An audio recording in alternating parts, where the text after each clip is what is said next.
that? JYP, man. Yeah. Goes through one time.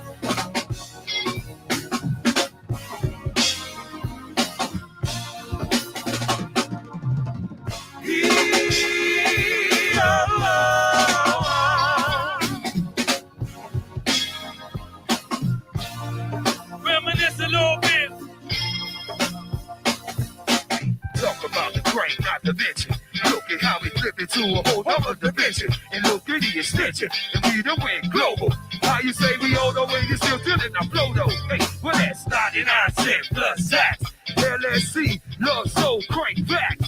Well that's 99 cents plus sax. JYP, man, bring the beat back.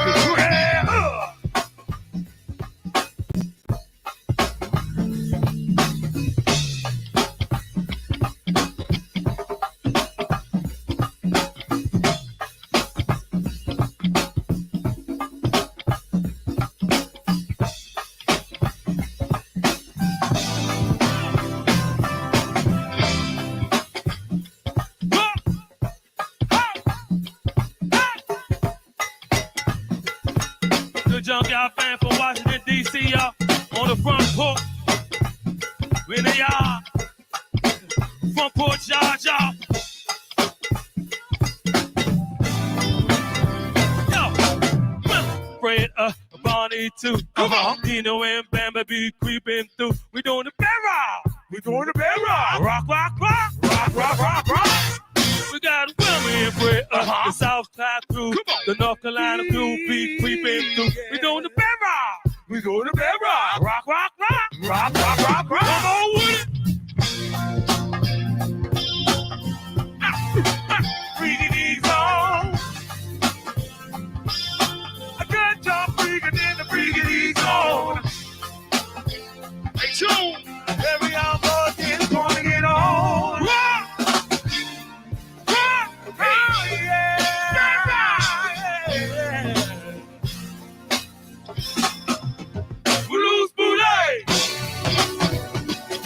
I gotta love Joe for your body and your skin tone.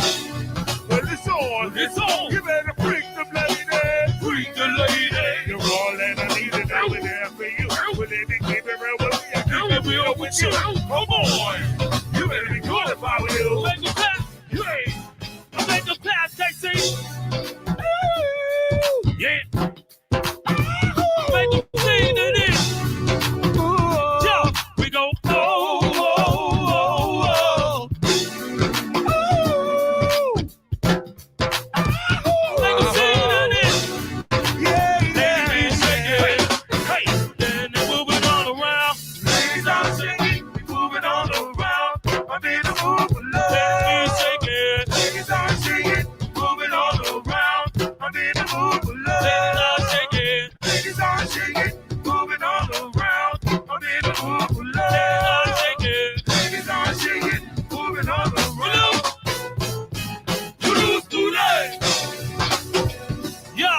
Gotta love Joe, your body and your skin tone. Well, it's on, it's on. You better freak me, baby. Freak me, lady. You're all that I need and I'm there for you. If you keep it real with me, I keep it real with you. Come on. You better be good if I were you. That day, train. That day, pop round and round we go. The way we stop, nobody knows. Let the day go round and round. Yeah, yeah. Ooh. DLB, round and round we go. The way we stop, nobody knows. Let the day go round and round. Yeah, yeah. Okay, with my drummer. Wow, yeah. Wow, yeah.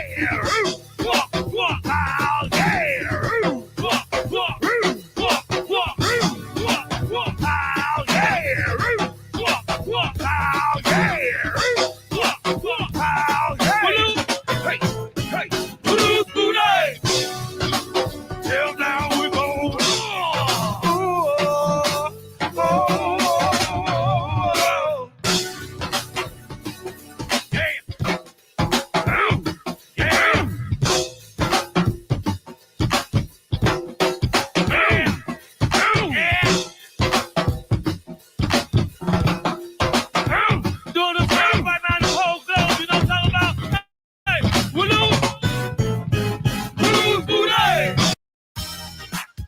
behind all the holiday magic is you.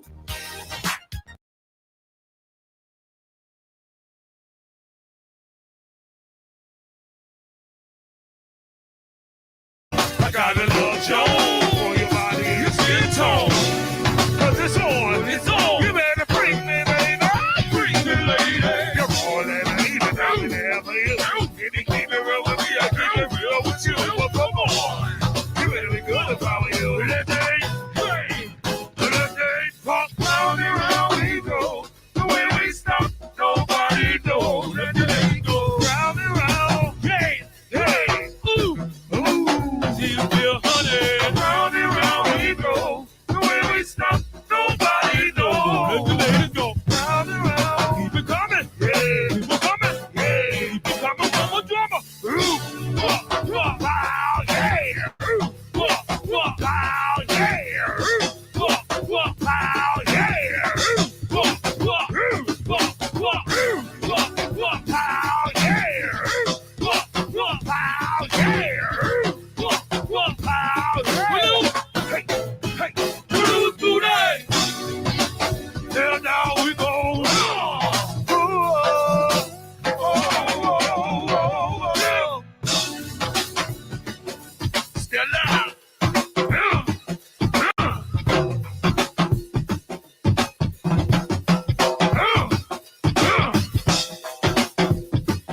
Pick the game up a little bit back.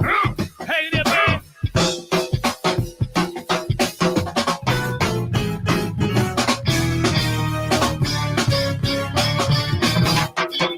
Yeah! What is you doing now, people? Wow, it's the time to party. Hey! I-J-Y will listen to the groove that's satisfied. It should be turned up at a high volume. Turn it up. Listen one more time now. It should be turned up at a higher volume. Turn it up. Here come my, here come my,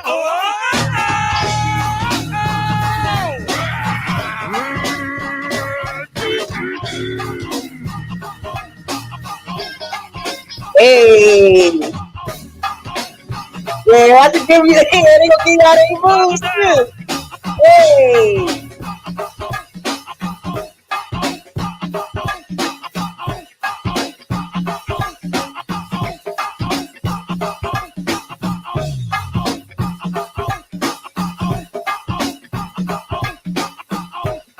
here come my, here come my, here come my, people jump up, people jump up, people jump up, jump up, get up, get up, and it make you move and chill like the water.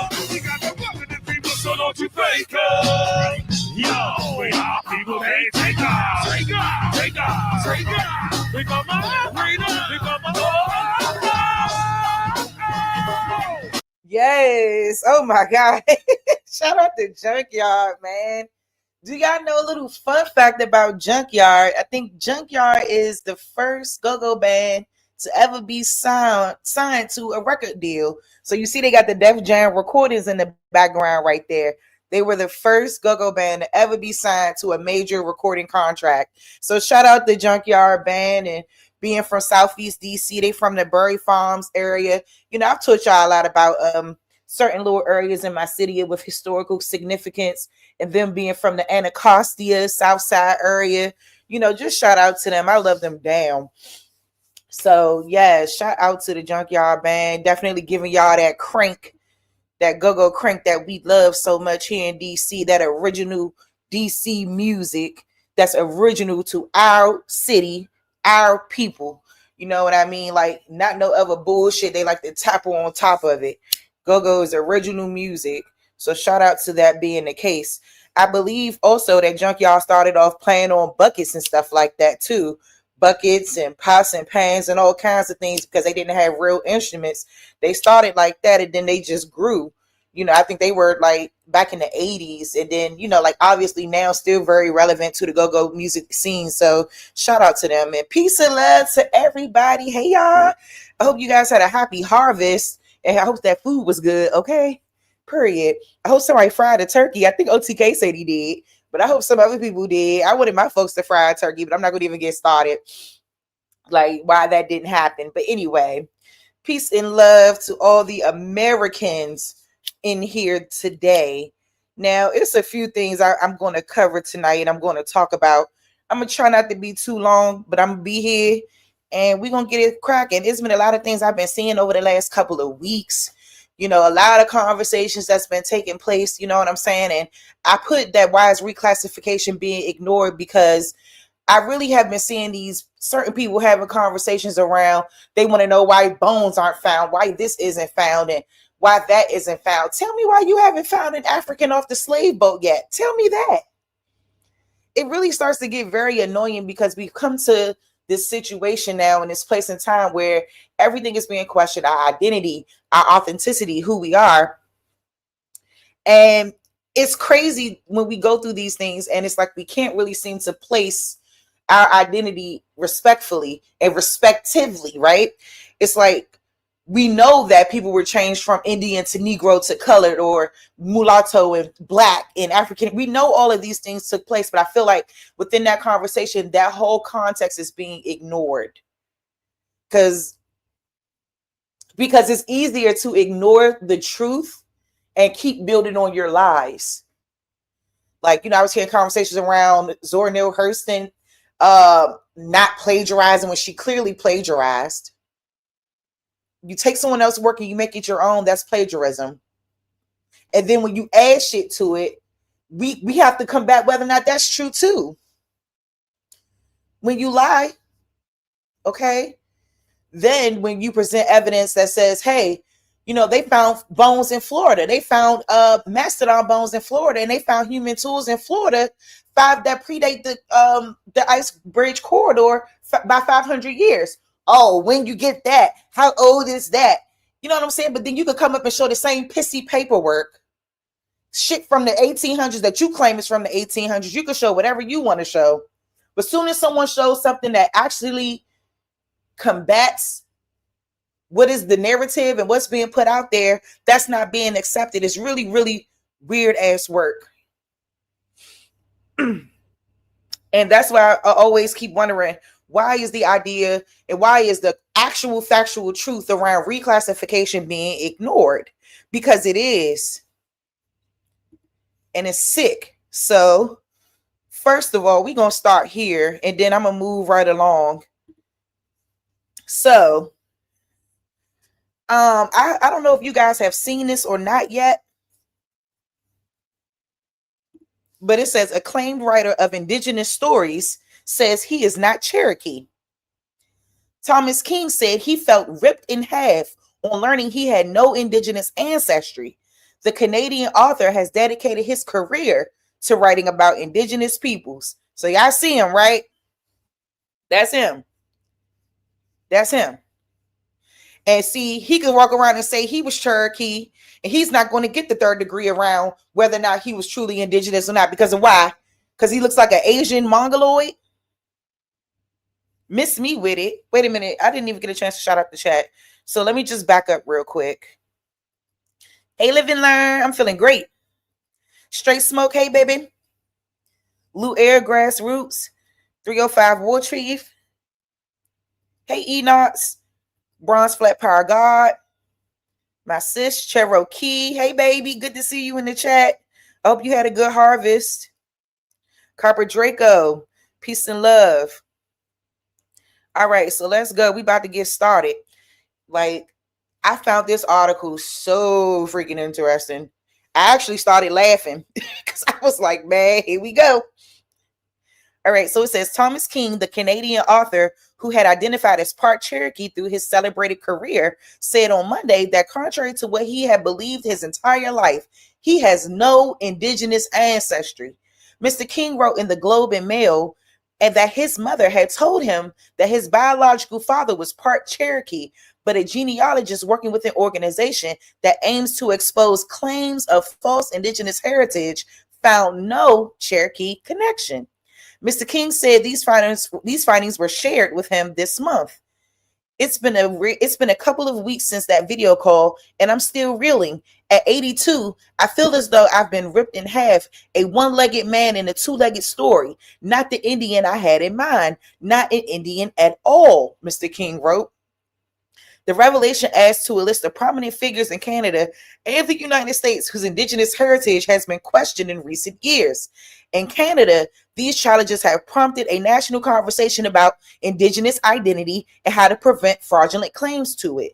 They have included the award-winning folk singer Buffy Sainte Marie, Randy Boissonnault, who had to step down as Canada's employment ministers last year, and prominent academics. Born in the United States in 1943, Mr. King was raised in Roosevelt, California. His father left when he was 3 years old, and when he tracked down his aunt decades later, she had also told him they had Cherokee ancestry, Mr. King wrote on Monday. But several years ago, he said he became aware of the rumors that he was not indigenous. While trying to find the origins of those rumors, Mr. King said he had got in touch in October with the Tribal Alliance Against Frauds, an organization based in Cherokee, North Carolina, that seeks to stop people from falsely claiming indigenous identities and profiting from them. This month, the organization arranged a video call with Mr. King, which also included a genealogist and a professor of indigenous studies. The genealogist had found his sister's side of the family and traced it back, and it didn't lead to the Cherokee, Mr. King wrote. No Cherokee on the King side, no Cherokee on the Hunt side, no Indians anywhere to be found. Mr. King and his agent could not be reached. His publisher, HarperCollins Canada, said it had no further comment. The Tribal Alliance Against Frauds did not respond to a request for comment. When asked why he did not proactively pursue confirmation of his ancestry, Mr. King told the Globe and Mail that he did not think DNA tests were accurate for indigenous ancestry. Mr. King's writings career started after he moved to Canada in 1980 to teach at the University of Lethbridge in Alberta. His fiction and nonfiction focused on the history and experience of indigenous peoples in North America, brought him critical acclaim and multiple awards. In 2020, Mr. King was named the Companion of the Order of Canada, one of the country's highest honors. The citation said his work exposes the charred truths of the injustices of the indigenous peoples of North America and has changed our perception of Canadian history. In his article on Monday, Mr. King said he would now have to deal with questions about whether he benefited as a writer because he identified as indigenous, and if that came at the expense of other indigenous writers. But apologizing would not be appropriate, as it would assume a misdeed or crime, he wrote. Mr. King expressed that he hoped that he would be able to continue supporting indigenous causes and artists while acknowledging that they may not want to associate with him anymore.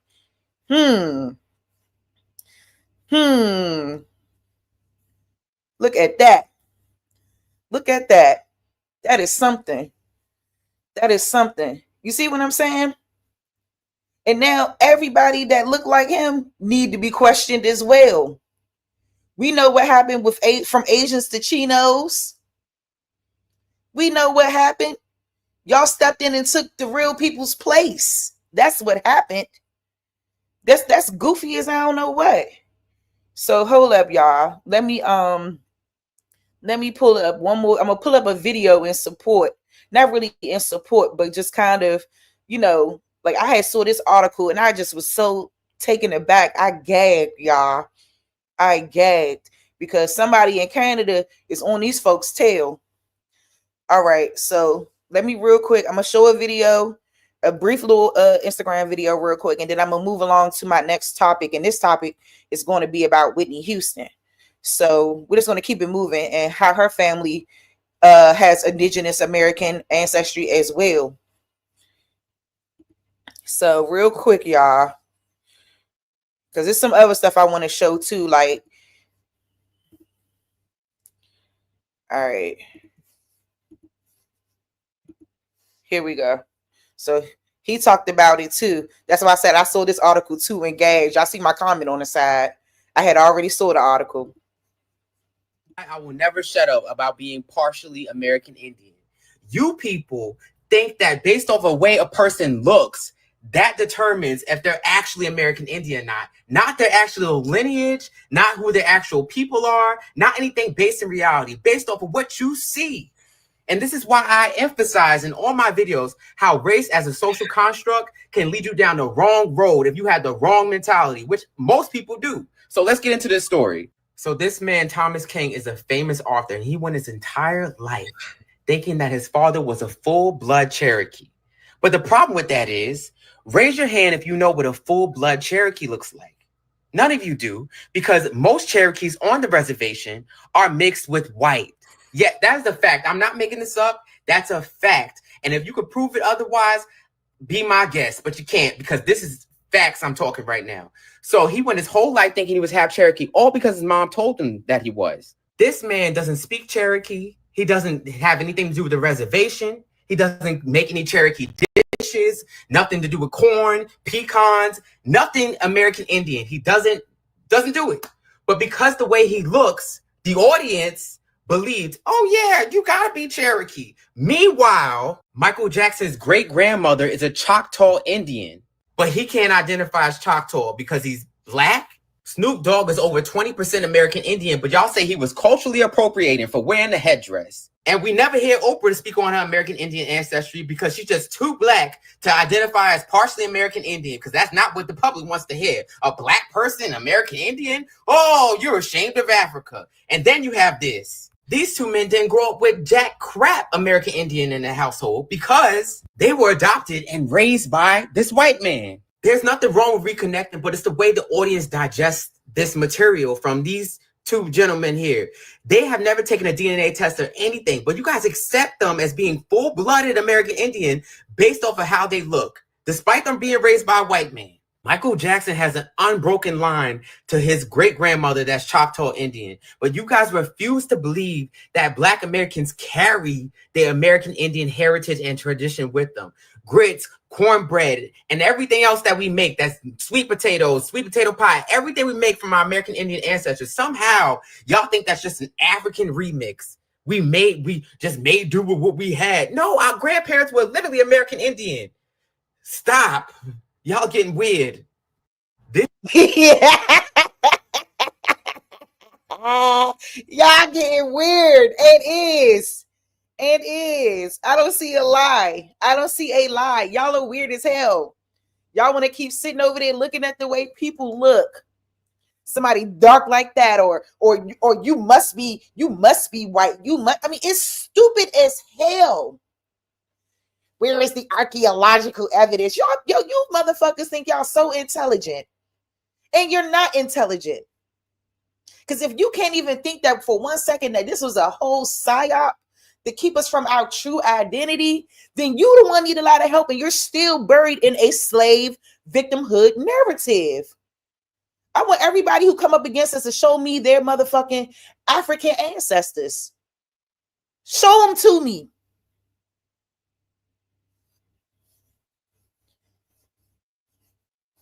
Because Lucky, I'm trying to remember when you ever got on my panel and showed your African ancestors from a DNA test. When I just read something that about DNA, that in our DNA in comparison to African DNA, that it is very distinct. The Black Americans' DNA in comparison to African DNA is very distinct. It's not the same DNA. And studies have said this, but yet that gets ignored because of the transatlantic slave trade that they have yet to prove to you. They go around and say, oh, we just made it from 300,000 to 40 million today. We just made it. We were just fucking like I don't know what. Versus, yes, the having sex thing is true, yes, but denying the fact that a lot of us were already here is the main issue. Denying reclassification, denying what census takers did, denying what Walter Plecker did. Think about why you never had a true identity. Because it doesn't make sense that you weren't being called African from the beginning. You weren't being called African from the beginning. I don't know where people get this in the denial. They're so in denial. Where did you get that from? You were never called an African by a slave master.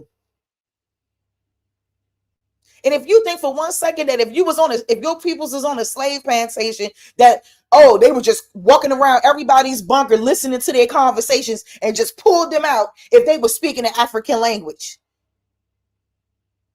Like, people make up so many excuses. So many. And then we got to turn around and keep dealing with the same thing over and over and over and over again. Hey, Nikki.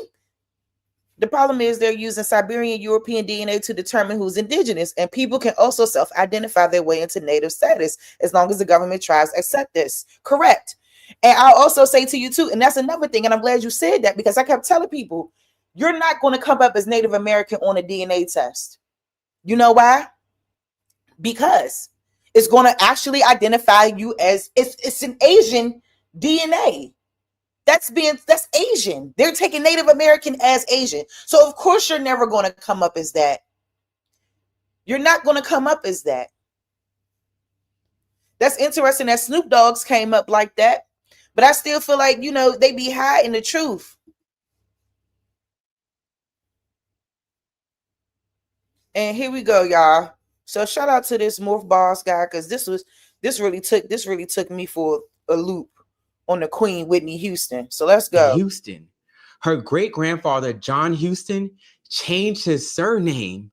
When I started Whitney Houston's family tree, I thought the most captivating story would be about her second great-grandfather, John Burke Sanderson, who is known for establishing the first publicly funded school for Black American children in California.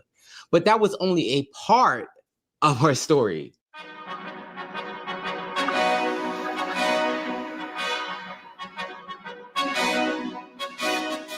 Y'all know Whitney Houston's family that you see in the press.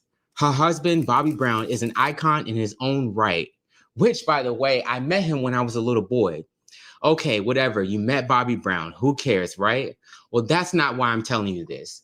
When I met Bobby Brown, I met him in the sticks. I'm talking about deep into the country in the state of Georgia at a fish fry. It turns out some of Bobby Brown's people are from the same area of Georgia as where my people are from. He was just there visiting family. Y'all know their daughter, Christina. Oh man, I miss Christina. I miss Whitney too. Gone too soon. Yes. Then you got cousin Dionne Warwick. We love Dionne's music, such as the songs Walk On By and Say a Little Prayer for You, which recently went viral over 50 years after its release. Not to mention Dionne Warwick's witty Twitter posts. We can't get enough of her. Then there is Whitney's mother, who was born Emily Sissy Drinkard. She is part of the Drinkard Sisters group. They were a pioneering gospel group that gave us Whitney. There would be no Whitney if it wasn't for her singing mother, aunties, and cousins. The Drinkards were from Georgia and have an impressive history in their own right. But I'm not focusing on Whitney's mother's family in this episode. Today, I'm getting into her father's line, the Houstons. Whitney was born to John Russell Houston Jr., who is named after his father, John Russell Houston Sr. John Russell Houston Sr.'s father, John Houston, is the man who changed the family name to Houston. Like many Black Americans, I assume John probably changed his name after emancipation to distance himself from what I assumed to be his enslaver's name. But that wasn't it. What I discovered rewired how I see early Black American communities in New Jersey. Starting with the 1915 census, we see John Houston living with his wife Hannah and 5 of his children. He's living with his daughter Clara and his son-in-law Wilbur Dolman. Now, some people have erroneously noted his death to be in 1920.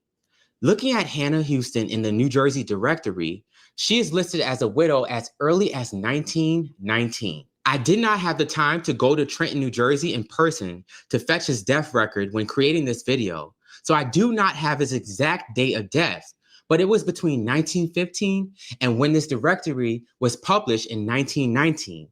Now, there are many incorrect things about this family on the 1915 census that I'm going to expose now. On the 1910 census, John is living with 3 of his children and his wife, Hannah.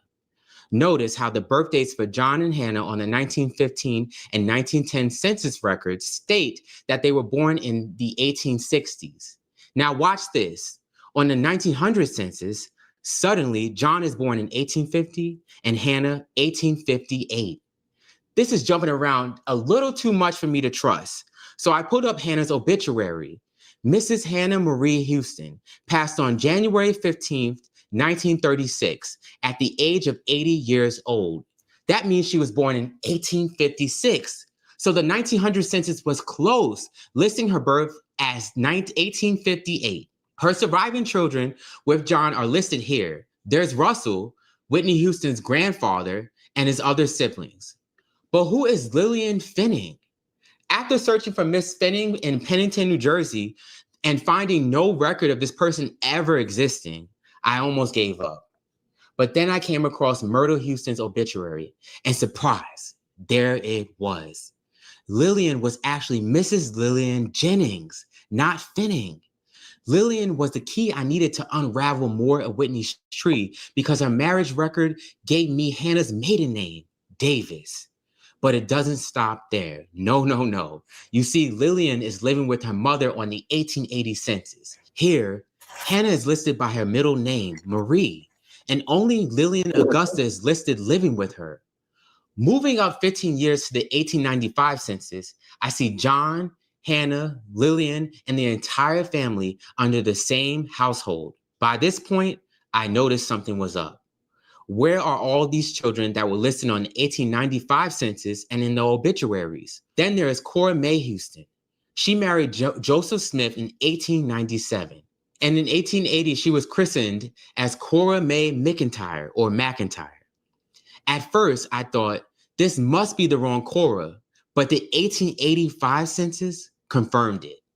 Whitney Houston's family name was once McIntyre. She's a McIntyre, y'all. This is the whole family. Why did her great-grandfather change his name? Unfortunately, I don't have the answer for that yet. But John is on the 1860 census as John Houston with an E, living with the McIntyres. Is Houston his middle name? My great-grandfather also switched his name from Roebuck to Phillips when he moved from Virginia to New York. So it is totally possible. These McIntyres were free for years before the Emancipation Proclamation. Henry McIntyre is listed as free as early as the 1830 census. This means Whitney Houston's father's bloodline is full of free people of color because John Russell Houston Jr.'s mother, Sarah Elizabeth Collins, was born to free parents, Abraham Augustus Collins and Sarah Elizabeth Sanderson, who were both born free in California. Sarah Elizabeth Sanderson's father was a friend to Harriet Tubman and Frederick Douglass. Not only did he establish the first Black school in California, but he helped build communities in San Francisco, Stockton, Sacramento, and Oakland. It reads, Jeremiah Burke Sanderson, a free New Bedford educated Black man, was originally known as an eloquent speaker for the anti-slavery movement, sometimes speaking at gatherings along with Frederick Douglass. Sanderson moved to California during the Gold Rush era and became one of the most influential spokesmen, activists, and educators in the state. His work as an educator helped expand the educational opportunities for Black children throughout California. He successfully petitioned to get the first colored school open in Sacramento in 1855, at the time when the city was still creating its first public school system. He was brought to San Francisco in 1859 to teach and later become a principal of the colored school there. And finally, in 1868, his name had become so well known that he started another colored school in Stockton. Some of the most well-known Black families in Southern California sent their children to be educated by Sanderson. His mother, Sarah E. Burke, was of Wampanoag Indian ancestry. This makes Whitney Houston a Black American Indian. But y'all, I am not done. This next part had my jaw on the floor. Remember I mentioned Lillian? Well, she had a son named Charles Donald Jennings. On his obituary, I noticed it said that Coretta Scott King and Rosa Parks were at his wedding. Well, his wife was none other than Edith Savage. She's a civil rights icon who led many demonstrations and was close to the Kings. King asked Edith to watch over his family prior to his passing. Donald and Edith had a son, James Charles Jennings, and he shared the family's oral history. James Charles Jennings, or Charlie, along with his ancestors, were lifelong members of the Bethel AME Church in Pennington, where they served as administrators and musicians. From 1924 to 1955, the family operated a general store on South Main Street in Pennington. Charlie said that as far as information he had about the Jennings side of the family is that they originated from the South, but he wasn't sure whether it was North or South Carolina. His great-grandfather, Charles Jennings, was a veteran of Rhode Island's 14th Regiment who fought in the Civil War. Then Charlie proudly showed us the sword and 2 guns his great-grandfather wore with his dress uniform, items which were passed down to his father. Charlie said he was told that on Memorial Day, his great-grandfather would display his Civil War guns and other items in the front of the general store on South Main Street in Pennington. For many years, his great-grandfather had the distinct honor of being the oldest living Civil War veteran in Pennington and proudly marched in the Memorial Day parade. He said his great-grandfather passed along the story of how he was on a train going south to Louisiana with his regiment. What they didn't know was that there was a plantation owner who told his slaves a train was coming to take them further south to be sold. He armed his slave with guns and had them ready to fire on the train. As the train came into an open field, the slaves opened fire on the black soldiers sitting on the train. Charlie's great-grandfather said it was a miracle his life was spared, and he never got over the death and carnage that he witnessed on that train. Charlie said many people didn't know that the Jennings family was also related to William Allen, the man who discovered the remains of the Lindbergh baby. William, who was always called Bill, told the story of how Lindbergh wouldn't even shake his hand when he was introduced to him as the man who found his baby's remains. He said Lindbergh pretty much treated him like a dog. Charlie said that throughout the years, people have tried to say that Bill received reward money for finding the baby, but to his knowledge, he never received a dime. He said that Eleanor, Bill's deceased daughter, also maintained that her father never received a dime. Wow, William Allen was treated wrong. And to know he found your only baby, what a sad story. They sat chatting in Charlie's dining room, surrounded by lovely antique furniture once owned by his grandmother, Lillian Jennings. Charlie proudly showed us a picture of Lillian, who could have easily passed as white. In fact, there used to be stories of how she actually traveled alone as a white woman, just for the experience. Aside from Cora Houston Smith, Lil's sister, who lived down the street and who also could pass for white, Charlie said he didn't have much history on that side of the family. The only thing he knew about the Houston side, which was his grandmother's family, was that they were all free blacks from Somerset County. He heard there had been a rift in the family, which left Lil ostracized from the family, so they didn't speak. So Whitney Houston's aunts, Cora Mae Houston Smith and Lillian Augusta Houston Jennings, were so fair-skinned they could pass for white. No wonder why the family is listed as white on some of these census records. Their enumerator thought she was a white woman. Geneticists say Black American genes do this. We have the markers for all different skin tones, hair textures, eye colors, etc., believe it or not. Look at Whitney Houston's older brother, John Russell Houston III. He looks just like a lighter version of Whitney's father. I don't think Whitney Houston's Jennings cousins know that they are cousins to Whitney Houston, the voice.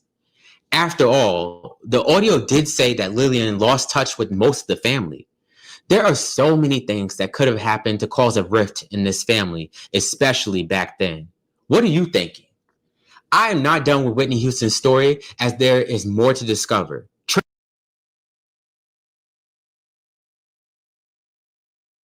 Wow, y'all. What? Just wow. I thought that was super duper informative and crazy. Like, it's so many of us that go back to free people of color in this land And a lot of us are being told that our people were some form of slaves, or, we don't understand the ramifications behind what reclassification did to our people.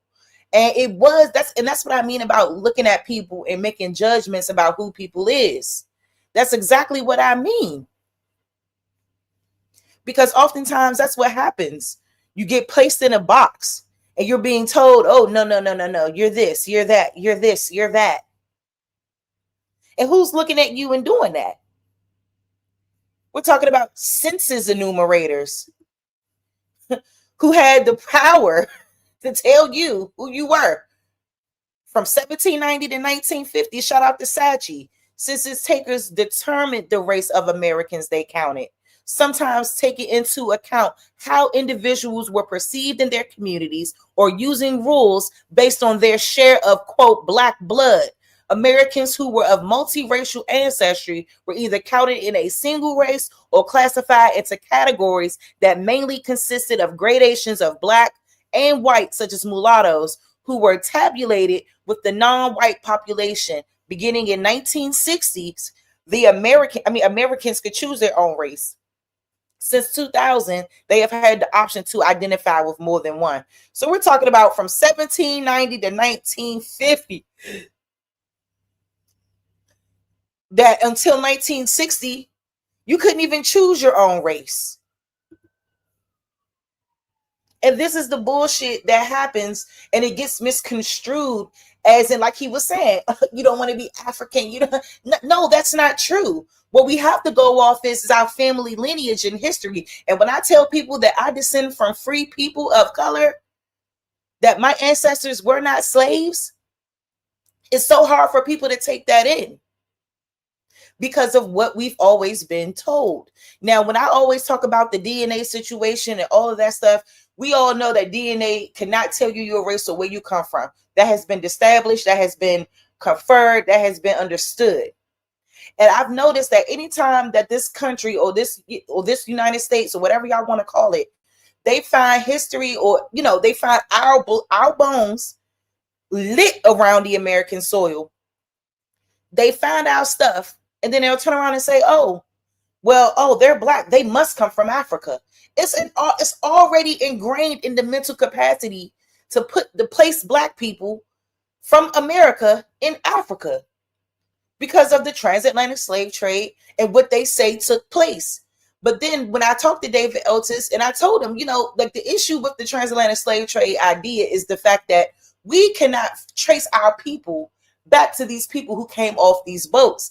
And the fact that we keep talking about records and, needing proof, no one needs proof that their ancestors came from Africa, though, or nobody wants the proof. And when we question that, it's always like we just ashamed of our history. No, your history has been told to you to confuse you, to have you to believe something that's not true. When you discover that, oh, Irish people came here with slaves. Oh, British people came here and were slaves. Oh, or servants, or whatever the hell y'all want to touch it up as. You find out all of these things, and it does change the game in terms of what we think and what we know about history and what we've been told about who we are. And that's why when people always pump into everyone to say, hey, go look into your own family to find out the truth. I want to see some Pan-Africans show me the ancestor that came off the boat. What year? We're talking about slavery off of the transatlantic slave trade went on for all this time.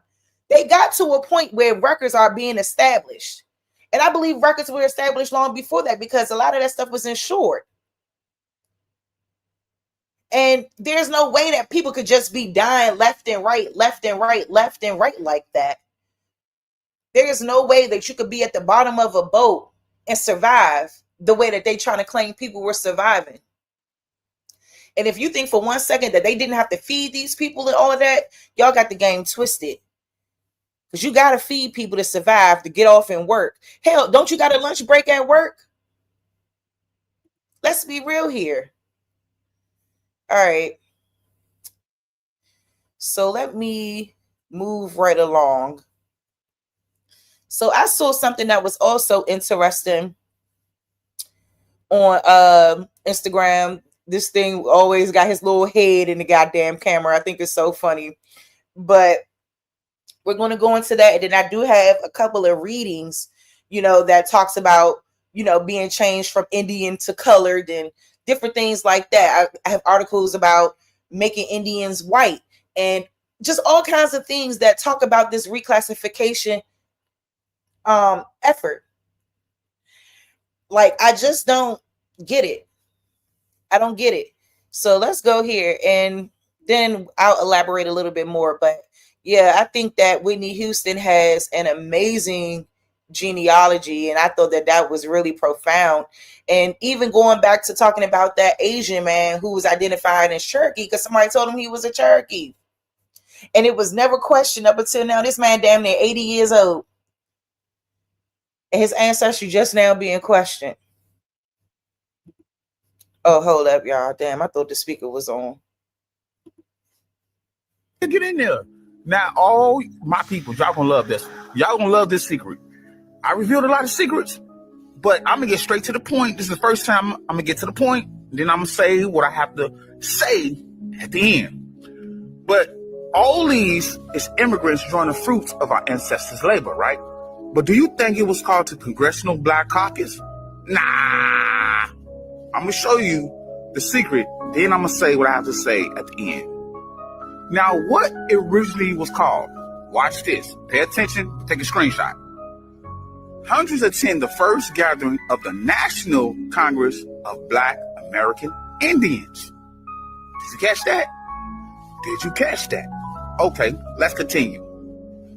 In July, hundreds of Black Indians gathered in Washington, D.C. at the first gathering of the National Congress of Black American Indians, which are now called what you just saw. But whatever, but go ahead and take a screenshot. Go ahead and take a screenshot. But one thing you will come to know is what they call them spiritual leaders from the D.C. area and many around the surrounding states. Speak of Black Indian communities, but they call you African American, right? Go ahead and take a screenshot. Now watch this. Your man is about to be blown. Black Indians have shaped American culture, right? But just look at the word noted. Descendants of African peoples and the Sioux. You see this number, plus tribes and nation including Frederick Douglass. Now, you know how old this is. Frederick Douglass attended, right?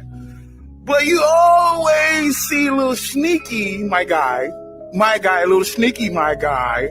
Okay, my guy, right? My guy's You see him, right? Look at Muddy Waters, James Brown. Do I need to say more? Do I need to say less? So why they got us focusing on Africa? Why they got us focusing on Africa, right? You can go and take a screenshot if you want this. These immigrants, first generation, were asked, do Black Americans need reparations? Everybody said no. Why? Because these peoples are not our peoples. All skin folks or color folks that look like us, that seem to blend in, it's not for us. So you think the Native American used us, or you think the JEW used us, and the European, everybody didn't use us. All secrets shall be revealed. But if you'd like to donate $1, I greatly appreciate it. Today we stand together, our roots braided.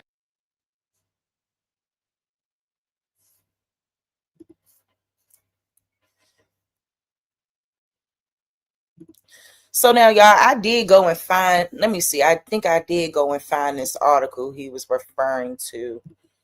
But I kind of do want to get back to that Jay Winter Nightwolf interview, because in that article that he presented, it said that he was involved in a lot of that, the Black Indian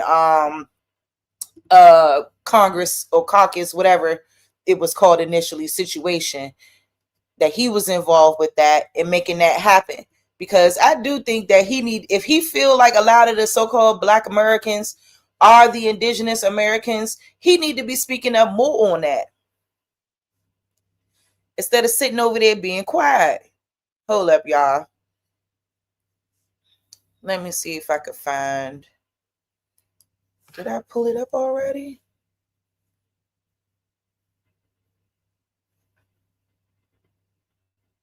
Let me see if I can find it real quick. But I hope y'all enjoying the stream. Put some sunflowers in the chat if you are. I said I was going to be here for a good time. Not a long time. But like real quick. Let's shift gears a little bit. Because like I said, the conversation, once we prove that reclassification, all these things took place, we know what happened with Walter Plecker. We know what happened not just with Walter Plecker in Virginia, but we know what happened in other states as well. You know, then the conversation always kind of diverts and go into this, your DNA test, right? So, you know, articles dating back to 2010, 2015. I feel like a lot of those articles that talk about DNA testing in regard to the so-called African American population, it can be, those are just as valuable as any DNA test being used that you're taking right now. It's just as valid and viable to use that information. And it was something that was interestingly said. Let me see if I could put it on the full screen. Okay, there we go. So it says right here, it says, there's a new paper in genome biology, which doesn't present too much in terms of new results, characterizing the admixed African ancestry of African Americans, but has really good visualization of the data. Results from cluster analysis, we found that all African Americans are admixed in their African components of ancestry, with the majority contributions being from West and West Central Africa, and only modest variations in these African ancestry proportions among individuals. Modest variations in these African ancestry proportions among individuals.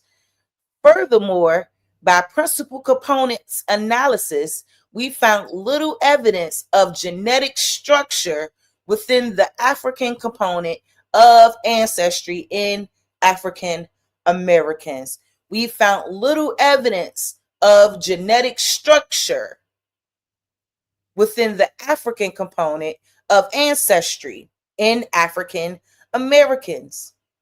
The results are consistent with historic mating patterns among African Americans that are largely uncorrelated to African ancestral origins, and they cast doubt on the general utility of mtDNA or Y chromosome markers alone to delineate the full African ancestry of African Americans. Our results also indicate that the genetic architecture of African Americans is distinct from that of Africans, and that the greatest source of potential genetic stratification bias in case control studies of African Americans derives from the proportion of European ancestry.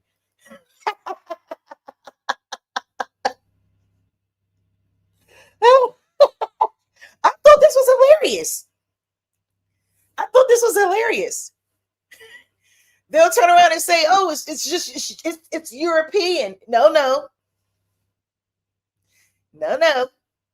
But that's what they'll say. But the key here is our results also indicate that the genetic architecture of African Americans is distinct from that of Africans.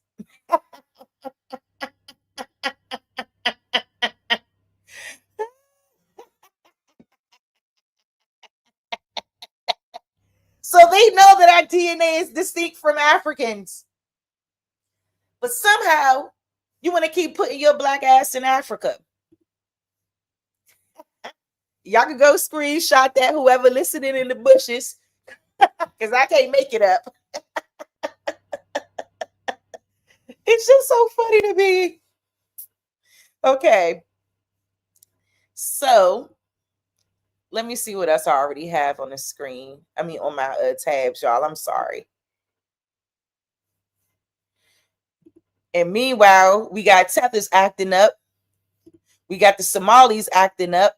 And y'all know I've been talking about the Somalis since the beginning, like for a minute now, since they've been taking over out there in Minnesota. And now that they're going, now the people out there, is it the FBI? Now the FBI coming after them.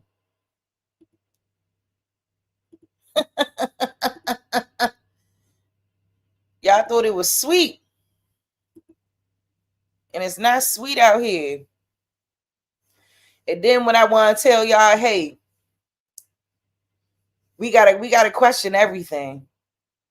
Hold up, y'all. Let me see if I could pull it out. All right, I have to look back at my email again. I thought I already had it, but I don't. Okay, hold up. I had my JSTOR article right there. All right, hold up. Because I know I sent it to myself. Because I want to go back just a little bit. Because we talked about this already, but I kind of just want to go back to it because I think that we need to understand what was really happening. So let me see here if I can pull up.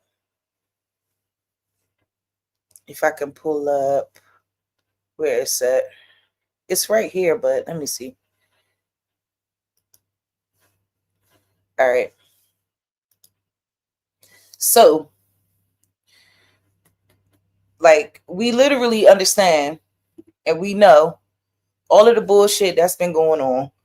We all understand that we have distinct DNA from Africans.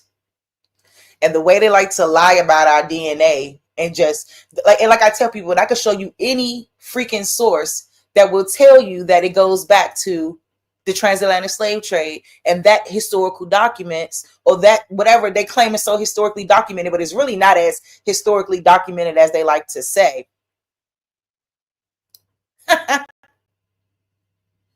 But they keep putting us in that category because of that story. And that's why I feel like that is the root of the issue. And that has to be corrected and fixed.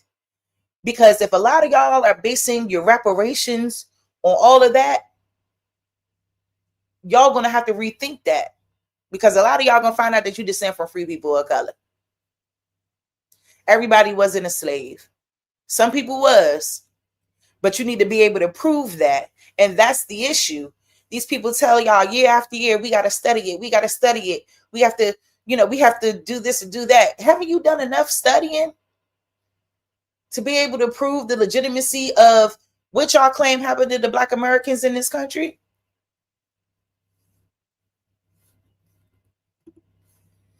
So it says, from Indians to colored people, the problem of racial categories and the persistence of the Chowans in North Carolina.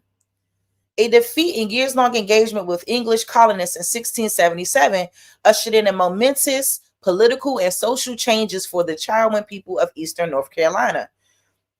Since the arrival of Sir Walter Raleigh's contingent and at the end of the 16th century, the Chowans had remained sovereign in the face of colonist encroachment on their land. Yet the terms of the 1677 settlement with the English set the Chowans on a path to political collapse and led to surrender of all their land claims. The 1677 treaty terms transformed the Chowans from a self-governing collective into tributary reservation Indians under the authority of the colonial government. Noting the political decline of the Chowans through the 17th and 18th centuries, William S. Powell, in his time-tested narrative of the North Carolina history, assumed that the Chowans were extinct by 1820. In reality, as this article shows, Chowan descendants continue to live near their homeland after this point, and a few Chowan descendants still live on lands once part of the Chowan reservation. One of my good friends went to a university called Chowan. I think that's in North Carolina, if I'm not mistaken. That's a college. Chowan. That's also a school. Modern historians have overlooked Chowan persistence because the local governments classified Chowan descendants as colored persons instead of, quote, Indians.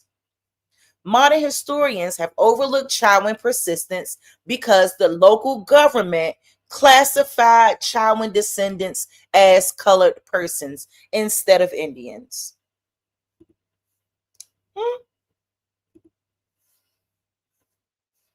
So I can make sure y'all can see that. During the late 18th and early 19th centuries, since the late 1980s, during the late 18th and 19th century, since the late 1980s, a small group of scholars had begun to uncover the lives of Native people documented simply as people of color and connected the histories of people categorized as Indians with those classified as coloreds. Since the late 1980s, a small group of scholars has begun to uncover the lives of Native people documented simply as people of color and connected the histories of people categorized as Indians with those classified as colors, connected the history. So that means what? That there's some type of intertwined destiny there, right? That there is no way that we all know for a fact as the copper colored people that we have ancestors on census records and documents being called coloreds. Colored. I can show you plenty of mine. I have shown it. If y'all will have to go back in the archives and look, but it's there. It's there. The identity was snatched. It was snatched. There is no way that they were calling these African people coloreds. The Africans that came off the boat, what I'm so confused about is why aren't they being called Africans? We don't see this until later on in history that everything is being switched around, written, backdated, and being changed due to whatever new developments they feel like they found. This article builds on that work and links the legacy of Chowan Indians to the lives of their, quote, colored descendants.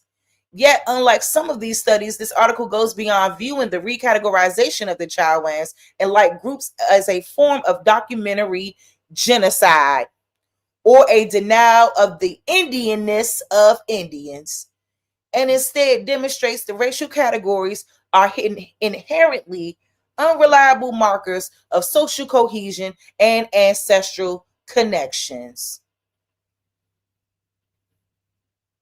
This article builds on that work and links the legacy of the Chowan, quote, Indians to the lives of their, quote, colored descendants.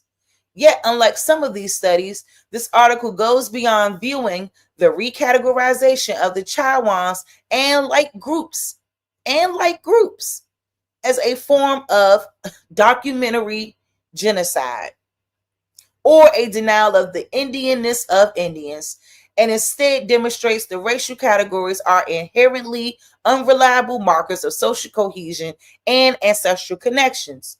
Indian, colored, and other concepts are constructs of that imagination, not congent signifiers of human difference.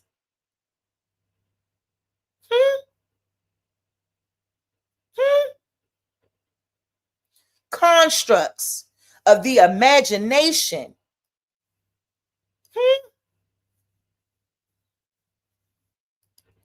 Not cogent signifiers of human difference.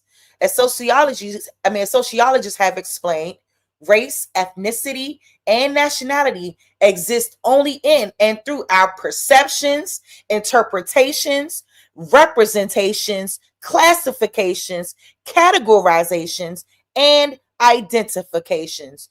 As sociologists have explained, race, ethnicity, and nationality exist only in and through our perceptions, interpretations, representations, classifications, categorizations, and identifications. They are not things in the world, but perspectives on the world. And this is what we deal with. This is what we deal with. This is what we're dealing with, family. So we can't continue to be super hurt, you know what I'm saying, and upset. You know, like we're upset that we was bamboozled to think that we something that we not. To think our history was one thing when it's really another. But we got to understand what people have done. And anything that we're reading, anything that we're interpreting, anything that we are digesting, we have to understand that it's written based off a perspective. And that's the truth. And I've been said that. I've been trying to understand it. And that's the reality of it all. So real quick, before I continue on here, because I know this is about to get good. So before we continue, y'all, just real quick, I love to always go back to that conversation around the Dawes Rose. Because what happens is, especially with that, if you feel like you can't find your people on there, you can't, you know, whatever, it's all good. Don't worry about that while you feel like you can't find your people on there. Because we know that it's a government operation. It was a government operation, period. We've been here since time immemorial. The land is since time immemorial.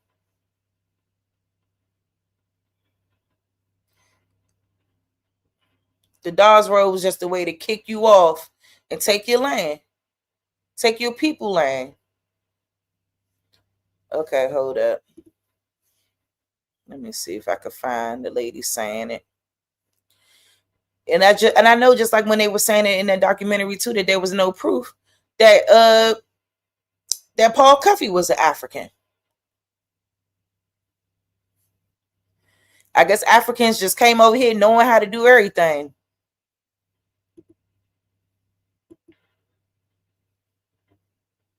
Just real quick, it's something specific I'm looking for. Hopefully I could just, I should have been had that timestamp, y'all. I apologize. Just give me a moment so I can find it. But I hope y'all enjoying the stream. I just want y'all to understand these are the reasons why reclassification is being ignored. When we bring that up, no one's trying to acknowledge what happened.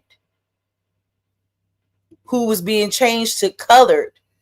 They just walking around calling, you think they calling these mongoloid people colored people? Is y'all serious right now?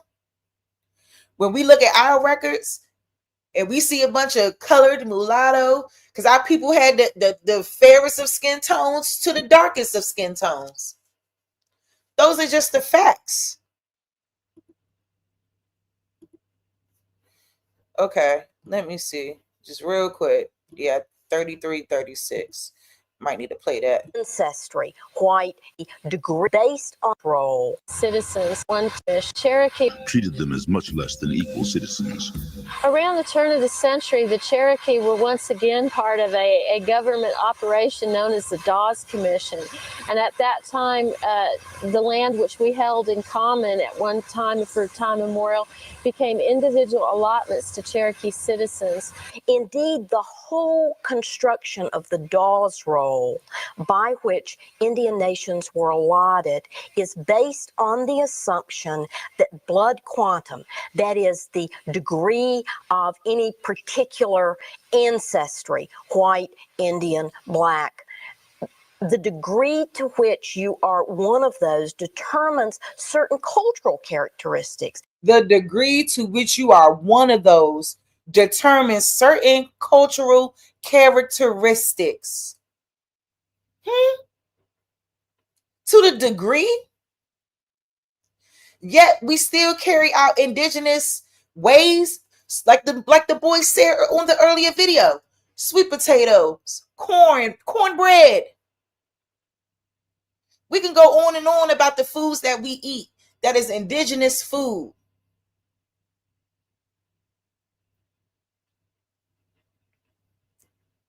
And the idea is just so sickening to me. It's so sad that we can't even see that the culture that we live in as Black Americans is indigenous culture, is indigenous Black American culture. When you get together with your family and y'all have that family reunion, or y'all have that family gathering, whatever, that's culture. That's your culture. That's culture that's always been here. When you ate that harvest dinner last night, when you ate that sweet potato pie last night, when you ate them goddamn sweet potatoes last night, whatever else y'all ate, which y'all, like I said, I hope y'all had a good Thanksgiving. But I'm just saying, we've never been apart from it. Name one African thing that you eat or do. Name one African food that you eat. Please. I'm waiting.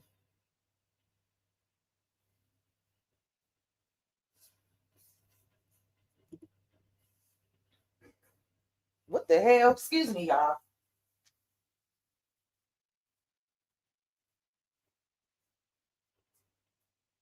All right, get the fuck away from my door.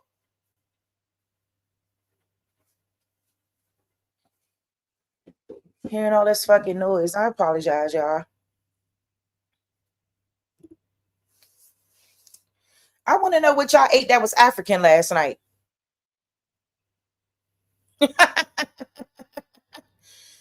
I just want to know. So anyway, let me let her finish.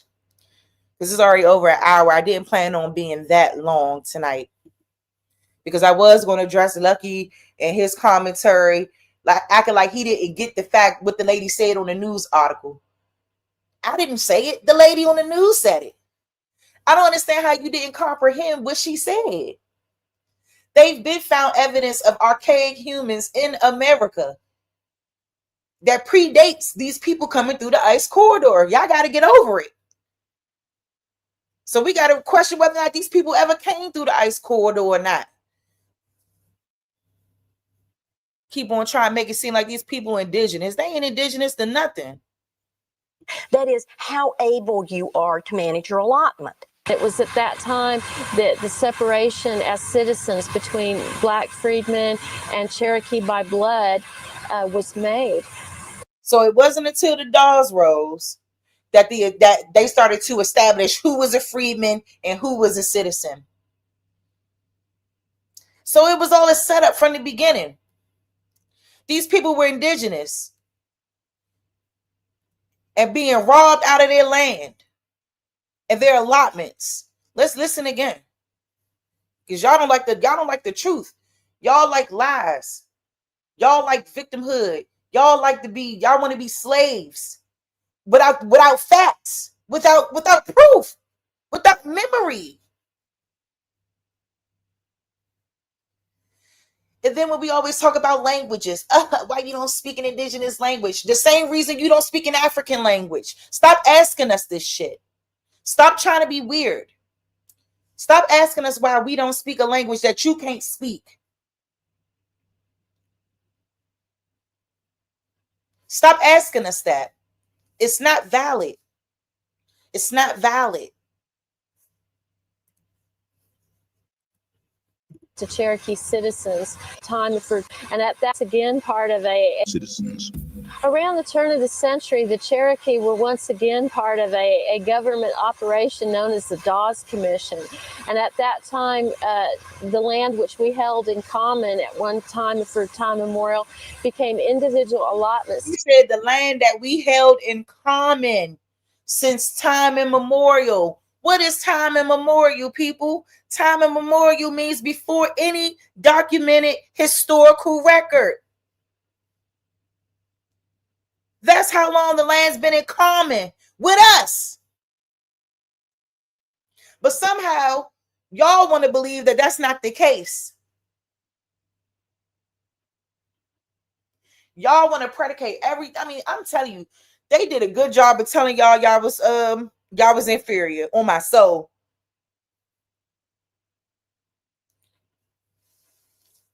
Like that, like time immemorial literally means Like, it's a period that was so long ago, y'all, that is beyond memory, beyond historical record of human history. Time immemorial. This lady used a specific term for a reason.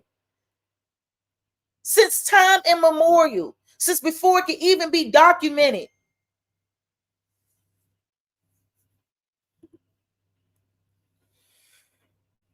The hell? I was sitting over there, y'all, watching the goddamn I was watching don't laugh at me, y'all, but I be watching like a lot of cooking shows. I love watching cooking shows. And they had this so-called Native American restaurant on there. And it was interesting because they had like paste, soup looking shit and bread. I said, who the fuck was eating like that? I said, the Native Americans out here eating like Mexicans on my soul. That food was so similar to Mexican food. I ain't gonna lie. But anyway, y'all, I'm not trying to go too far off into this. But reclassification is ignored because they know that there's evidence to support reclassification. There's evidence that supports the fact that census takers did go around, and they've said it, it's documented. They did go around and look at you and tell you who you was. And if you was copper colored, you was a colored. And if you was light, fair skinned, you was a mulatto. These are all facts.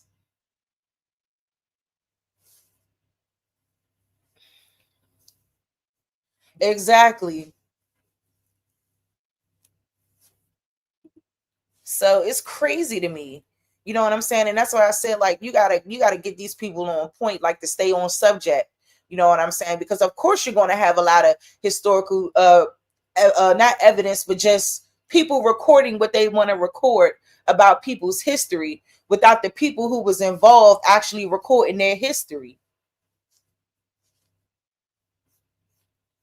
So there was something else I wanted to show. Damn, I just had it in my head. Damn. Hold up, y'all. Give me 1 second. Because I kind of want to go back to something. Damn. Oh man. All right, I have to rethink it and then come on back. Because there was another piece of an article I wanted to show, but I wanted to read a little bit of that and then kind of go and show y'all this, because we know how much that the government has interfered and has lied and has tried to put something on our people. And like, now that the truth is coming out, you know, it's like we're being looked at like we ashamed of who we are. No, we're proud of who we are. And we love who we are. We love ourselves. We love what our culture has become to be. But it's indigenous American culture that we thrive and live in. We don't have an African culture. That's not what we do. That's not what's going on here. Y'all think braids African. Y'all think locks African. Y'all think everything African. Is y'all crazy? Is y'all cool? Is y'all cool? That's what I wanted to show. And then you got the Africans cutting up on our soil, treating us however, and we've been told y'all to stay away from them goddamn African hair salons. I gotta shift gears real quick, because these Africans been cutting up. The illegal Hispanics cutting up. Everybody cutting up. So let me real quick I'm gonna shift gears for 1 second, because it's just outrageous. It's outrageous. And y'all think that on kidnapping and assault charges. Thanks for joining us at 4. I'm Guy Rawlings. And I'm Brittany Decker. This comes after a video went viral of the employees pulling a woman's hair and locking her inside the business until police showed up last week. We have Michael Higdon with the latest details from the breaking news desk. Yeah, it was an intense TikTok video with more than 1 million views showing a Birmingham woman's experience being locked inside of a braiding salon and having her hair pulled out over $50. The suspects have been identified as Asatu Kamara, Julia Ondo, and Gladys Nzinga Kumba, all of Birmingham. No, ma'am. Correction. All of some African country. They are not of Birmingham. No. Exactly. Africans. Immigrants. Let's keep it a buck.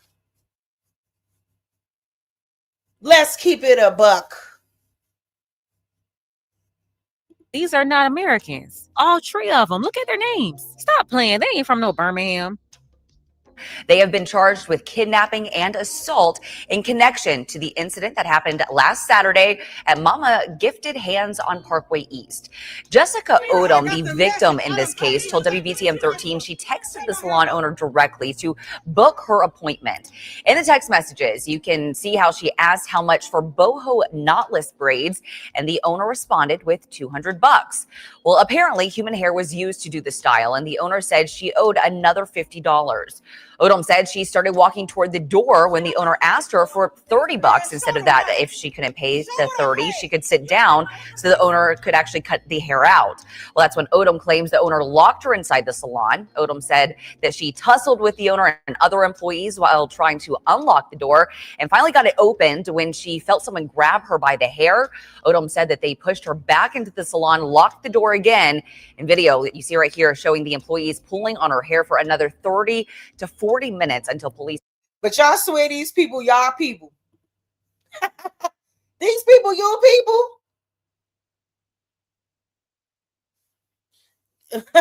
I don't got time for it. It's actually showed up. All suspects were taken into custody without incident today. They remain in the Jefferson County Jail without bond. Now, I'm about to tell y'all one time, and I ain't gonna say it no more in my Birdman voice. I ain't gonna say it no more. Stay out of these African braid shops. Not only is it bad for your hair health, but they install all this hair in your head that's completely toxic. This hair, they get it from China, and they take it straight out the pack and put it right in your head. That's how you get the contact dermatitis, scalp inflammation, allergic reactions, respiratory irritation, hormone interference. This stuff is even linked to fibroids, infertility, and cancer. And then, wow. So then you realize, oh, weave, particularly what they use to braid your hair with, Kanekalon, and all of this shit, is carrying cancerous side effects. It's carrying health side effects that can harm your head. And like she said, they taking it straight out the pack, not washing it, not doing nothing, putting it right in your head. And they don't care as long as they get paid. And then they think, and I've witnessed them do that crap. You'll charge one price, and then you get to the end of the style, and you want to charge another price. Have you lost your mind? I've been stopped letting them braid my hair a long time ago. I started going to a girl right from the hood when I was wearing braids back then. Like, no, I'm not going to keep letting no damn, no. on top of damaging your hair, destroying your internal health, they are disrespecting you. They don't like you. They're treating you with the utmost disrespect, and some of them outright scamming you. So a woman went to a braid shop in Birmingham, Alabama. Shout out to everybody watching from Birmingham. Let me know if you're familiar with this shop below in the comments. It's called Mama's Gifted Hands. At this point, I'd rather call them Mama's Evil Hands. So the woman wanted to get her hair braided. She contacted the owner of the salon and was quoted $200, scheduled to come in later that afternoon. Then after they finished her hair, the customer paid her the $200, but the owner said she wanted $250 instead and refused to let her leave the salon until she gave her an extra $50. Pulled the lady by the hair, held her inside the shop for about an hour after locking the door. The owner of that shop continued pulling the woman's hair, ripped out braids along with the woman's actual hair, leaving her with bald spots. And I'm sure getting braids alone, especially by Africans, who a lot of them have a habit of braiding really tight, you'll be lucky to have edges when you're done wearing these styles. And many women end up suffering from alopecia. But these braids are usually tight, making your scalp tender to normal touch. So can you imagine the pain of somebody pulling these braids and ripping them out? All because she wanted to ask the woman for an extra $50 when she quoted her $200 and was paid just that? Well, this story hit TikTok, and after an investigation by Birmingham PD, the African owner of the shop, along with two of her employees, they're all... Hey, y'all. These mug shots is diabolical. I'm not gonna lie. Yeah, don't be up in there crying now. Y'all wasn't crying when you was holding her head, trying to hold her hostage in your hair salon, trying to get this lady for $50. Y'all done lost y'all mind. And these y'all people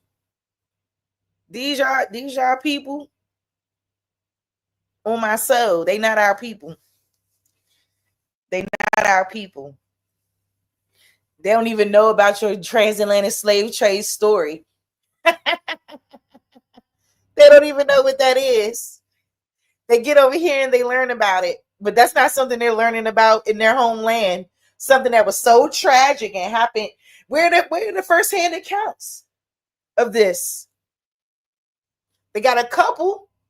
We should have way more than 2 or 3 first-hand accounts. It should be multiple accounts of this historic, tragic event.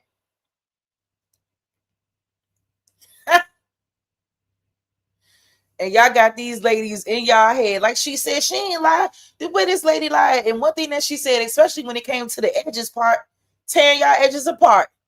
Look at their edges. Non-existent. Up in jail crying. Don't cry. Y'all look a mess. And rightfully so, because you tried it. And like that lady, she really did do a good job keeping her composure, young. Because if she would have did anything back to them ladies, who knows how that story would have turned out. They probably would have tried to flip it on her, on my soul.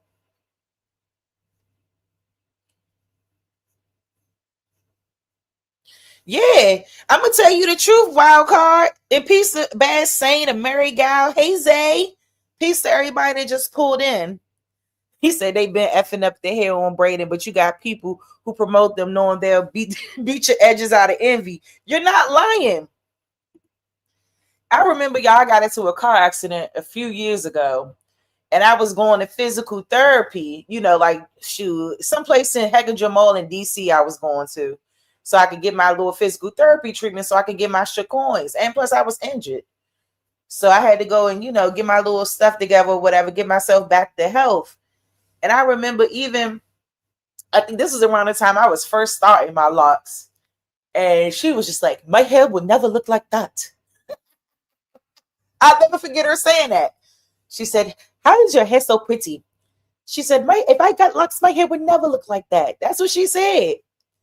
They do have an envy and hate and jealousy for Black American women and Black American women's hair. Because they know we don't got the same texture of hair. My hair don't look like that joint in the middle or at all. That's straight up African continental hair, no shade. And it's like I was telling somebody about an experience I had, you know what I'm saying? It's like you could tell, like the way that they act, especially when they come into our land, they think that they are above us because they think that we don't have no knowledge of who we are, where we come from. And it's a shame that, they put this type of history out there on us. And we can't defend it. But when we do defend it, we're being looked at like we don't want to be Black. You're not Black unless you got African descent. Who the fuck are you to determine that? Who are you? I have to tell people, who do you think you are? So the only way that you could be Black is if you got some African descent. Why don't you take your ass to Africa? Like, I'll never let them braid my hair. Ever. Hell no. Like when I was 18 and 19, I ain't understand. I wasn't into what I'm into now. I'll never let them braid my hair ever again. I learned from them experiences. You ain't gonna be pulling my edges out. Shoot, I'll never forget that African girl saying her hair never looked like mine with locks. Ever.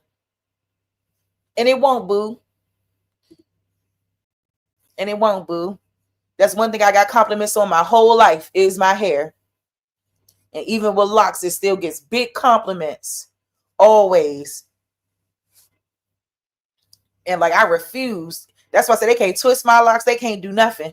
I go to a Black American, an indigenous Black American. I do not go to them goddamn Africans and let them braid my hair. I don't give a damn. You ain't touching my shit. I don't know what type of spirit or energy you got with your, I don't want that energy and that spirit on my head. No. Now behind bars.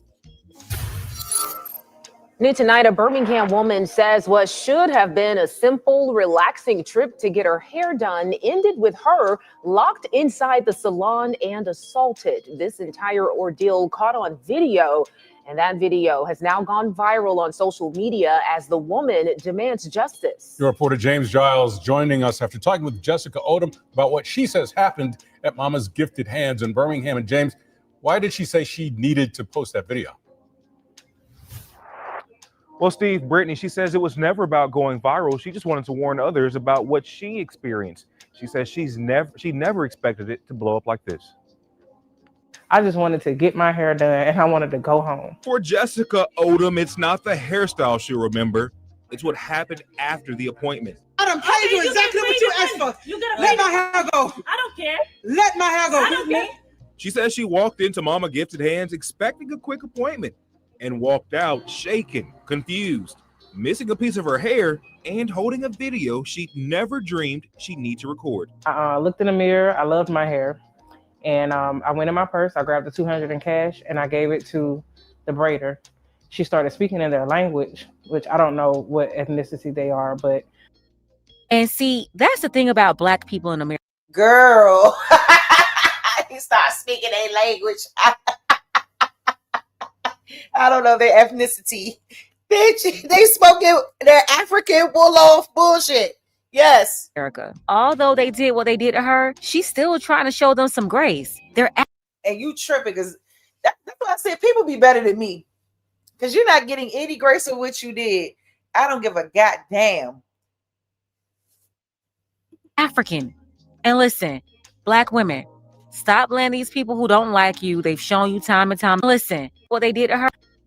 And see, that's the thing about Black people in America. Although they did what they did to her, she's still trying to show them some grace. They're African. And listen, Black women, stop letting these people who don't like you, they've shown you time and time again, they have contempt for you, from the hair salon to the medical field. Do not deal with these people if you have a choice. And when we're talking about your hair, that's not an emergency situation. You don't need to get that hair. So under no circumstances should you even go to shops like this that's demonstrated time and time again they don't respect you or care about taking care of your hair. And that goes for anybody. I don't care about the color or nationality. I would say the same thing for a Black American shop if they disrespected their customers like this too and try to scam you.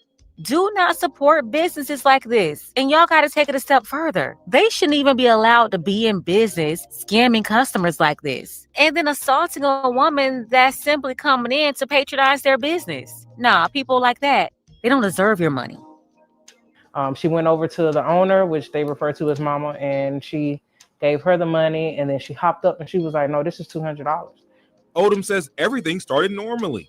A few texts, a clear plan, and a $200 agreed upon price. Let my hair go. We cannot leave you. Man, I'm finna sue you, bro. I'm finna sue you. Okay, I'm gonna shoot you too.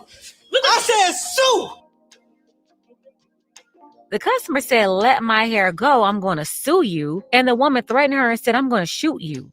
Do y'all see how dangerous it is dealing with people that can't even communicate with you properly in basic American English? And thank God, Jessica, you recorded this, because if they had done anything to you, they would have gotten away with it. They would have lied and made up a story that protected them. But luckily, you recorded it, number one. And then two, good thing she had the text messages too, where they clearly quoted her $200. So she showed the whole text message chain. Everybody saw the lady clearly said $200. So even if there was difficulty with the language or whatever, there's no misunderstanding about 200. So thankfully, Jessica had that and was able to show the police the video too when they responded to the call, because if she didn't have that, these 3 African women wouldn't have been held accountable at all. But once the stylist was finished, she says the tone shifted. Odom says suddenly the stylist demanded more money, and that's when everything changed. She told me to just give her $30 and I could leave, or if not, go sit in the chair and we'll cut the hair out. I said, you're not cutting my hair out, and I'm not giving you anything extra. I paid you your $200. I'm leaving. She was like, no, you're not leaving. So she turns and she locks the door. She says she spent nearly an hour struggling with 3 women, calling police as she tried to get out. Hey, record me. I said, if you can. We went to the salon for their side of things. They declined to comment. Birmingham police say they're aware of the video and detectives are reviewing the case. The charges will be pressed, and I am filing a lawsuit. And Odom says once police got there, they did tell the women in the shop that they had assaulted and kidnapped her, but right now, no one has been arrested. So far, the video that's gone viral on TikTok has well over 1 million views. Oh, but no, they're locked up now.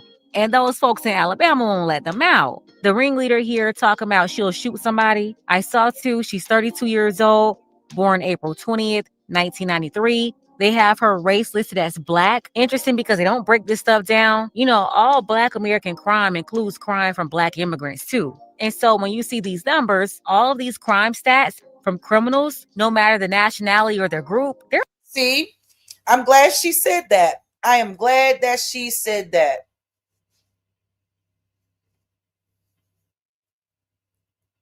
Because that ain't nothing but the truth.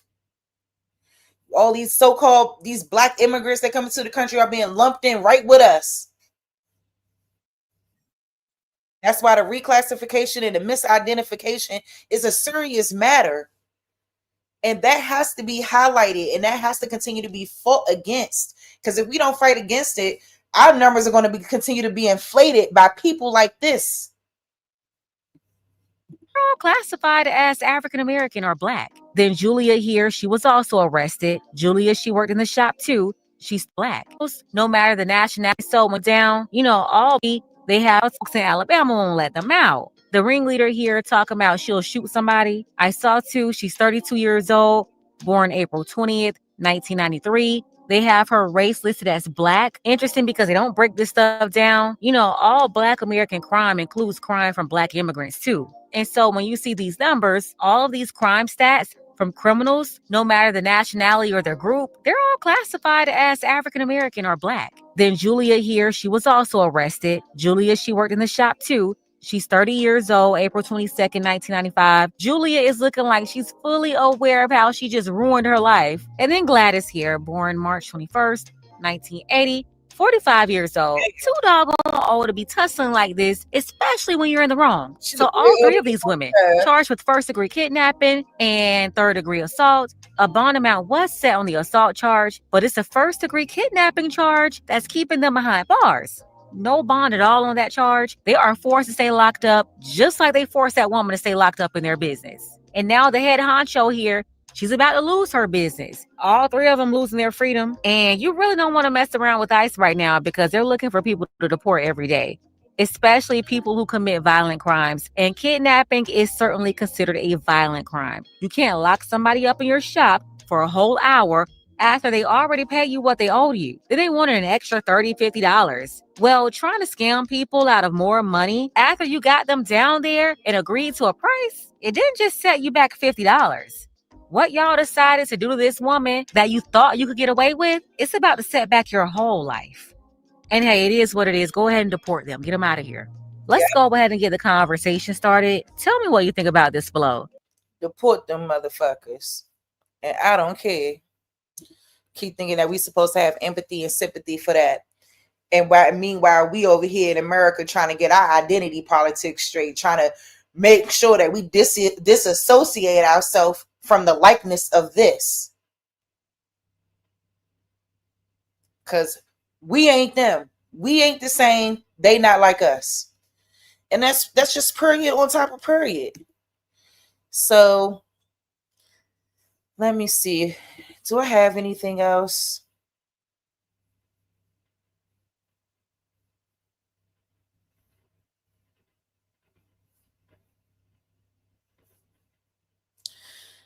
So I found this little abstract to be really interesting too. Like I said, I'm gonna go back to that. Can y'all see that? I'm gonna go back to that other one though. But it says incarceration by category, racial designations of it says racial designations and the black borders of Indianness. The black borders of Indianness. It says particular problems were created for, quote, mixed people in the United States with the development of race categories and ideologies based on hierarchies of color and blood, with, quote, whiteness favored above all else. Mixed people often self-identified with the more phenotypically European of their ancestors in spite of prohibitive legal sanctions. For the children of Africans, comma, African Americans, comma, and American Indians, comma, options were more limited and their positions within society far more liminal. Yeah, I think I said that right. Due to particular rules, laws, and practices in the United States, those who could identify as Indian rarely acknowledged African descent, while those categorized as Black could seldom officially identify their indigenous roots. For many Afro-American Indians, child, this resulted in forms of liminality within already contested categories, referencing examples of Afro-American Indians in exploring racial categories as a form of incarceration. This article explores the idea that race categories are more akin to incarceration than standard ideas of social control and examines the suggestion that the descendants of Native Americans and Africans and African Americans and other non-white people of mixed ancestry may be particularly vulnerable. It's a African Americans, American Indians, Black Indians, cultural anthropology, ethics, history, memory, identity, mixed race, racism. It says no one was white before he or she came to America. It took generations and a vast amount of coercion before this became a white country. Baldwin, 1984. I mean, when they saying Baldwin, I'm going to assume that's James Baldwin. It says the history of British colonies that became the United States has to some degree centered on the importance of defining Blackness and the meanings attached to it. As the economic growth of the colonies became increasingly dependent upon the force-free labor of non-Europeans, the need to set class and status boundaries grew, as did the desire to increase the number of people within the enslaved and enslavable categories. Although the rule of hypo-descent did not become a legal statute until the early 20th century, it had been normalized as a social fact for more than 2 centuries. Virginia passed an anti-miscegenation law in 1662, making sexual contact between whites and blacks illegal. The white parent, male or female, was to be banished from the colony within 3 months of the mixed child's birth. In 1705, the penalty for the white parent was changed to 6 months in jail. Additionally, the underlying intention of the legislation being to provide that mulatto children of white mothers should be in free status, though punished for their illegitimate origin. Children of enslaved black mothers were now to be slaves, no matter the father's position, and mixed-race children of white mothers, while nominally free before 1681, were after that forced to live as indentured servants until the age of 30. This was a radical departure from English common law, wherein the father was responsible for the child's position through the education and apprenticing of the child. Look at this nonsense here. It's the fact that they will put this up here at the beginning. Afro-American child.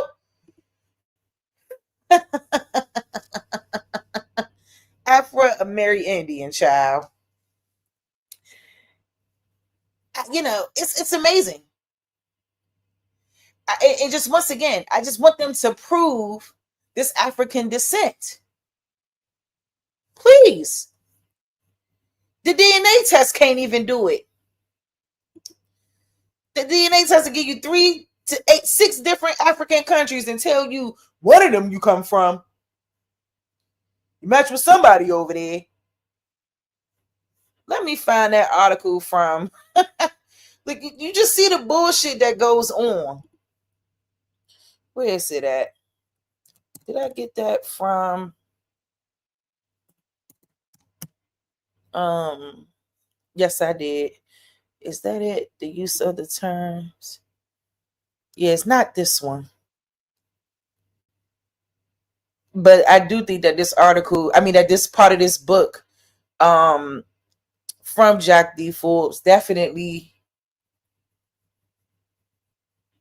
was a good one.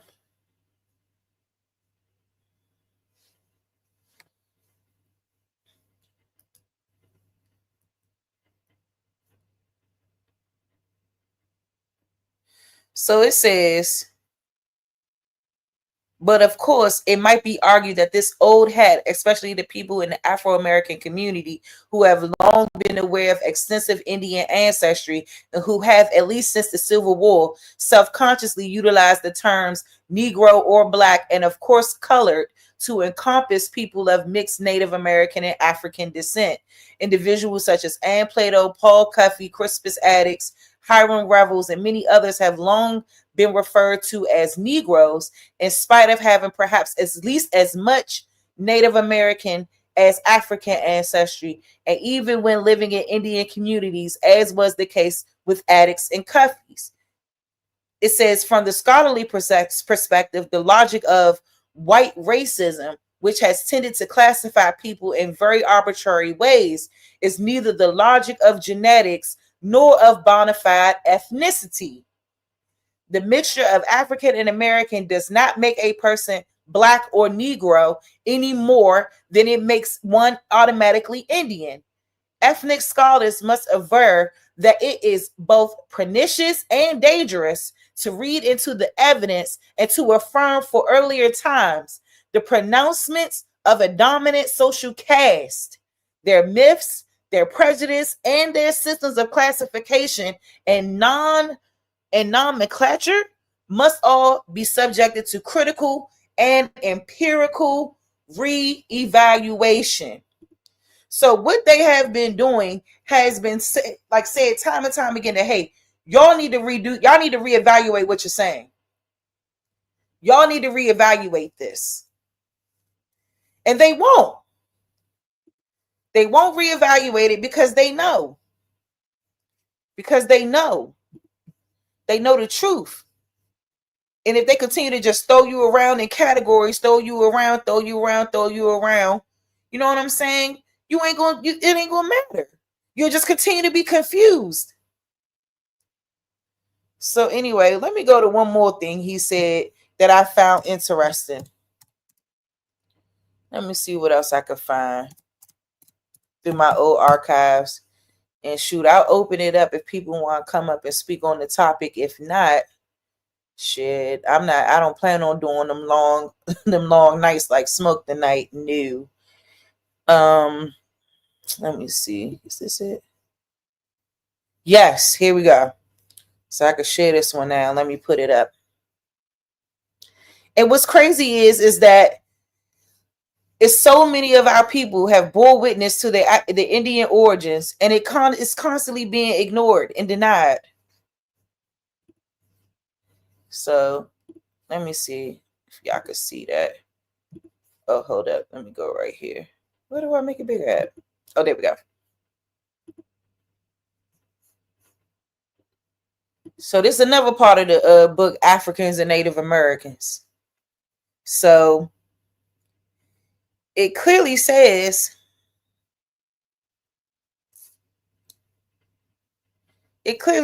right here, it says, as early as the 19th century, The 19th annual report of the Bureau of American Ethnology noted that a considerable proportion of the blood of the Southern Negroes of the U.S. is unquestionably Indian. The 1937 doctoral dissertation of James Hugo Johnston, belatedly published many years later, went further. It says there developed in the colonial period much intermixture of the Indian and the Negro slave. The class commonly called the mulatto is the result, in many instances, of the union of the three racial elements. To the visitor in the South, the physical characteristics of many Negro slaves. To the visitor in the South, the physical characteristics of many Negro slaves bore witness to their Indian origin.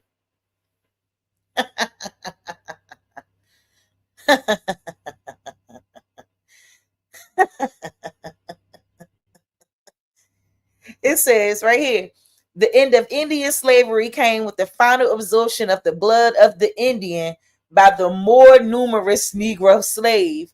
But the blood of the Indian did not become extinct in the slave states, for it continued to flow in the veins of the Negro. Like, I just don't know why they just won't keep it a buck.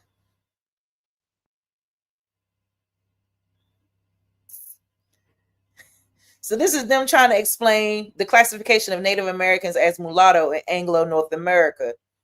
But see, it's the end of this article that had me tripped out. Okay, hold up.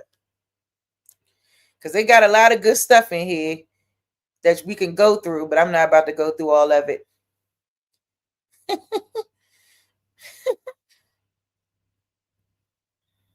It's like they keep saying, and I think that the only reason they keep saying this part African shit is because of how many of them was copper colored.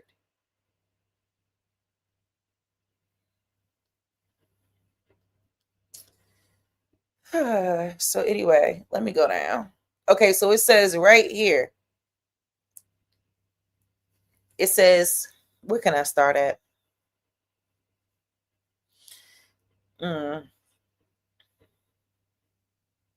It says, it would seem clear that the entire conception of the origin of non-African ancestry within the United States Afro-American population requires rigorous re-examination.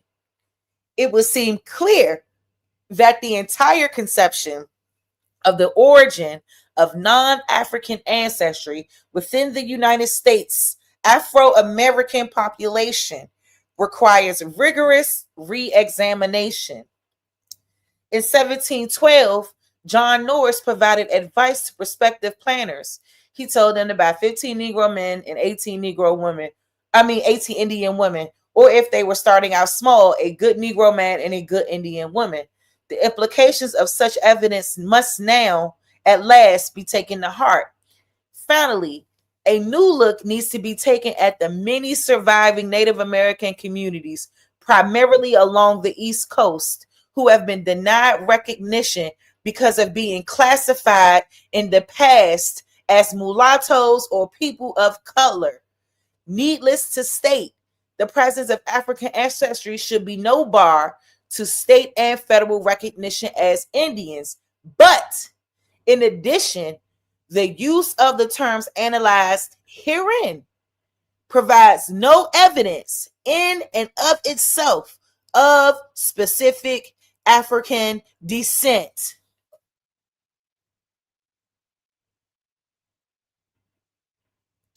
So, if you're not finding any evidence of this specific African descent, why are you continuing throughout your work to write part African? Are you just trying to be politically correct? Are you not trying to get bashed by your Native American people? The Mongoloids up there claiming false identity?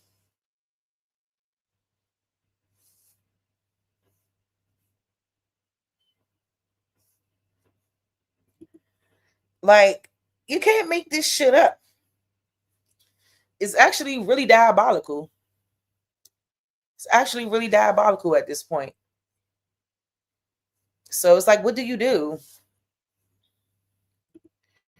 Like, reclassification is being ignored. And that's why I kept putting them, hold up. That's why I kept putting these articles up there, because you can see that that's what's happening. Because what did the article from Chowans to from Indians to colored say? It says, yet, unlike some of these studies, this article goes beyond viewing the recategorization of the Chowans and like groups as a form of documentary genocide or a denial of the Indianness of Indians. The denial. And instead demonstrates the racial categories are inherently unreliable markers of social cohesion and ancestral connections. Indian, colored, and other concepts are constructs of the imagination, not cogent signifiers of human difference. As sociologists have explained, race, ethnicity, and nationality exist only in and through our perceptions, interpretations, representations, classifications, categorizations, and identifications. They are not things in the world, but perspectives on the world.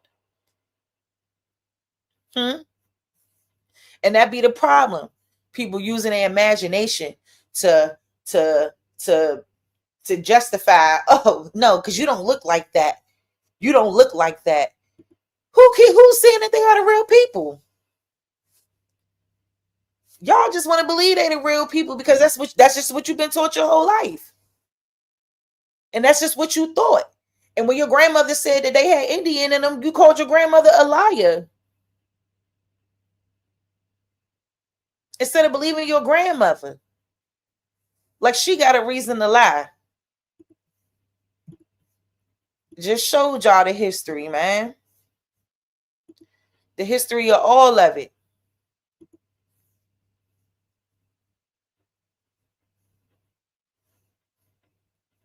Exactly. That's why I went back to that. That's why I went right back to it. It's people's perception. People write according to that.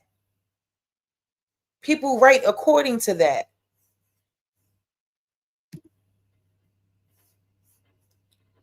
So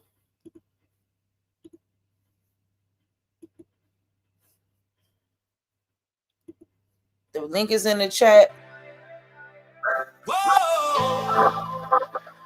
Yeah. Whoa. Hands up in the air, unified and bold. Shoulders locked tight, stories untold. This is the camaraderie, the brotherhood flow. We all stand in that for the people we know. Field Marshal Brother Nazir, never back down. Talk your talk media, word spreads around town. Big dog, Philly OG, wisdom in his bark. Big aboriginal power, lighting up the dark. Key Norfolk on the line, speaking truth through the static. Open the knowledge, mind sharp, automatic. Churi's the realest with that unbreakable stance. Bro Sanchez bringing light, giving minds a chance. Dangerous music, Drake Cobbs on the sound. DJ Cuddy spins it, our anthem hits the ground. T wriggles, Dulcie Nia, voices join the crowd. Smoke signal in the air, make the ancestors proud. We all stand, we all rise. Act for our people, open up our eyes. Linked by legacy, forged in the fire. This is camaraderie, we lift each other higher. We lift each other higher. Supreme Chief Holiday, guiding with honor. Voodoo Child channel spirit, the feeling is stronger, no one left behind. Every name is a torch, lighting freedom's path. As we move off the porch, every voice different, but the heart's the same. We paint our own future, signing with our names. Forged by the struggle, united by the fight. One dream, one people, together in the light. We all stand, we all rise. Act for our people, open up our eyes. Linked by our legacy, forged in the fire. This is camaraderie, we lift each other higher. Hands clasped in a circle. Ancestors hear the call. Past, present, future. Together we won't fall. From the roots in the soil to the stars in the sky. Voices echo strong, let the unity fly.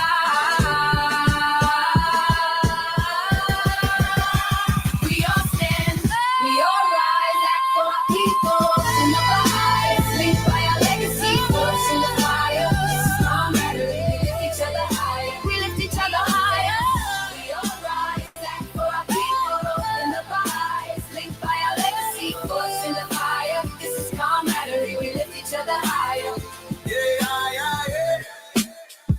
the people. Our movement, our pride. This is camaraderie. We stand side by side. Yeah, shout out to Brother Nasi and all them over there, man, for doing a big one with that song. I really like it a lot. Shout out to everybody that they mentioned on that track. That was fire right there. So let me see what else I got. It may not be much, but I think I have one more thing about this reclassification, and then we're going to call it what it is.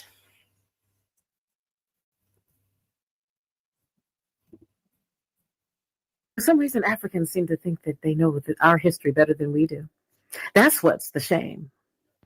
Let's get it. Yes, I'm talking about Hebrews and the native Indians. Absolutely. Concerning my people in America, who are the Israelites. Yes. Oh, I don't agree with Read that. it for yourself. And what does it say here? It says that the Native Americans. About being Hebrews, I don't know. I don't know too much about that. I just don't get into that conversation. Which that term has now been given to another people from Mongolia and Siberia, but initially we were called the Native Americans.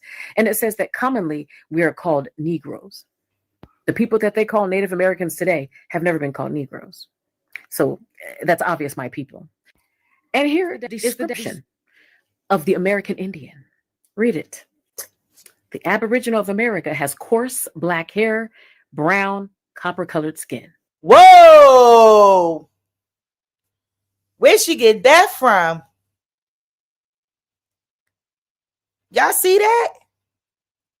I need to screenshot that.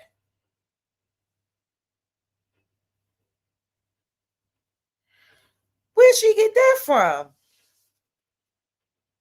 Is tall, straight of stature, and muscular, having coarse black hair, well-formed limbs, deep chest, brown or copper-colored complexion. What? Whoa. The description of the American Indian. Read it. The Aboriginal of America has coarse black hair, brown, copper-colored skin. Let's keep going. This happens to be a Shatta Indian, as you can clearly see, honoring Black Indian heritage. Indian is not a title that we made up for ourselves. It's just another prisoner of war term given to us by the colonizers. Let's delve into this book very quickly, The History of Ancient America. In this book, it clearly states that the natives of the continent that Columbus went to, which was South America he went to, but he dubbed that both of the continents of North and South America were of Hebrew extraction. And as you can see, it says Aborigines. What does it say? It says that ancient America is the land where the Israelites walked, that where the sun bestows its last smile. The sun rises in the east and it sets in the west. We're in the west. People in North and South America are what? The Aborigines of America. Let's keep going, since you think it's a shame that I'm calling myself an indigenous person and also an Israelite. Hebrew.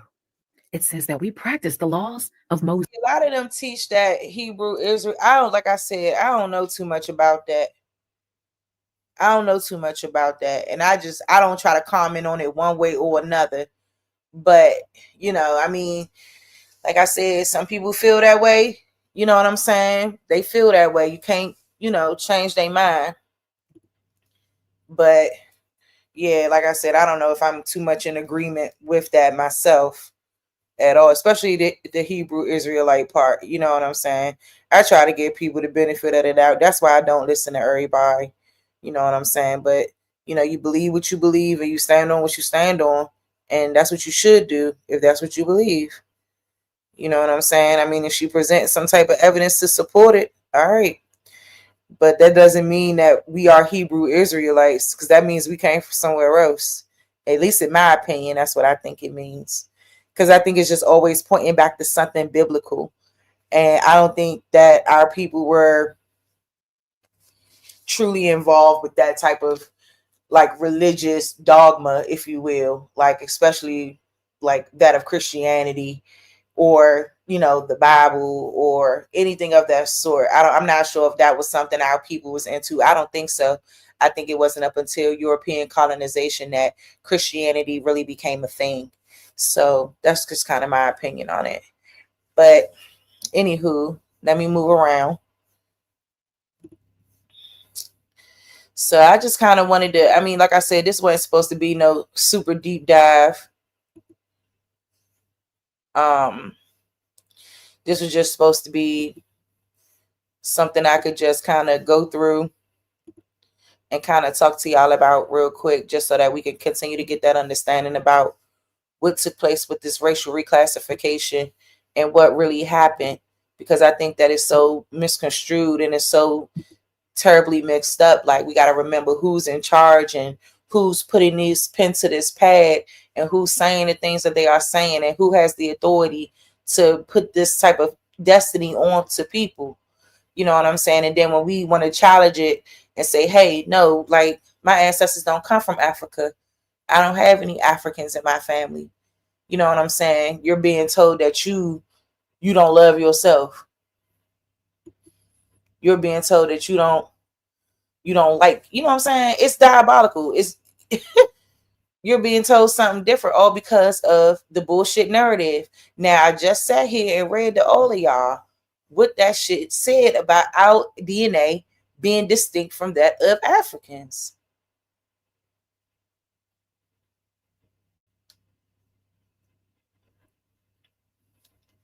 I don't see how they can't understand that. Like, they'll overlook anything that sides with us.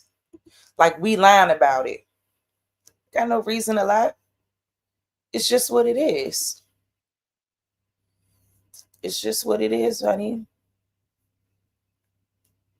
So, we just got to keep doing what we're doing. We got to stay in the fold with each other. I mean, I dropped the link. I guess didn't nobody want to hit the panel. It's cool. Because tonight wasn't one of those nights that I was about to be having all that drama up here. Because that'd be the problem. Like, we can't really fully explain ourselves or have conversations because there's always dialect and there's always distractions that we don't need to continue to allow. Like, I mean, I guess the next time I come on, I'll talk about the Contactant furnace. I was going to go into it. That's what I was trying to go into, about how they found those people in Frederick, Maryland, found all those people buried there. And then once they found out they was niggas, oh, we got to figure out where they come from in Africa. It's outrageous. It's outrageous. Like, niggas are always being pinned to Africa. I wish people would get the trick and get the ploy. It's a trick. They can't even tell you where you come from in Africa, but you're so pressed to believe it. You can't even find where you come from in Africa. And you think it's because of all these fake reasons that they give you for why you can't figure it out. Huh. I know why you can't figure it out. Suck ass. I know exactly why you can't figure it out. Because they don't want you to know. And you ain't gonna never know unless you go and look into your history and find out for yourself. And that's why I said anybody that did find any type of Africans in their motherfucking family, they immigrants and they came here willingly. And yeah, and prove me wrong. Motherfuckers. Tired of y'all ass. Fucking ridiculous ass work. Gotta continue to go through this shit every day, all day. Because you looking for a bone in the ground that they'll, like, shut up. They ain't never shown you one slave ship and you believe that shit.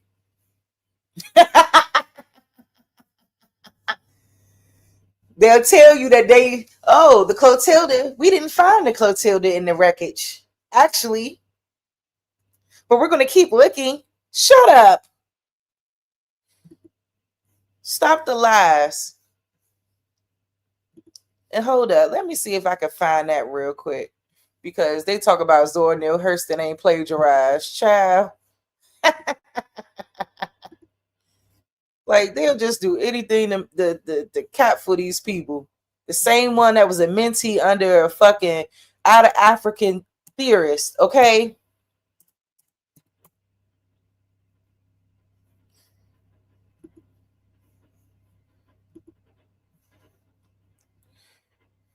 So hold up.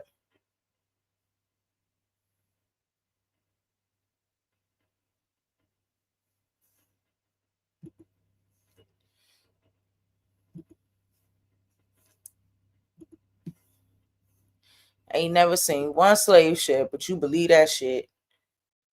Like, seriously.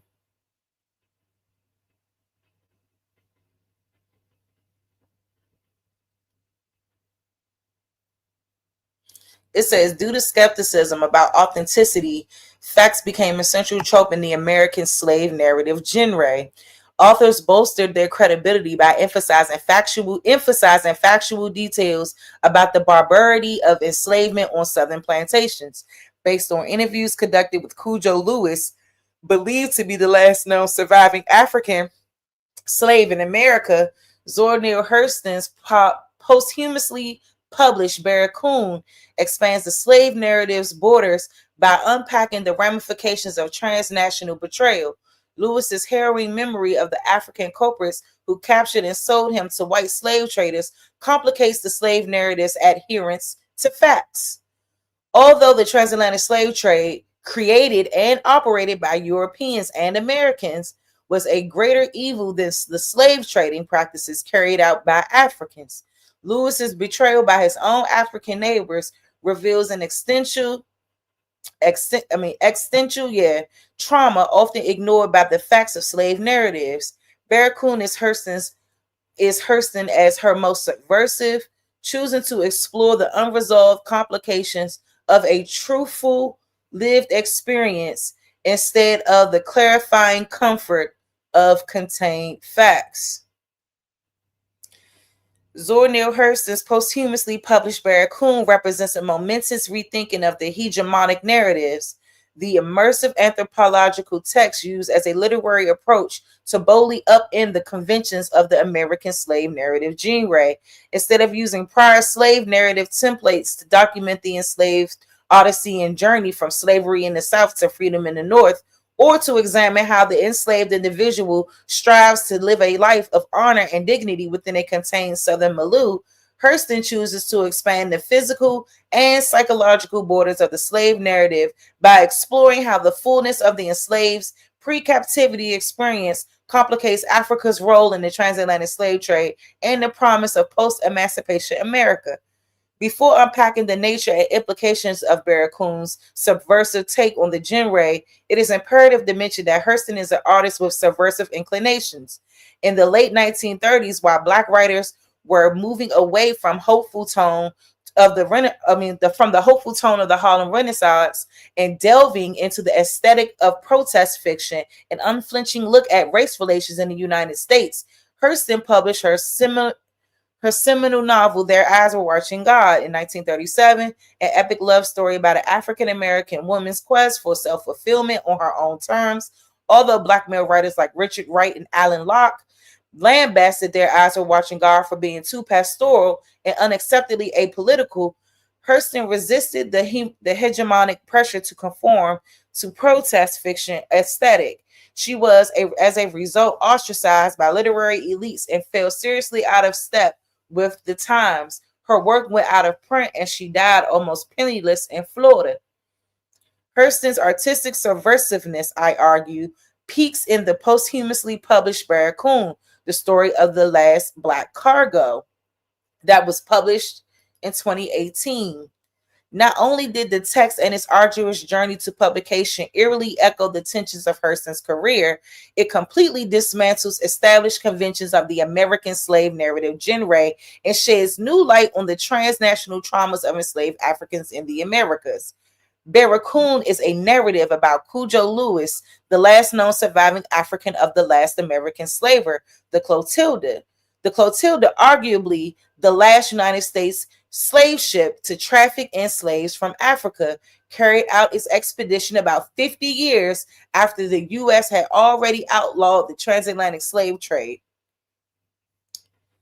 It says, outlawed the transatlantic slave trade, quote, banned in 1808. American slavers continued to traffic in Africans, albeit at a decreased volume due to patrols, until Clotilda's final voyage in 1860. Lewis was a teenager when he was sold to an American slaver and brought to the Plateau Magazine Point, Alabama in 1860, where he was held as a slave for approximately 5 years until Union soldiers told him he was free. Unlike most African slaves at the time who were already settled in the U.S. for generations, Lewis still had vivid memories of his African home. Thus, according to his testimony, he struggled for the remainder of his life to find a sense of belonging or community in the U.S. Hurston first met and interviewed Lewis named Olale Kasala in July 1927. Dr. Franz Boas, often dubbed the father of American anthropology, enlisted Hurston, his mentee, to get a first-hand report of the raid that had brought him to the America and bondage. It says the Journal of Negro History published Hurston's interview as Cujo's own story of the last American slaver. But years later, long after Hurston's death, the article was outed as a plagiarized document by a Hurston biographer, Robert Hemingway. Most of the article was secondhand information lifted from the Historical Sketches of the South, a historical text by Alabama farmer and writer Emma Langdon Roach, which examined the history of American slavery, including the story of the Clotilda and the fate of the African slaves it ferried. Scholars have speculated on the reasons why Hurston, usually the consummate professional, resorted to plagiarism. She was, for example, disgruntled with the methodological processes of her employers, processes that had her chasing court records instead of doing immersive field work. She was also overworked and underpaid for the assignment, and perhaps she submitted an inauthentic document as a form of revenge. Other scholars like Linda Marion Hill have pointed to Hurston's inexperience at the time.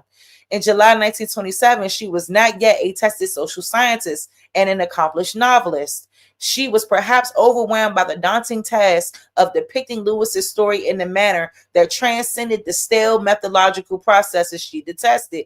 And according to literary scholar Linda Hill, Hurston possibly became too uncertain how to manage her subjective response.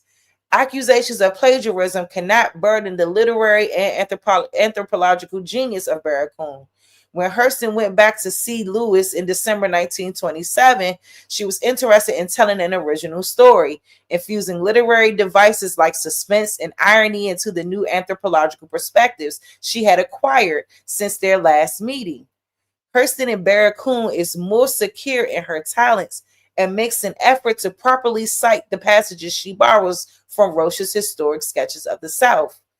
Additionally, external sources corroborate the new information she presents in the text. According to literary scholar Deborah G. Plant, witnesses, experts in the Yoruba culture, contemporary newspaper articles, and abundant archival material corroborate the various events in Cujo's life as described in Barracoon. So some of the things they saying they can corroborate with whatever this paper is. It says, due to the displaced identities created by the transatlantic slave trade and the mainstreaming of dehumanizing depictions of the Black experience in Western scholarship, Hurston believed that the ubiquitous objective observer format in anthropological practices was not applicable when studying African American culture. Objectivity, she maintained, has been forever jeopardized. Thus, profiling a subject with a story as compelling as Kasala's would nearly be impossible without immersion into the community itself. Barracoon sees Hurston moving away from the hegemonic anthropological methodologies of her time and actualizing her vision of herself as a social scientist and an artist who was determined to present Kasala's story in as authentic as a manner as possible. So I don't see how she was trying to be authentic if you're trying to add your own spin to it. Like, not only did you copy someone else's work, but now you were trying to implement your own thoughts of it because you didn't really want to do any anthropological work and you didn't want to chase records and documents to support this story that you're putting out there. I just think it's really outrageous.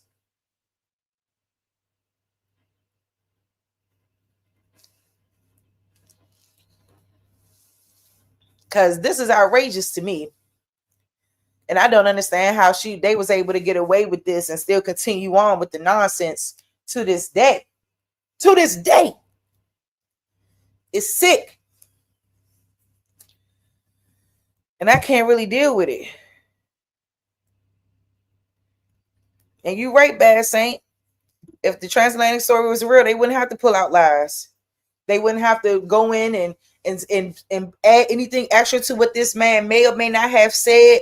Everything got to be questioned at this point. Because authenticity is what we should be looking for. Always.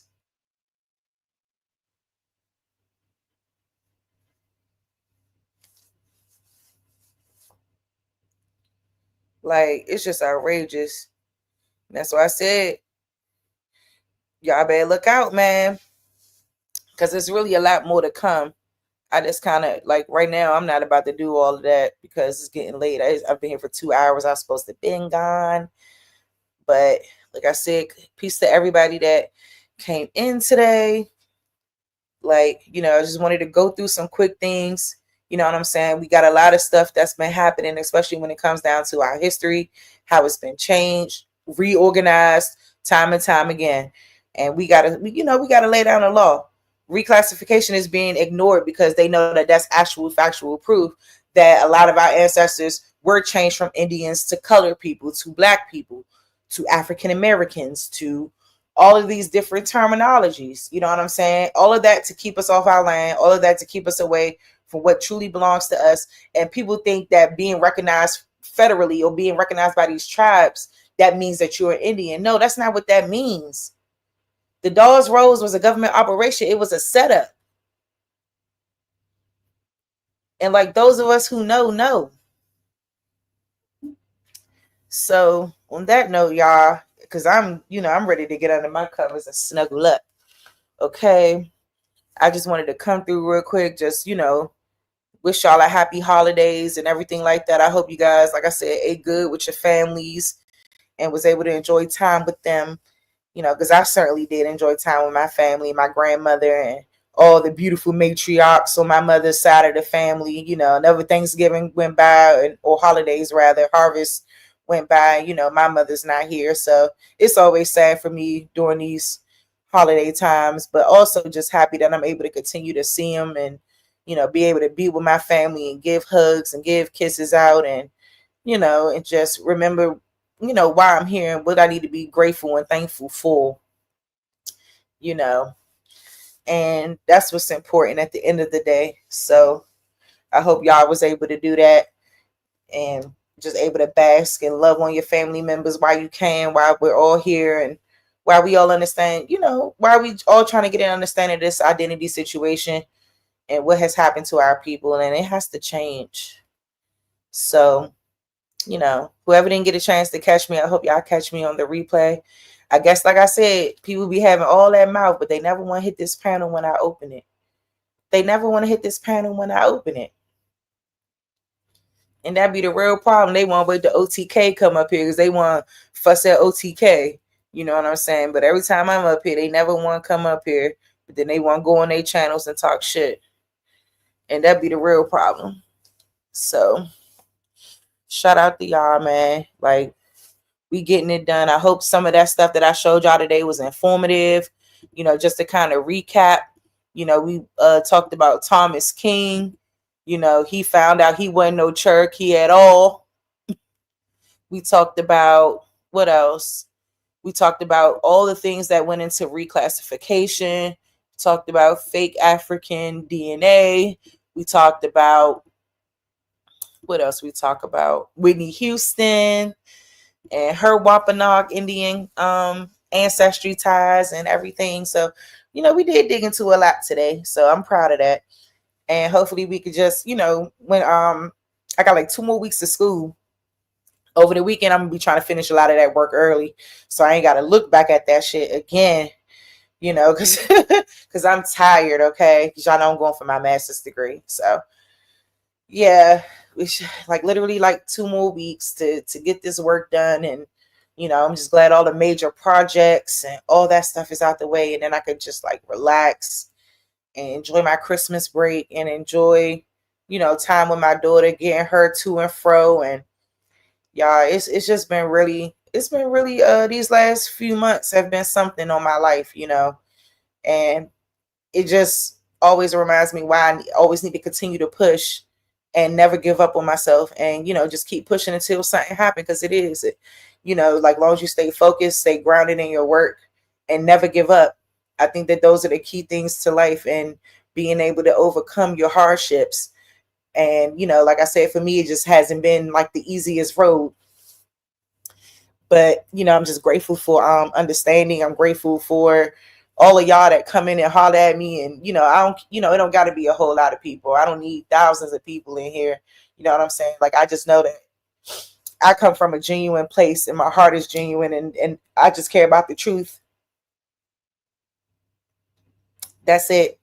And I just want the truth to be exposed, and I think that a lot of the truth now being exposed is part of our our mental capacity, and why a lot of us are acting out the way we are, and why our community can't find any common ground or peace together with one another, because we're all so confused about our history and the truth behind our history. And there's a lot of forces that don't want that truth to be revealed.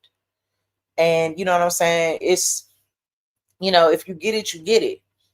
And if you don't, you won't. You never will. You'll just continue to rely on what they said. You know what I'm saying? You won't be able to decipher things or discern information. It say African. It say African. So that means you're African? You don't know how to eat the meat and spit the bones? Silly Willy? I hear a lot of bullshit. You know what I'm saying? Like, I'm constantly having to correct people. Constantly. Oh, we all immigrants. No. We are not immigrants. Stop spreading misinformation. Yes, girl. And please believe most of the motherfuckers with a big massive followings are agents. Yeah. 100%. Like, I ain't come here to get big or nothing like that. I came here because I was inspired by what I was learning about my own history, my family. When I'm telling people in my family that there's no slaves there, everybody was born free. They were born free. They weren't born into slavery. No. You have to understand that your history is your history, and my history is mine. And we all don't have the same story, and we all have to understand that. And I think that even still, everybody's story, most of our stories will not corroborate a slave narrative. But a lot, and when people really do find that out, they be like, what the fuck? And I always finds it out. Because it just is what it is. I don't have time to be playing around. Like, I'm not gonna lie to nobody about shit. It just is what it is. Like, you got to look into your family. You got to put the money into it. You got to put the energy into it, the time into it, because it takes time. You have to do all of that. You know what I'm saying? If you really want to know the truth, because the truth is hidden so well that you really have to dig into stuff. And that's what it's all about. You know what I'm saying? It's hard. We don't like it, but we got to. We got to get the truth. And that's why I said, I know if I'm finding this shit, I can only imagine what other people really finding. You know what I'm saying? Like, it just is what it is. Like, history is complicated. And you're gonna find shit you don't like, but you're gonna find shit that you do like too. So anyway, peace to Epic Studies. How you doing? I'm good, Sharice. How about yourself, sweetheart? I'm good. How was your harvest? Was it great? Oh yeah, I was a fat cat. It was good eating too. You ate a lot of macaroni and cheese. Yeah. I took the day off. Food was delicious. It was great and healthy. I'm Good eating. so glad. Okay. Yeah, good eating. All right. Um, So I see what you got. I put it up on the screen. If you want to go ahead and get into a talk about that, you can. yeah, if you don't mind, we've gone over this before on where I have on a couple other channels, but I feel like this is still an important issue as far as excuse me, um, as far as the labels and the terms that are being used to reclassify our people as it pertains to identity, because I still hear the terms being used as if they are identity, and I just want to show that what these terms actually mean and what they're being presumed to be when one comes from the lips to claim that they are one of these labels. So regardless of our personal beliefs as to what we think or may presume these terms to mean, what we have to really consider is the jurisdiction upon which we find ourselves susceptible to. And here we're talking about pertaining to the jurisdiction of the United States. So pertaining to that jurisdiction, I think it would behoove us to comprehend what these terms mean from the perspective of the United States jurisdiction. Okay. And one of those terms is the terms you have up on the screen now. It's Negro. Now, I know a lot of people have their own personal, beliefs or what they may presume the term may mean based on their own personal research. I'm not knocking that, but I'm talking about as it pertains specifically to the express jurisdiction of the United States. What is a Negro according to the United States? And what's on the screen, the definition is from, it's the legal definition of Negro according to the Henry Campbell Black's Law Dictionary, 4th edition, unabridged. And I don't know if you can see it, Sharice, but if you look at the bottom of that picture, there looks to be like an emblem of at the bottom of the picture itself. They're at the bottom right-hand corner. Right here. Yeah, I think that will blow the picture up and show the whole screenshot, I think. Okay, let me see. Because That's that's what I was just a trying to figure preview. out. But Okay. in order for me to read it, I would need to see the whole thing. Let me see. I don't know if you can click on that bottom right-hand corner there and if it'll bring it up all the way out or not. All right, I'm clicking on it, but it's not. It's not doing it? Throw it up. But I don't know why it's not. Okay. Well, is it possible, like, you're clicking on the photo to move it left to right so that way I can just read it? And some of the, okay. Well, that's another screenshot. There's 3 pictures up there. There's 3 screenshots. The first one is Negro, the second is colored, and the third is African descent. Okay. And so since you can't bring that up, I do want to read that, but I can't see the whole thing. So give me a second. All right, take your time. Yeah, and I'll pull it up on my other phone that way I can read the whole thing. Give me 1 second.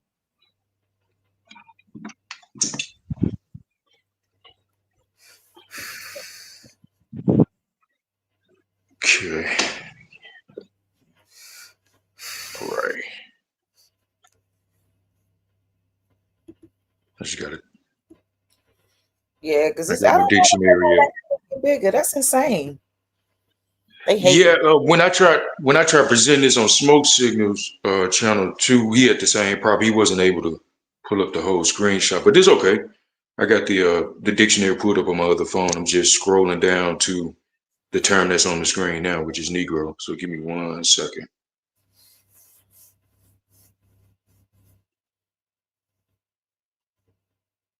Okay, that's I.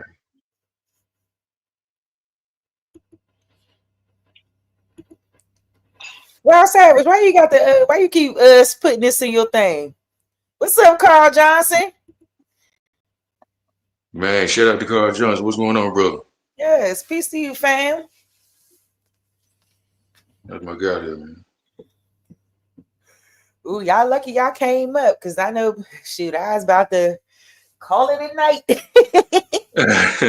I'm sure we have it 10:30. I'm surprised Smoke ain't gone live yet. But anyway, go on ahead, Epic Studies. Okay. I mean, you could give me, I Okay, don't know, hold on.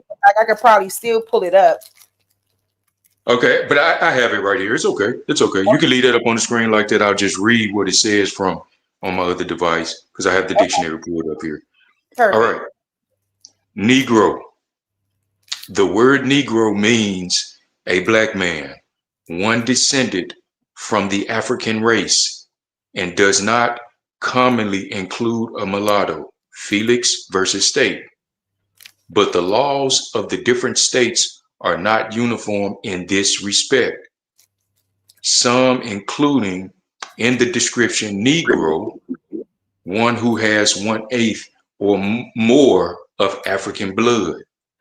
Term Negro means necessarily person of color, but not every person of color is Negro, which is what I like about this definition, this legal definition, because it points out the possibility that just because one who may look like a Negro, which is to say, according to its definition, one may look like he's of African descent. You see what I'm saying? But according to this definition, the term itself doesn't necessarily mean everybody of, you know what I'm saying, that looks like a person of color is of African descent, which is the definition of a Negro. You see what I'm saying? So I wanted to point that out as to what the presumption is when we use a term like Negro and it's not clarified as to its use. Because when it's not clarified, it's automatically the presumption is African descent. Okay? Keep going. Now moving on to, if you don't mind, moving on to the next picture, the next screenshot is the term colored, because it's mentioned a person of color. And in this definition of colored, mentions that very phrase, person of color, because we all know that the legal term color means a synchronlacrum, that which is distinguished from that which is real. So if it's distinguished from that which is real, we're not talking about that which is real. We're talking about the opposite of it. Okay. Now, let me pull colored up on my other device so I can read the whole definition. Give me 1 second.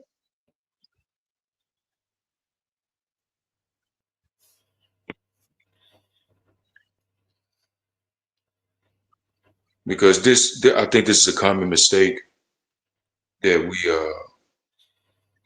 that most of us tend to make when we're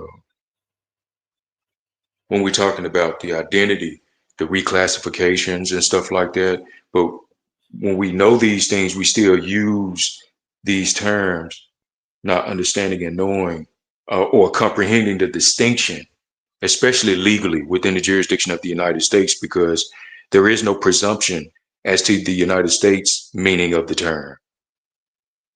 And this is very important. All right, color. No, the CONs. I'm almost there. Give me a second. My brother, my sister. And when you Alabama, said shout out to you, brother. How are you?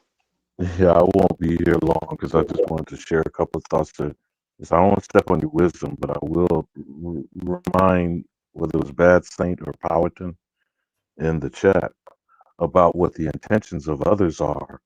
And you may call me whatever you like. It's what I answer to. The question is, when do we get in our right frame of mind answering to who the actual American is? Now, with the Negro, you've seen niggerdom in the etymology dictionary. You know what they define niggerdom to be? All Negroes. But why is Negro not attached to continental Africans in contemporary times? Because when they come over here, they will not tolerate you referring to them as a Negro, will they? But then they say the Negro races are of African descent. Isn't that what I'm hearing you say, Epic Studies?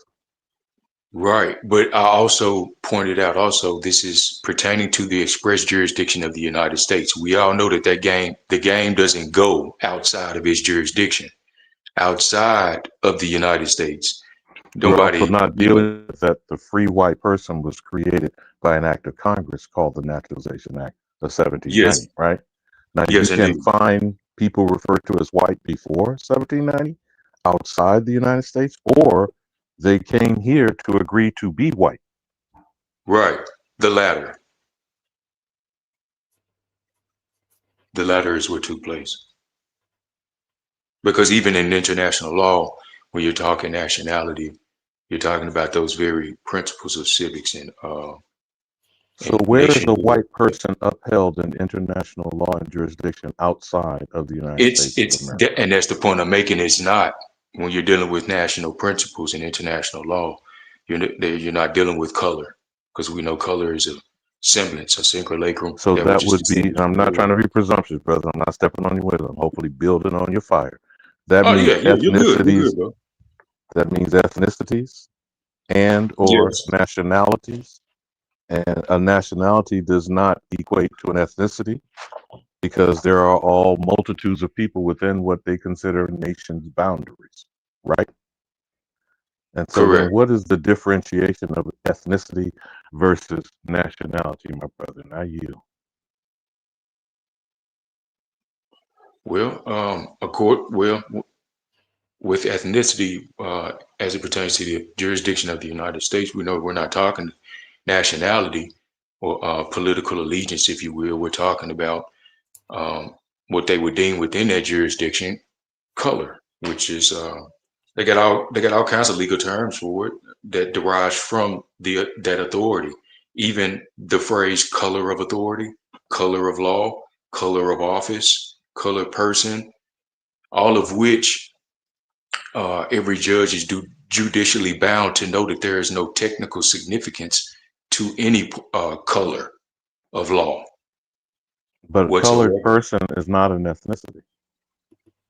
Say it Would again. you, Say and it. not, you may not agree, but would you say that a Japanese, a Korean, a Filipino, a Guatemalan, an Argentinian, and quote unquote Kenyan, Ethiopian, are those persons of color?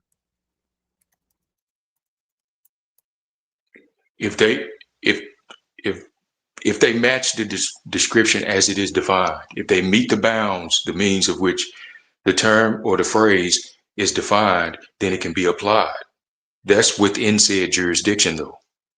But we are allowing people to convince us, the American known as the Negro, and I think you realize now why I Hmm. use the language that I use.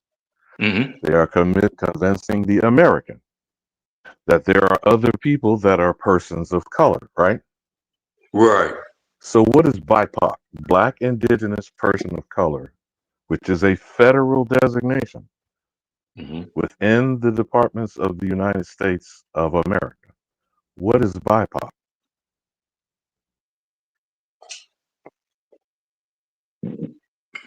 Oh, you're asking me that? Yeah, I mean, as your best estimation, because it is used. As a matter of fact, that is what the transition from stripping Negro under the Obama administration, elevating African American, which is a misnomer and a false identifier, which is now evolved into Black Indigenous Person of Color. Right. But I don't. Yeah. I don't. And again, I think this is another one of those phrases that still doesn't have any technical, significance whatsoever. And I don't think any judge in this, would be, obligated to even recognize such a thing. But that's what I'm saying. It's all social. That's why it's called social engineering, and it's used to trick. So again, I guess you could it's say to trick the causing minds of the confusion. people into It's causing confusion. That's what I was about to say. It's right, causing right. confusion. It is too broad. It is over inclusive Hmm. because what is black? It's separating me. What is black? What is indigenous? And what is a person of color? Like I said, now these people may take offense to it. You notice that you don't have yellow, red, and brown designations or references to people, but always black is referencing the American. right? Right. But in Right. the And they used definition of the to. census, it says that black are the races of Africa, not America, right? Right. And we know And within that's the definition of American, copper-colored Aborigine. But there is no reference to Aborigine in the definition of African, is it? no, no. That's what I was getting to with the third screenshot that was up there, which is the definition of African descent.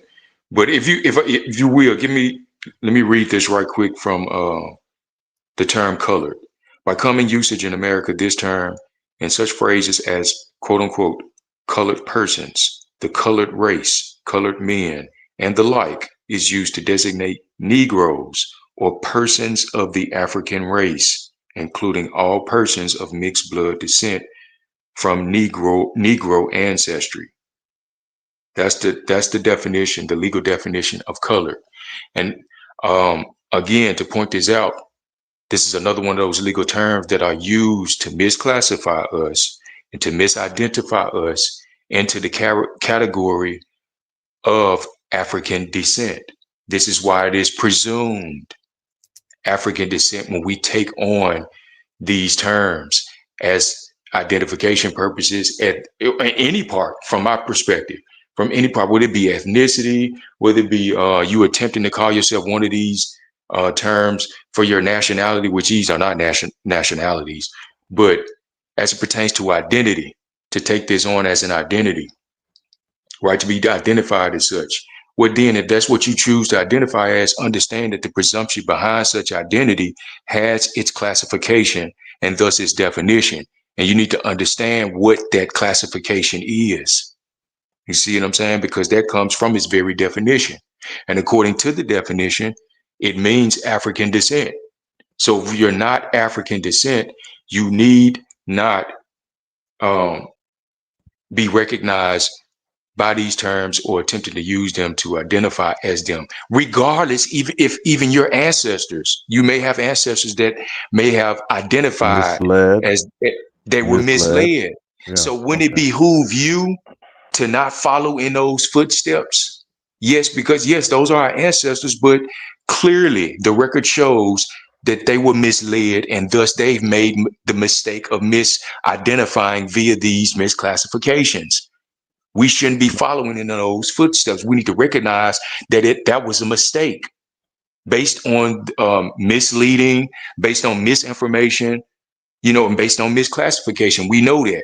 So it would be foolish to continue on with that and thinking it's some part of a badge of honor to continue using it just because our ancestors did. But we recognize that was a mistake.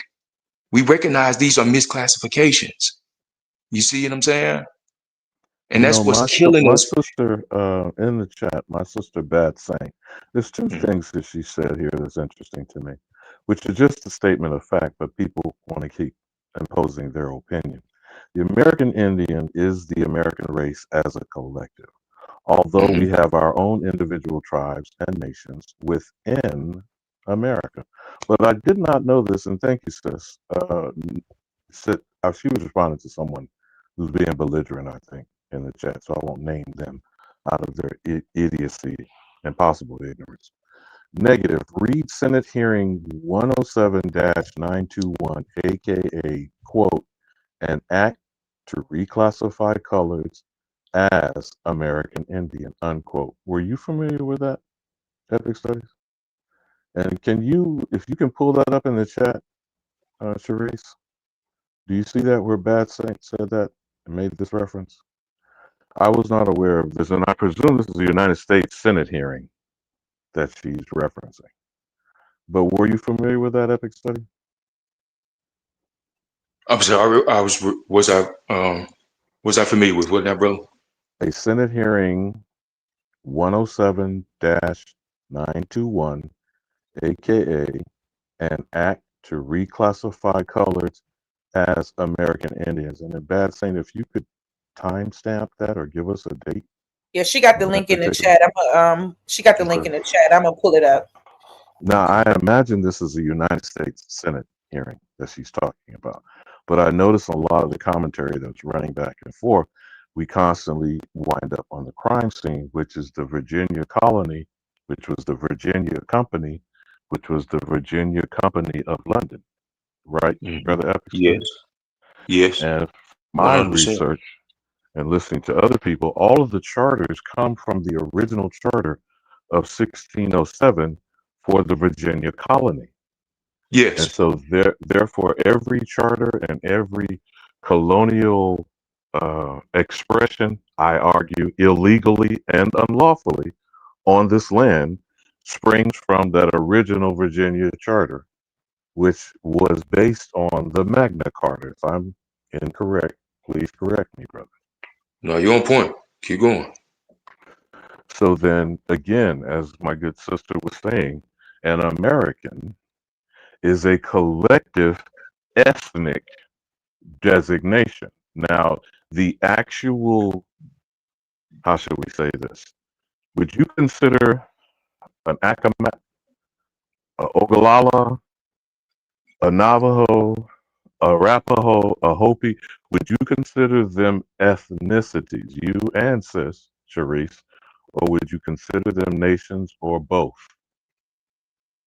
Would I consider which? Would I The consider what? names that I named are things that we would be called tribes. Okay. Is a tribe because you are electing to be a part of something or you are born into something? And I think that's what people keep confusing. What is ethnicity and what is nationality? You feel me, bro? Yes, I do. Both. Well, with as it pertains to nationality, you got two sides to that. You got the political side, and you have the side of birthright. So, because when you on the side of birthright, nationality would pertain to one's nativity. Okay, Which is the that means parents like that you're born into, which is the family bloodline you carry as a right. genetic makeup. And my argument is the patch of dirt you were born on. So wherever you were born, and within the 48 contiguous states, because I kind of consider Hawaii and Alaska unique, not just because of their physical geographic separation, but the kingdom of Hawaii is different than the landmass Alaska on the North American continent, which we consider to be Canada, or just remotely, as far as space is concerned. But the problem for me is we keep trying to make stuff complicated that should remain simple. Number one, America is the entire continent. From the tips of the Arctic Pole to the bottom of Chile, okay? That's America. North, Central, South, conjoining islands, like A1 likes to say. Okay, but beyond the fact, that simple fact should be indisputable. I argue people are American where they are geographically. Now, North America and the United States are entirely two different entities, as you're arguing politically, and I would say as a corporate fiction, because the United States, by definition, is a corporate fiction. Okay? The 48 contiguous states are land boundaries drawn by colonialism. Would you agree? I agree, yes. Then within those boundaries that we're calling these 48 states, what is the difference between a tribal nation and what we've now evolved over time as state governance? It's the same. From my perspective, I think it's the same thing. It's just operable on the political aspect as we know as the United States. It was just codified and put Now into we're all action. talking, you and I both now here, we're taking theoretical discussion. Now in practical application, it has defaulted to foreign intervention. Because the vast majority of these 48 states, again, I'm putting Alaska and Hawaii aside for the second. The vast majority of these 48 states are operating under foreign influence and illegal occupation. And I do mean that word in the same as in Gaza and Zionism. You feel me? These are people illegally here and occupying the actual legitimate autochthonous, aboriginal, indigenous population.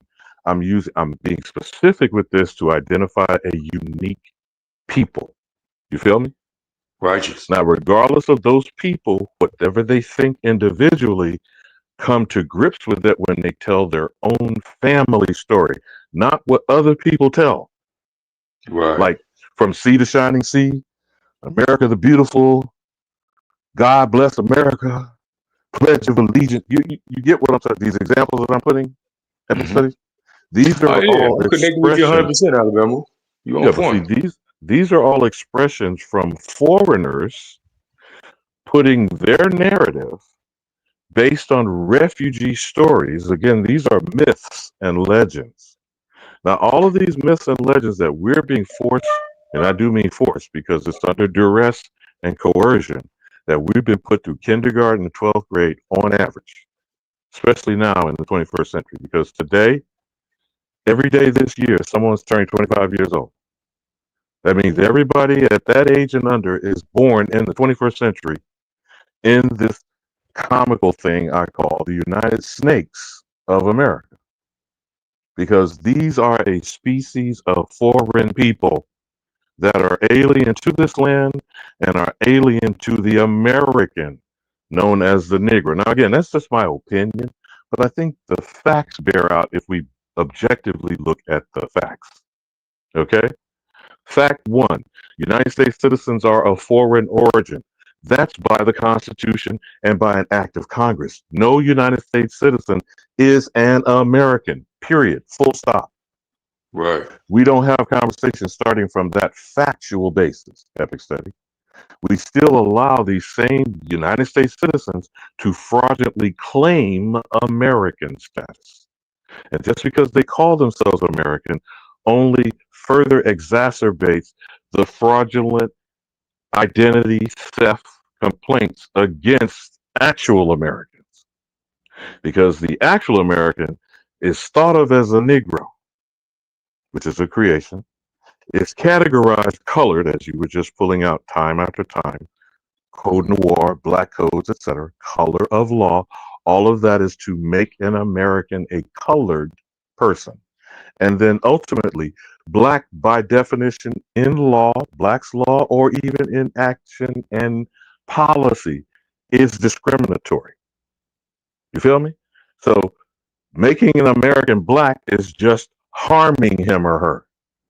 Don't matter that they call themselves that. You feel me, bro? Right. I do. You're And exactly this is right. our predicament. We have to put a stop by just saying the simple fact of there is only one. What is that again, brother? American. We're the Okay, only then I American. yield. And that's where it's at. That's exactly where it's at. Because, like I said, as I pointed out, the these other terms, all of them, Negro, colored, black, a colored person, African American, all of it means African descent. And that African descendancy is based on the meaning of African descent within the Naturalization Act, the one that was amended in 1870, because the one in 1790, mind you, we weren't counted or enumerated, weren't even allowed to be a part of it. It wasn't until the Naturalization Act, and shortly after that, the 14th Amendment, that paved the way and opened the door for people of Africa. Because remember, the original 13th Amendment in its 20 sections, I believe it was the 12th, that's the 12th section of the 13th Amendment that said that no one of African descent could be a citizen.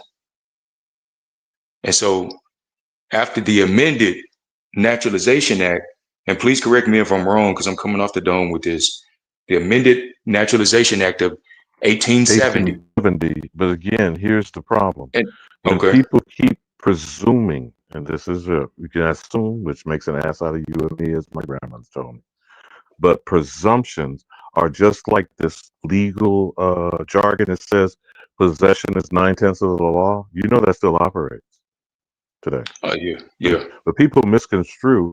Well, how do you verify possession? How is one possessed? Is theft possession?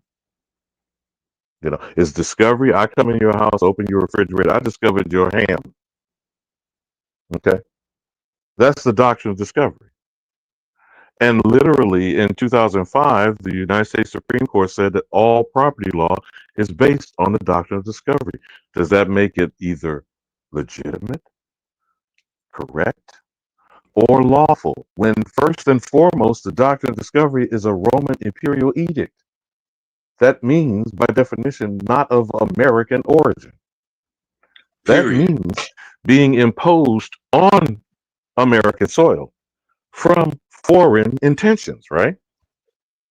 Which is completely unconstitutional. That's for one. But go ahead. Go ahead. And neither is European, Arab, African, Asian, nor Hispanic mentioned in the Constitution, correct? Correct. The only identified ethnic designation for a population is Indian not taxed and Indian tribal nations in treaties and trade. That's it. Let me ask you a And question. even that's based on a trust relationship between the United States and that tribal nation. Without it, oh, go ahead, bro. Peace to you. Yeah, peace to everybody. I just want to ask a question to both of you guys.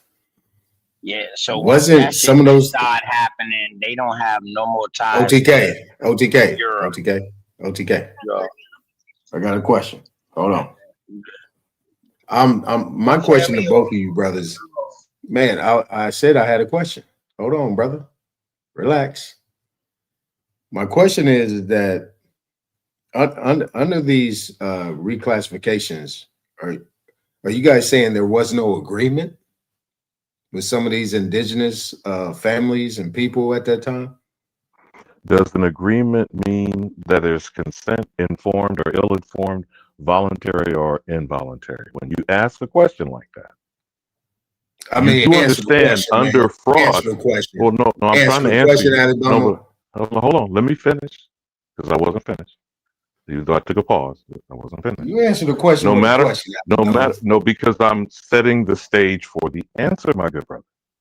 Under fraud, it does not matter whether there is consent, informed or ill-informed, voluntary or involuntary. The act of fraud voids everything, regardless of whether there was an agreement or a misguided party, which is the person who's a victim of a fraud. But go ahead, So that's brother. a I yes. yield.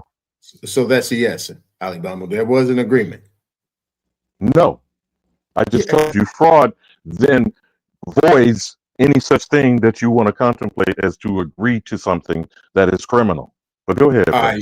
right. So peep this, right? I mean, at that time, you're dealing with a group of people that was autonomous. Their autonomy was recognized and spoken and unspoken. So you telling me people that control their land, control their commodities, control their currency, got duped into a bullshit contract that they agreed to? I mean, make that make sense to me. Well, I don't have to make it make sense. That's for you to come to that conclusion. But you're presuming that doesn't happen this very day? We're not talking about this very day. We're talking about when. Well, whether we're talking about in the past or we're talking about in the present is based on past activity. Yes, we can at least agree on that. So No. it would imagine it would be safe to come to the conclusion I don't agree. that things that have I believe another ecclesiastical reference is that there is nothing new under the sun, correct? I just said I don't agree. I didn't ask you for agreement. I asked you it is safe to come to the conclusion whatever has happened will happen and continue to happen. And nothing that is happening now hasn't happened before. That's what the point of there is nothing new under the sun. I said I don't agree with that statement. I don't agree with that statement. Okay. And here's why I don't agree. And this is very, very constructive in what I'm saying, right? Because I'm of the thought, and this is my theory and hypothesis, that people that was ontogynous that had full control are not dumb, ignorant, remedial in order to read contracts, constitutions, acts, or whatever agreements and treaties that's going on. People had their conscious mind, and there was a conscious meeting of the parties. So you're telling me that these people that decided to stay or allotted land or granted land or ceded land to these people to come over here and do business with us did not agree to be reclassified at that time? We're not talking about present, we're talking about back then. Okay, well, I'll level with you there and let's suppose that did happen, right? Okay. Even according to the very maximum contract law, that has nothing to do with you. The contract was between those parties. So for you to even rely upon the contract that was made between two other parties for your salvation, it's minute. And not only that, it's what we call legally incompetence because you should know better. Okay. Okay, so say that they did agree. That has nothing to do with you. You're choosing to take on the cloak. Okay. All right. So When check you're this. here and you're charged, listen bad. to me. Let me say this one last part, and I'll yield, bro. When you're here and the fact that you know better, you're charged with doing better. It's not a disgrace, nor is it a dishonor to our ancestors to do better, even if that better comes in the form of something correcting a mistake that our ancestors made, whether they did so ignorantly or intentionally. Okay, Okay. that would be the goal. That would be the job. That would be the mission from then. Is not to continue on in the ignorance, continue on in that which has disadvantaged us, that which has caused us all types of political problems, all types of issues that we're dealing with today. Everything from dysfunction, you know what I'm saying, to miseducation, to civics, to all of that. That's okay. We recognize, at least in some places where the ball got dropped. And because we're able to recognize that and go through the motions of finding it out, now we're charged with doing better, with correcting it, moving forward, not relying Okay. upon. Okay. So you're agreeing with me, right? So this is No, I level with you. I level with you because I wasn't there. I don't know. I can only go by, what's documented and stuff like that. So I say, let's Now suppose that it did happen in the way that I'm gonna throw it at it. I'm gonna add on to what you're saying, right? And I'm gonna give you something that we can all attest to, right? I think everybody. I'm gonna say I think everybody in some of their genealogy that they traced, and they find land patents, right? They find land patents, right? They find where in the census after 1790 they find these colorable identifications, but you find land patents, and then those land patents are granted by the president from the city of Washington, D.C. Right? So if that's the case, that means that some of these people had to maneuver and transfer their wealth under the guise or under the structure of how the government was set up within the 13 United States eventually. I'm just throwing this out there, right? This is just me and my research, right? So what I'm saying is that at that point in time, reclassification was an agreement. And what I am going to say demonstratively, I'm going to say this forcibly.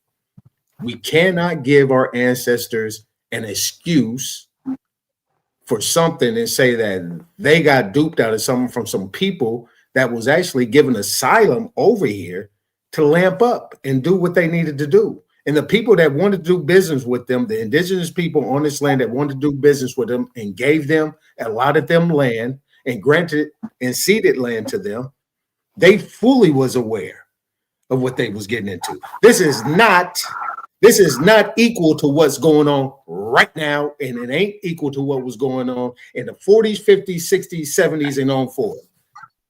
That's a bunch of crop. Aton, let me ask you a question.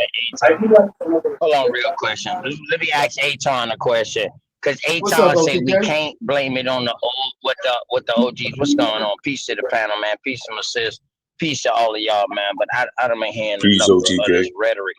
Aton, well, I'm gonna ask you. You said that we can't give our older peoples them a pass because they say they've been duped or hijacked or something like that. All right, so now I'm gonna ask you. I didn't say that, OTK. That what you just said, like with this reclassification. No, I didn't shit? say that. No, I didn't say that. No, that's how we took it. Can you hold on, y'all, real quick. Can you repeat what you just said just now? Yeah. I'll wait. Yes, I'll sir. wait. Go ahead.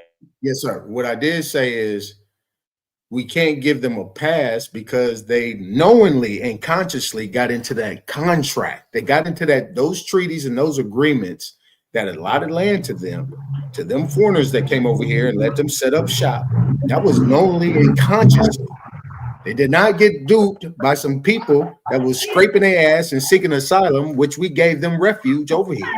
Cannot. It's impossible. But that's not exactly what happened. Okay. Hold on, man. Exactly let OTK. Let OTK. Yeah, and see, and that's why I said something about it, Aton, because that's not exactly what happened, bro. Yes, you had some chieftains that knew what the fuck they was doing, and they even sold out other people's fucking other chieftains' fucking land. That's what started beef within the American Indian chieftains, in case people don't know American history. But what I'm gonna tell you is, bro, they didn't know nothing about getting reclassified because that was something that they wasn't filling out. They wasn't classifying themselves. That's why all the handwriting is the same. When you look at these documents, so that let you know it wasn't none of our people's them writing or doing nothing like that. When it was us doing it, though, you see a thumbprint, a blood print, or something on a document, or you might see an X. You understand what I'm saying? So, but I definitely respect what you said, though. Yes, some of our people did. They did willingly sell shit. Yes, right. I agree with that too. So, I want to touch on. I want to touch on this too, OTK, because what Alibama and what God damn it, my bad. Who was up there? Because my mind is. You talking about Epic? I got a lot. Y'all got me like on one right now because I'm really thinking about what you guys were saying. I've been listening to you guys the whole time. Now, if you understand the Constitution, because Epic always states about the Republic, right? So does Alabama when he talks about the American. If we're dealing with those two things, right? Those things are staples. So if you're going to pay attention to that, you got to understand that if you read that, Negro, black, colored is not in there. The only thing that's in there is Indian. Everybody else is a citizen. The acts, the Naturalization Act, dealt with white persons. And then in the 1890s, it was amended to free white persons, right? So there's all those things are acts, but within the Constitution, the only identification of a people or just a title is Indian. That's it. So you guys are talking about this Negro, black, colored, and things like that. So this is what I'm trying to figure out where they coming from talking about that when they ain't got nothing to do with the Constitution. But that's what all right. The biggest issue is to me. That's why the whole study of reclassification. Hold on, real quick. That's why the whole study of reclassification is so potent to us. That's why we need to study it, because in different places you will see this reclassification thing being taken to a whole nother level.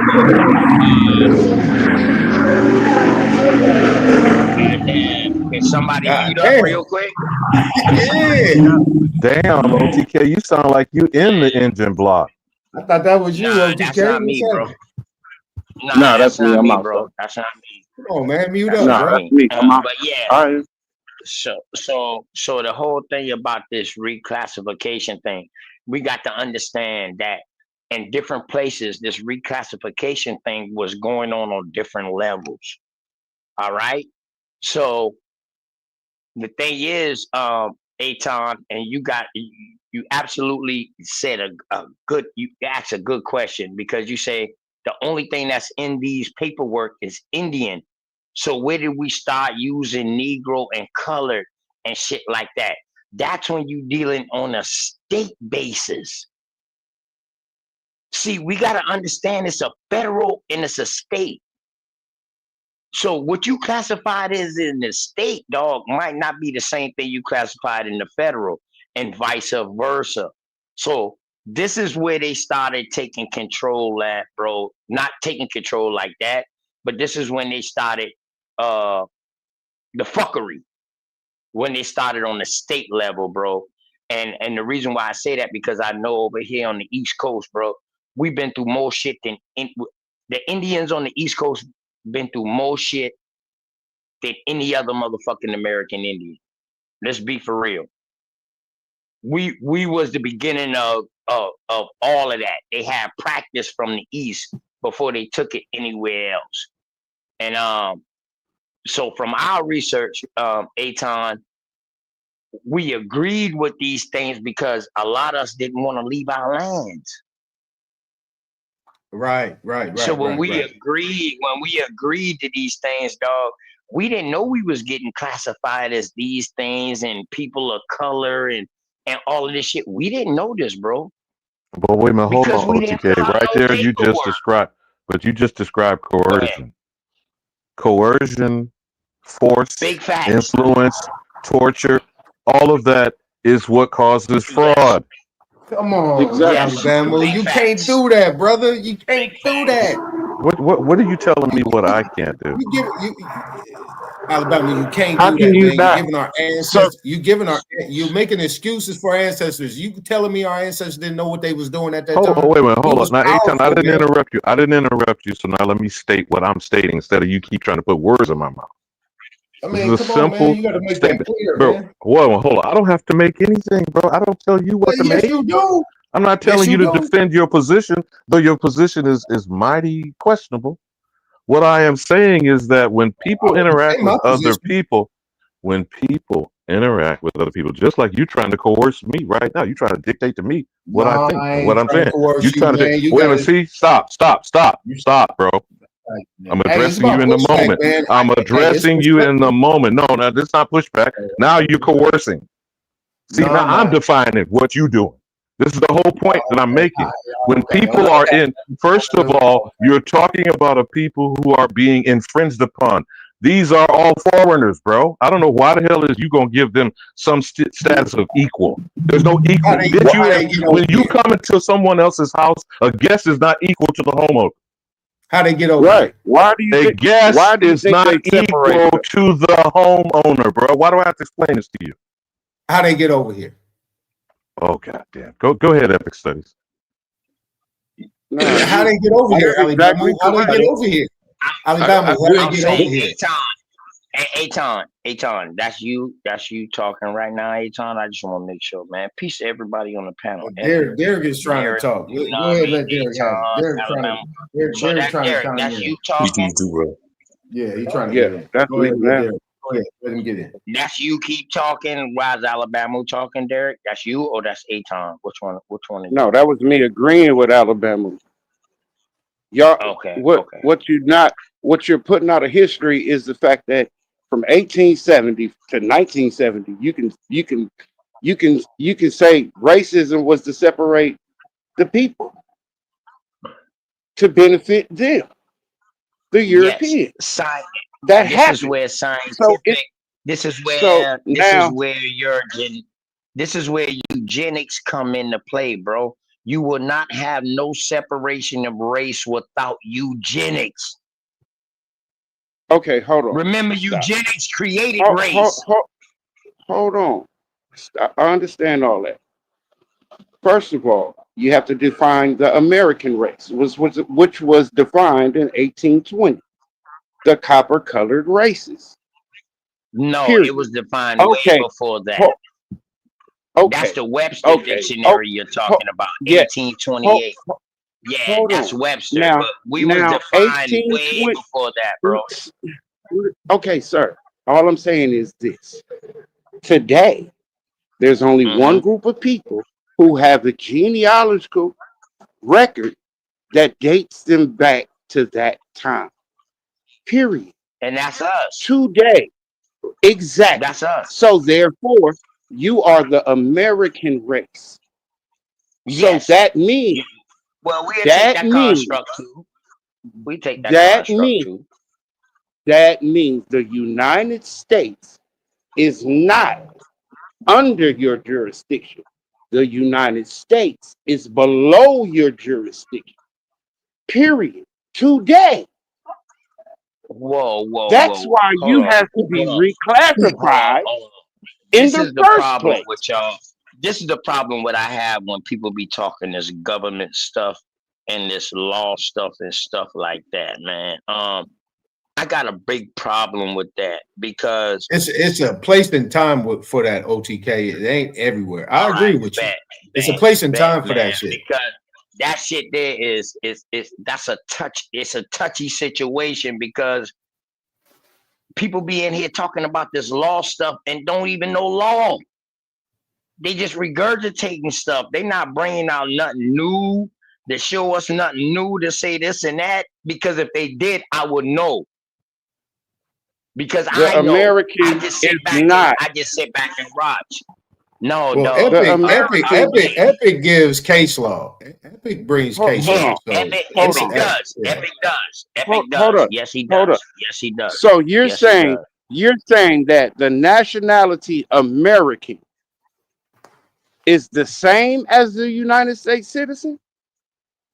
Yes. No. I'm sorry. Right. By no way, shape, or form. All right. Well, listen. Can you prove me wrong? You can look up the definition of the United States citizen. First It will tell you.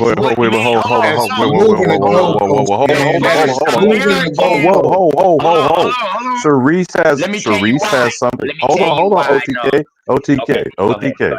Sharice has something on the screen. Now, Sharice, what have you highlighted on the screen, Sharice? Yeah.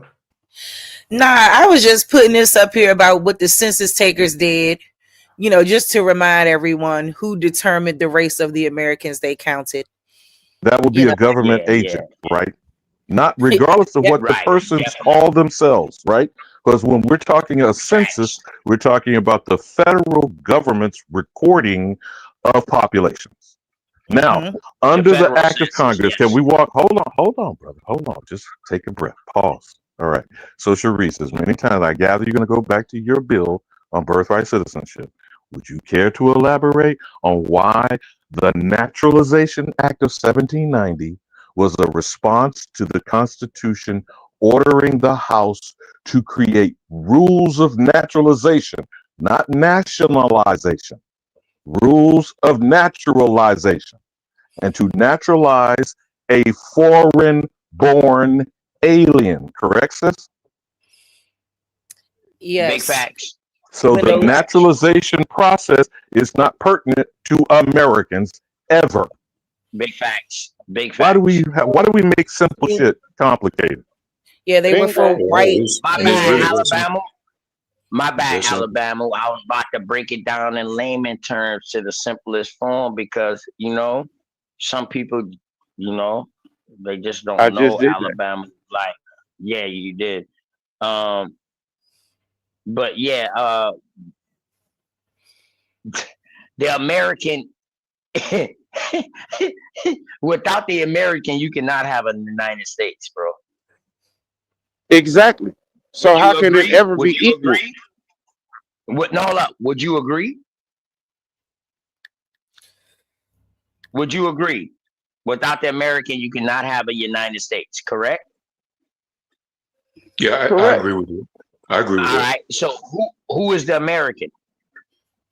The nigga, the known Okay. You All said the it right. all Negro, right then. the niggas All right known then. as the So Negro, Black American, all of that. Yep. all right. So Hold up, now hold let up. me ask y'all this. So now let me ask y'all this. What is the United States? Is it the 13 colonies? Yes? No, Yes, it's Is the that the beginning. 48 United states. States? Remember, Whoa, whoa, beginning No, with whoa, the bro. Virginia. Don't let Remember, this shit go over your head, Derek. Go ahead, Epic. remember, Go we ahead, said Epic.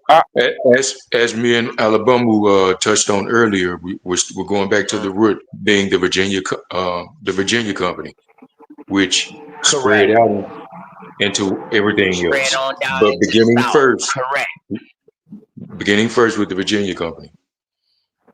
Okay. okay, All so right. the 13 colonies, So now how so did they now become we 48 talking states? about no. That came later, bro. That came way Okay, later, it bro. came Talking later about to the an United agreement to States. what? Hold on. Stop, bro. Stop real quick, Jared. The United States of America, dog, was only the 13 colonies. That's it, bro. That's it. The United States That's was the true. 13 colonies, bro. Until when? All right, then. So after 1800s, that's when they started going on the other side of the Appalachians, where the English and the British. Let me make that clear. What The English and the what British act started going on the gave other them side because the French already was in Canada and all of that shit. They're coming down through the Mississippi and all of that. They something all was happened warring here? against each other. Yeah, Listen, we helped them. We something helped them. happened here. Hold on. One particular event happened to give them the No, bro. jurisdiction to even No, have bro. a right to be No, on the other part no, of the 48 states. no, bro. It wasn't one thing. It was a multiple thing. You You talking don't about believe it? 400 years of wars. You talking about 400 years of wars that was recorded just on the East Coast, bro. From 14 goddamn 92, 94. Matter of fact, 1500s when they started coming to North America. But you know what I mean? You talking about wars from there on up to the 1800s, bro. So Okay. us on the East Coast was warring like a motherfucker from up and down, up and down, up and down the East Coast. They didn't know nothing on the other side of the Appalachians, bro. What was the big war? Okay, hold on, brother What? It Derek. was multiple wars. OTK, hold on. Let me actually Listen, address the specific question was asked. Please listen, brothers, please. Okay. And every time going forward, it would be helpful if people either have their own copy, which you should, small book called the Constitution, that all these criminals, 535 of them, claim they have walking around in their suit pockets and in their dresses, which they don't. Section 8 of Article 1. The Congress shall have power to lay and collect taxes, duties, imposts, and excises, to pay the debts and provide for the common defense and general welfare of the United States. But all duties, imposts, and excises shall be uniform throughout the United States. Now we're going to answer your Derek question, because it was you, Derek, right? Specifically, yes. how the 13 colonies turned into the 48 contiguous, and then the Kingdom of Alaska and the territory. The territory of Alaska and the Kingdom of Hawaii. Okay, so walk with me, brother. You go down in Section 8. This is again Section 8 of Article 1, referring to the United States government. Okay, 17. This is Clause 17. To exercise exclusive legislation. And OTK, I think we walked on this briefly, but I'm going to reiterate. Please listen carefully. To exercise exclusive legislation in all cases whatsoever over such district, parentheses, not exceeding 10 miles square, close parentheses, as may by session of particular states, plural. We want to read that one more time? You understand what I'm answering for you, Derek? To Yeah, exercise read that Yes. one more exclusive. time. Read that one more time, bro. Read that one more This is time. Clause 17 of Section 8 Article 1. Okay?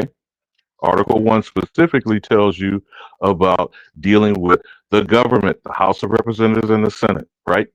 So that's the governance, the legislative activity for each state to fall under the federal jurisdiction. You got me, Derek? So clause 17, to exercise exclusive legislation in all cases whatsoever over such district, within the parentheses, not exceeding 10 miles square, as may by session, whoever that is outside, please mute yourself, bro. That noise is very aggravating and it's overpowering. By session of particular states, and the acceptance of Congress become the seat of the government of the United States. Now I'm going to pause there. Do y'all understand the significance of what that means? Particularly the 10 square miles where my lovely baby girl, my adopted daughter, is in the Washington District of Columbia. Correct, sis? Yep, that's what I was about to say. They talking about DC off the rip. Big So facts. then what is Big the facts. district that is not exceeding 10 miles square in each of the contiguous 48 states?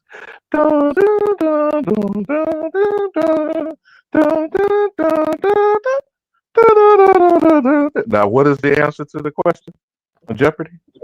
The state capital. Hello? Hello? Always the state capital. And those state capitals fall within a militia district not exceeding 10 miles square. Now, Cherise, do you remember? And I'm giving credit to Bethy on that because I very much was intrigued by her doing that bill, not just addressing the 10-mile square, which still exists today, though Washington, D.C. is, I'm sure, a lot larger than 10 miles square. Shout out, But its sister. functional ability. Its functional ability under this document we call the Constitution is 10 square miles, right? And it is also saying, because the Maryland and Virginia agreement of ceding said 10 square miles is what the other states who were colonies originally, or when states were elected to be joined into the Union, is how they ended up at 48, including Alaskan Territory and the Kingdom of Hawaii. Now, are we on the same page, Derek, in answering your question? Correct. Yeah. So you understand that every quote-unquote state in the United States is allowing a 10 square mile military district that does the legislative authority, linking it to the criminal enterprise called the federal government. Big facts. I'm asking Derek that now because I want to make sure that, because if I'm wrong, brother, No, I go get understand your that. copy I of the understand that Constitution and wholeheartedly. correct me in the error that I have expressed. So, if that answers your question, then these 10 square mile military districts, which has the state capital of these 48 states, what does it have to do with the land outside of those 10 square miles and with the American product of American soil that's being oppressed by federal foreigners called United States citizens? And I yield. And that only happens because of the 14th Amendment. Right.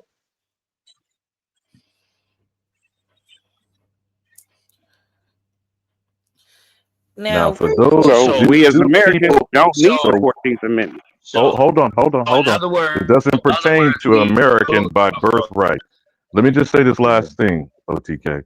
When Sharice gets ready to go back and reinvigorate this commentary on birthright citizenship, which is an oxymoronic statement, by the way, your birthright is what you have at birth. Citizenship is not a right, it is a privilege. And that is stated in the executive order of this criminal. And he is now arguing a privilege extended can also be revoked. That is why they say the nefarious shit they say to these other foreign United States citizens. Ilhan Omar, Zoran Mamdani, and Vivek Ramaswamy, to name an example of how certain people who think that they're white persons and a superior authority are going around suggesting to the inferior position, which is those of African nativity and African descent, because there's only two categories of United States citizens: a free white person and those of African descent. Right, sis? And I yield. African descent all includes people of color. So they can be from anywhere. That's the crazy shit, man. I like how you broke that down, Alabama. I appreciate that. Go ahead. But It's on you. Americans don't have to be under the 14th Amendment. That's the whole key to the game. Nobody else can come out So from now, under the when 14th you Amendment say except us. American, bro, when you say American, are you talking about the American Indian, American Aboriginal? That's Or the you only talking the American. American that got the Right. name after That's the only American. 1828? Nobody else That's the is only That's the only American. true original. Right. And that's how we feel too. But we know that other people became American, like Alabama said, it was a privilege. Once you become a citizen, you American, bro. A No, right No, you're and a not. privilege Hold on, is hold on, two OTK. different Hold on. things. Let me You're not You correct have the so rights error of. as an Hold American. on, Derek. Hold You on, have Derek. privileges Hold on, Derek. because Let me you're a just citizen. correct you the have language. privileges. Hold Right. on. Whoa. Hold You on. got Hold on. privileges. Brothers, please. Let's just stay on point by using the correct language and all speak in that fashion with the correct language. A United States citizen is defined by the Naturalization Act of 1790. That is not an American. Nowhere is American mentioned in anything dealing with citizen. It is a United States citizen. So stop doing that, brothers. Y'all have to work on yourself first. It's other people who are saying the things that they're saying because our American position is by birth, not by dint, not by privilege, So what I'm not saying is by Alabama is that citizenship. these Hold on, US OTK. Hold on, OTK. Citizenship has nothing to do with birthright.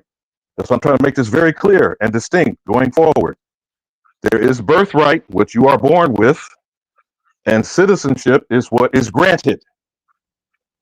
They are not the same thing. They never will be. Somebody who's born over here. But hold on, Alabama. Hold on, Alabama. Let me ask you this. I'm not going against you. I just want to know this and I want you to clear it up.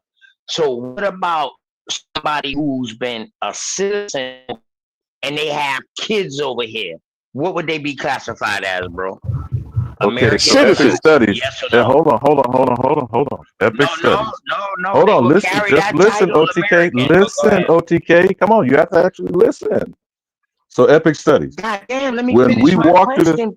you just did. So, brother, let me actually answer it. So, Epic Studies. Remember when we walked on this? We stomped on this point. Remember Right. when we Yeah, first broke down how did the 1790 naturalization process create a citizen, and who, as a child under the age of 21, how did they receive such citizenship? Go ahead, bro. And yeah, I remember that, and I pointed out the fact that the birth, when we say birthright, we're not talking about place of birth.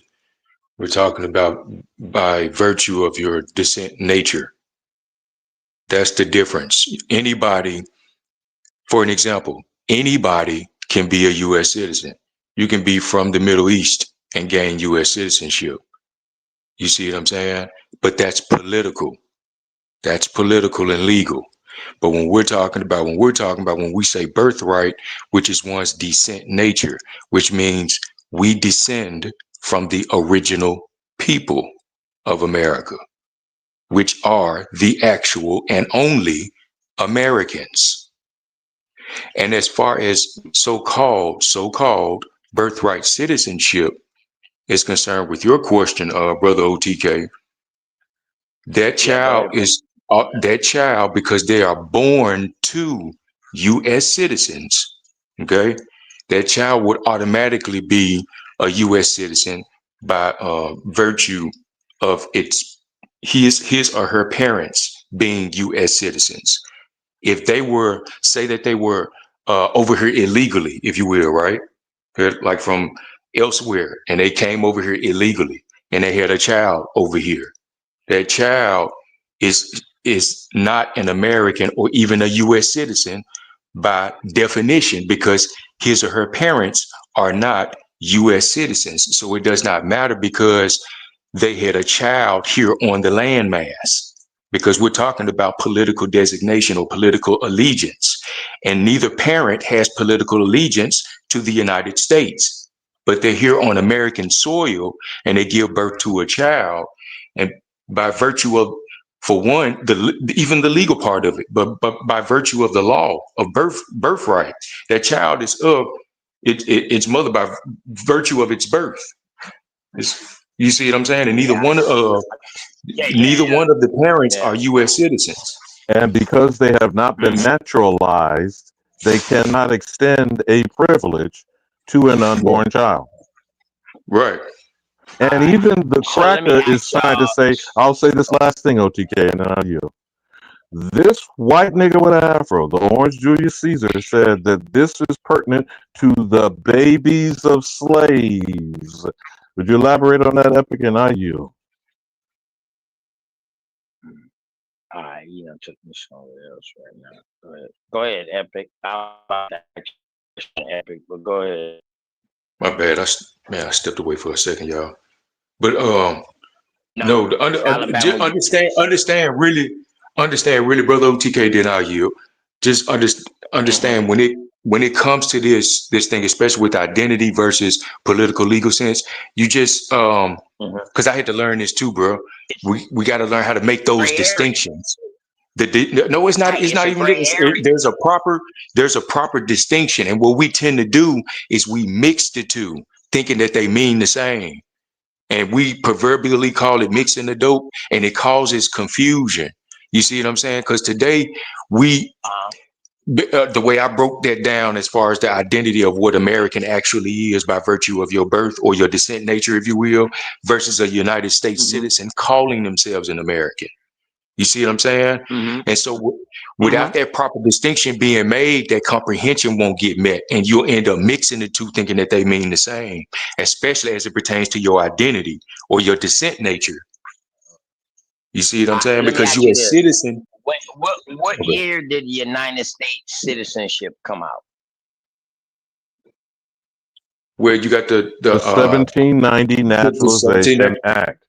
Right. And hold on. Let me answer it this way. Hold on, here, because I'm going to answer it specifically with what the law says. That's when the first and what federal census hold on.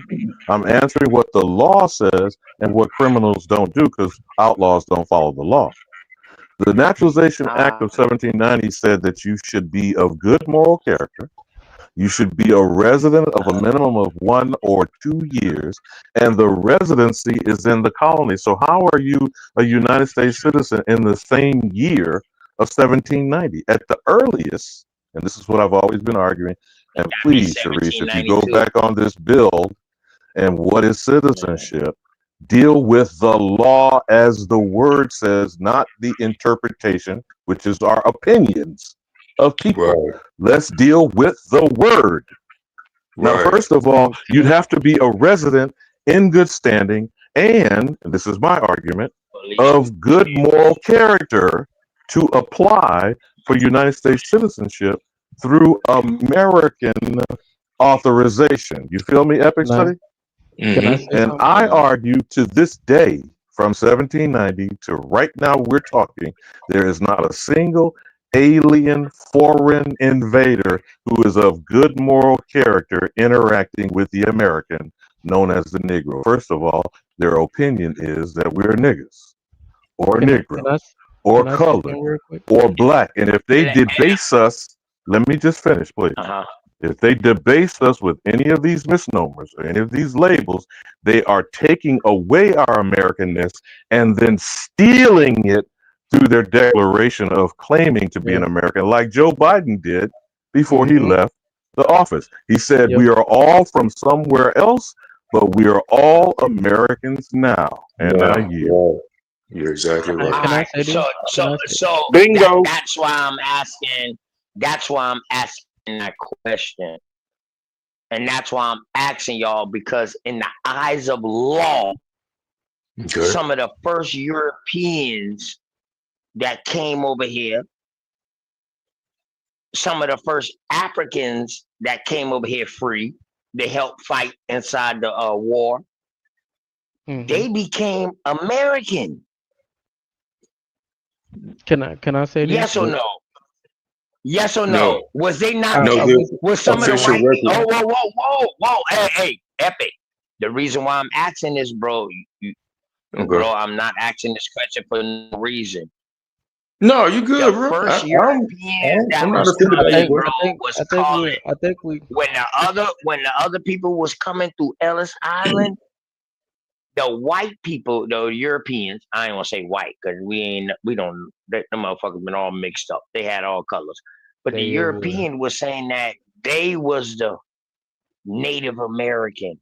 And they was telling everybody else who was coming from over there that y'all are immigrants because they was first born here. You know, the first gen that was born here from the that's what Anglo-Saxons and the native mean. Pilgrims, Hmm. they started using Native American, bro.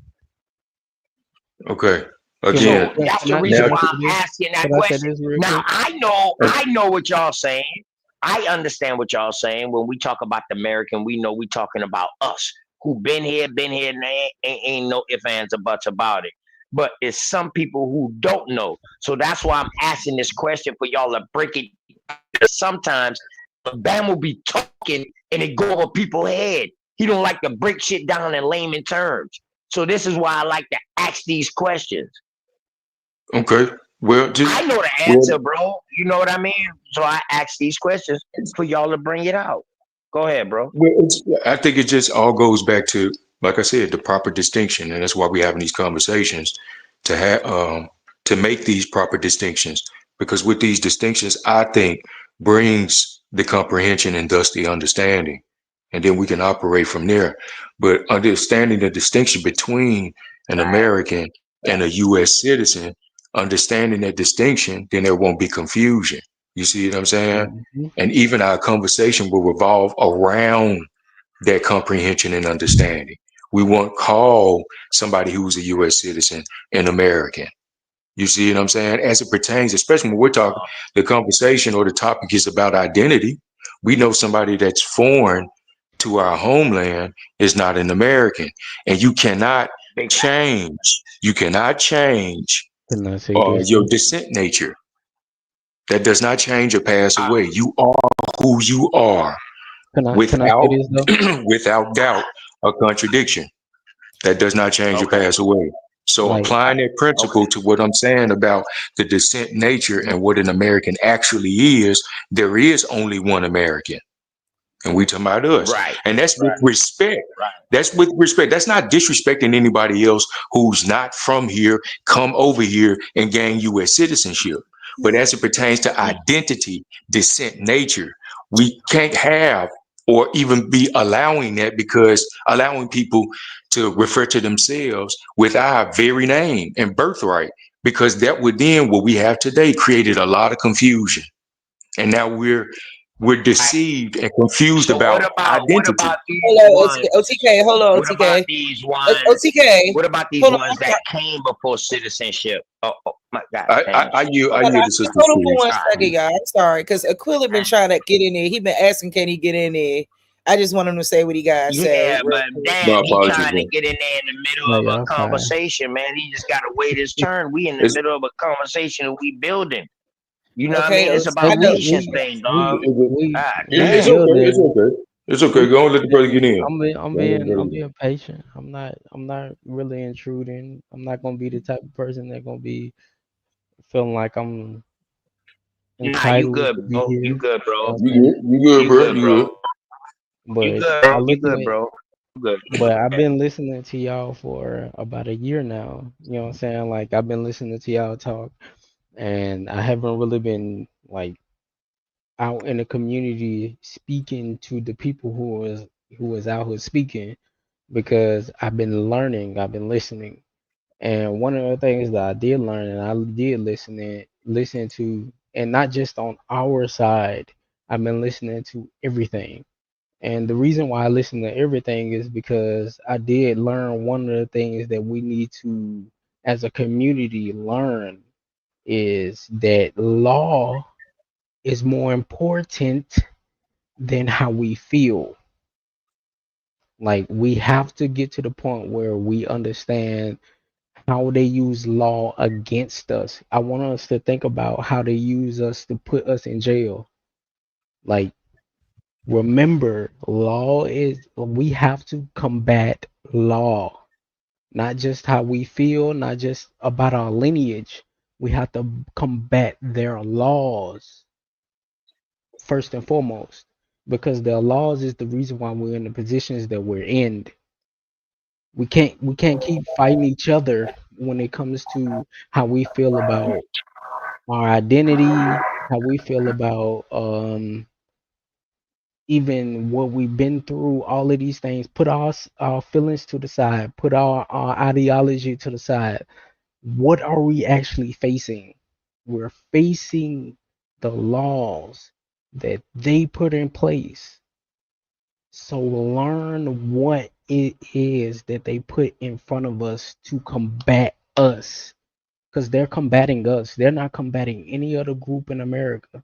They're combating the so-called Negroes, the so-called Black people, the so-called whatever African Americans. They're fighting us. Why? Because we the only people on American soil that has claims that they have to combat.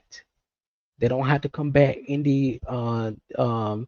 um, any Indian people's claims or Hindustan people's claims.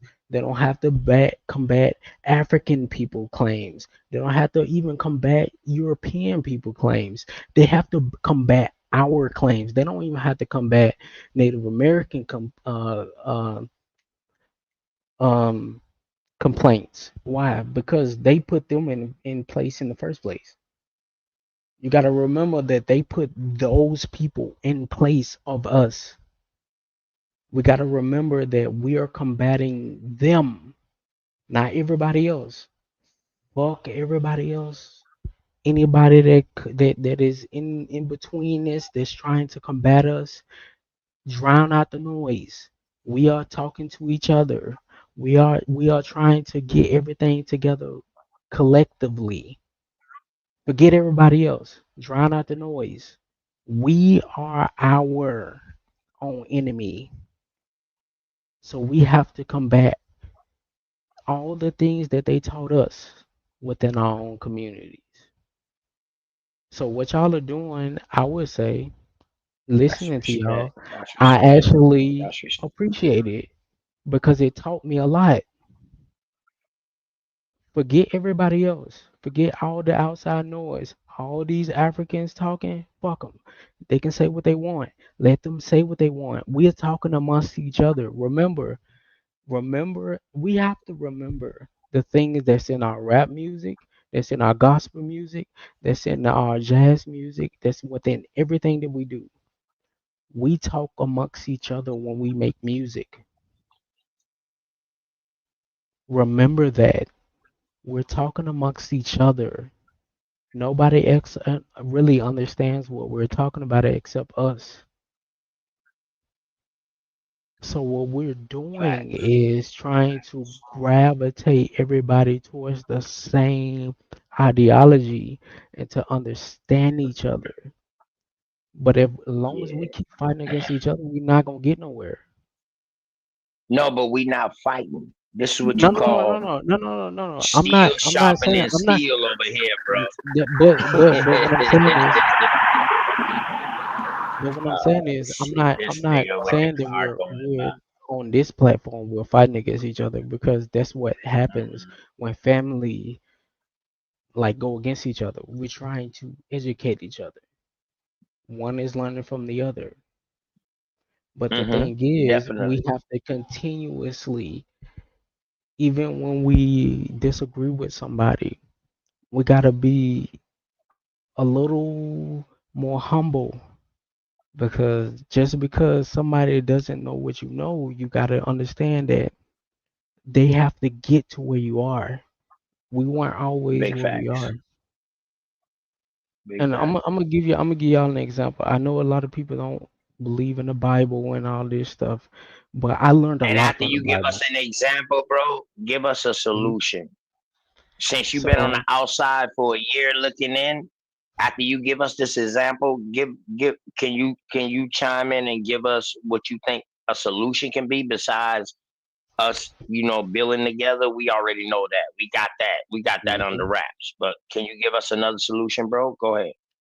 So one of the solutions that I would give is give grace. Grace is more important than being right, because one of the things is I've learned throughout my 32 years of living, random people, I can pull them into what I am understanding by understanding where they are. What is grace? Not Can you define so what grace is? Because so give we grew in Bible Belt and shit like that, but we some spirituality nature people. I That mean I that's the thing mean about the American I'm Indian. But we don't care about no ideology. You can keep mhm. that, bro, because I was born in the church too. You can keep No, no, that. no, no. Just don't I let I that actually affect this what we got going I on. So go ahead, actually bro. I actually agree with you. But the thing is, reading, I'm not saying that the Bible is the end all be all, but understanding the Bible for what it says makes more sense. What I mean by that is something simple as Proverbs saying that a man that answer before he speaks is a fool. A man that answer before Yeah, understanding is a fool. We all know definitely. that. You got two ears and one mouth, so you can listen more than you talk. I There you agree with go. that. It's I like agree with that, bro. one of the things that I learned about growing up in the church my entire life, going to church 24/10 as a kid because my dad was a pastor. Learning how that affects my people makes more sense to me. And learning how the enemy used that to affect my people makes more sense to me. Because All right, down so south knowing in what Mich- you know now, so knowing what you know now, would you say that the church been a problem to us? I would say that. The I church was wouldn't be part of the opposed. reclassification. Yes, Would yes, you say that? yes, Okay. yes, You a yes. real, yeah, you a real dude. You like me. We seen it Like, happen in the church. You go in the church as Indian, you but come out, you African but Methodist and but shit. Yeah, but you know I what's rock but with you you, know bro. what's You good. crazy? Go ahead, bro. Go ahead, But you bro. know what's crazy? They're just using our teachings against us. They're Big using our facts. own Our teaching. spirituality system against us. Big Yes, facts. You, and you a and son of a preacher? And yes, you a son of a preacher. Hey of dog, son you of the a only pastor. person I ever known. What's your name again, bro? I can't see. The screen small. What's your It's name it's again, bro? it's Aquila's eye. It means eagle eye. It's the constellation. Okay. Aquila is the constellation. Listen, bro. You one of the first person, especially a pastor son. You very intelligent for your age, bro. And I'm gonna tell you, man, keep doing what you do. Bro, I respect everything you said just now. I put that on everything I love. And dog, you didn't sugarcoat nothing. When I say the church was part of the reclassification, you say yes. I'm gonna tell you So something. you like I'm gonna tell so you. I'm you gonna like tell you. me, bro. You like me. We read the book. We know growing up in that, it taught us Mhm. etiquette and taught us how to treat each other and all of that, man. Yes. We know. And when we got older, we know that there was a bunch of fiction inside the book, but yet we still use the book as far as our strength wise. And I understand that, bro. Yeah, Because damn, that's we gotta serious, bro. Go understand. ahead. Go We ahead, have to bro. understand. We have to meet people where they are. We can't be so overly you. I'm gonna give you this example: the Pan Africans or the Boule, how they put things over the people to make it seem like that they're better than the people. That's not how it was taught. I'm no better than the person next to me. I want them to be as great as I would be great. Facts. I'm only as good as the person next to me. There you go. Big facts, dog. And I want you Big to think about facts. this. I want you to think about this. You got to remember that American Indians were a part of these churches. So what they were Big doing was facts. incorporating indigenous teachings into what was Big the white people facts. was trying to enforce on us. So Part of we the churches always, and part of the Freemasonry. there you go. We They was always keep incorporated with both. Yes. we always keep our indigenous teachings. Like I'm gonna give you an Big example. facts. My wife is not as versed as I am in the Bible. I never fought her for that. I don't care. I just want her to be her. I want her to be herself. Like one of the things I just had this conversation with my brother a couple hours ago. I want people to be themselves honestly. How old you say you is, bro? 32. Aquila? You a rich 32-year-old, bro. You ain't no I mean, regular 32-year-old, bro. but I For listen real. You to got a bunch of wisdom. Whoever is your guidance in your life, bro, go and kiss them if they still here. Go and show much love to them because you got a bunch of wisdom, my young brother, man. And I'm gonna tell you, bro, I'm gonna keep it a band with you. you gonna I be still blessed, dog. You gonna be blessed for the rest of your life, bro. Just know that. Just know I that, still dog. You part of believe the future, bro. in the Great Spirit. I still believe in the Most High because that's who taught me. Ain't I nothing don't wrong with listen, that. and the reason why I say that is because like I grew up in Mississippi. I grew up in a rural Mississippi, so it's even more Yeah. So you a tough. Mississippian. Yeah, you a Yes, Mississippian. and I look at Mm. all my people, my people. I don't care about anybody outside of my people. My people the same. I look at my brother, even though we different, the same. I look at my sister, even though we different, the same. I look at my parents, even though we different, the same. I look at my wife, even though we different, the same. It's because if I can learn, or if I can grow, or if I can achieve, they can achieve, they can grow, they can do anything. I don't look at my people no different than I look at myself. And the problem Man. is we're looking at our What own kind of church people. you grow up in, bro? What kind of denomination that you grew up It's non-denominational. in? That's what you grew Like, up in. Your pops is a non-denominational pastor. hmm that's So what they call themselves. he was one of the new breeds that started the non-denominational churches. Then that Well, started. I would say this. Yeah. The pastor that was before us, I challenged him as a kid, and he acknowledged my challenging because I was the type of kid that I would challenge you until I learn what you said. Like I want to know what you're talking about.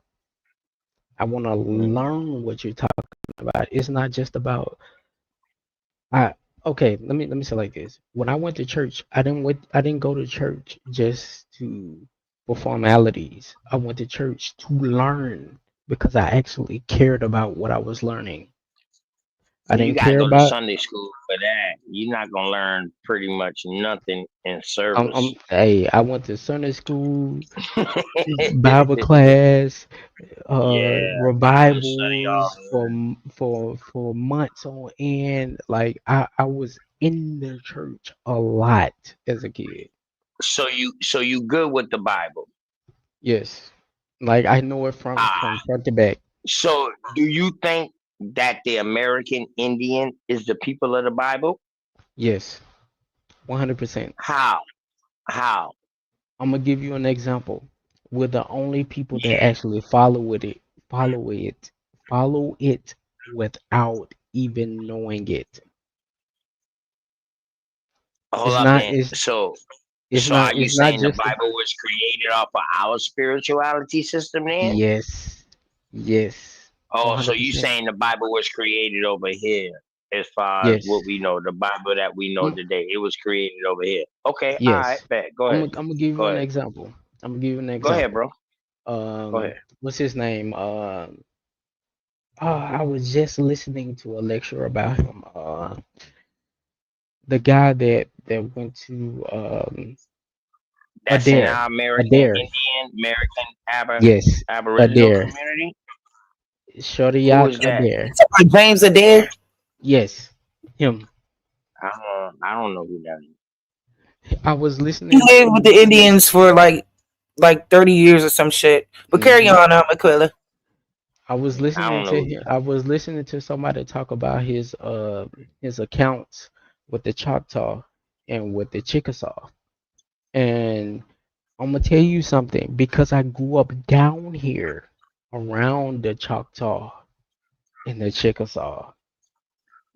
is. I know more about what he was saying versus any other intellectual that came out of Europe that was talking about us.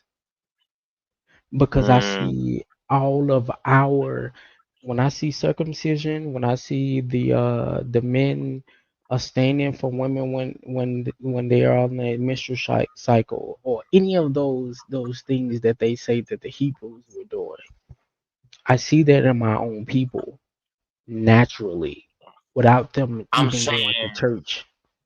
when was circumcision a thing for Israelites? Circumcision was a thing with Israelites with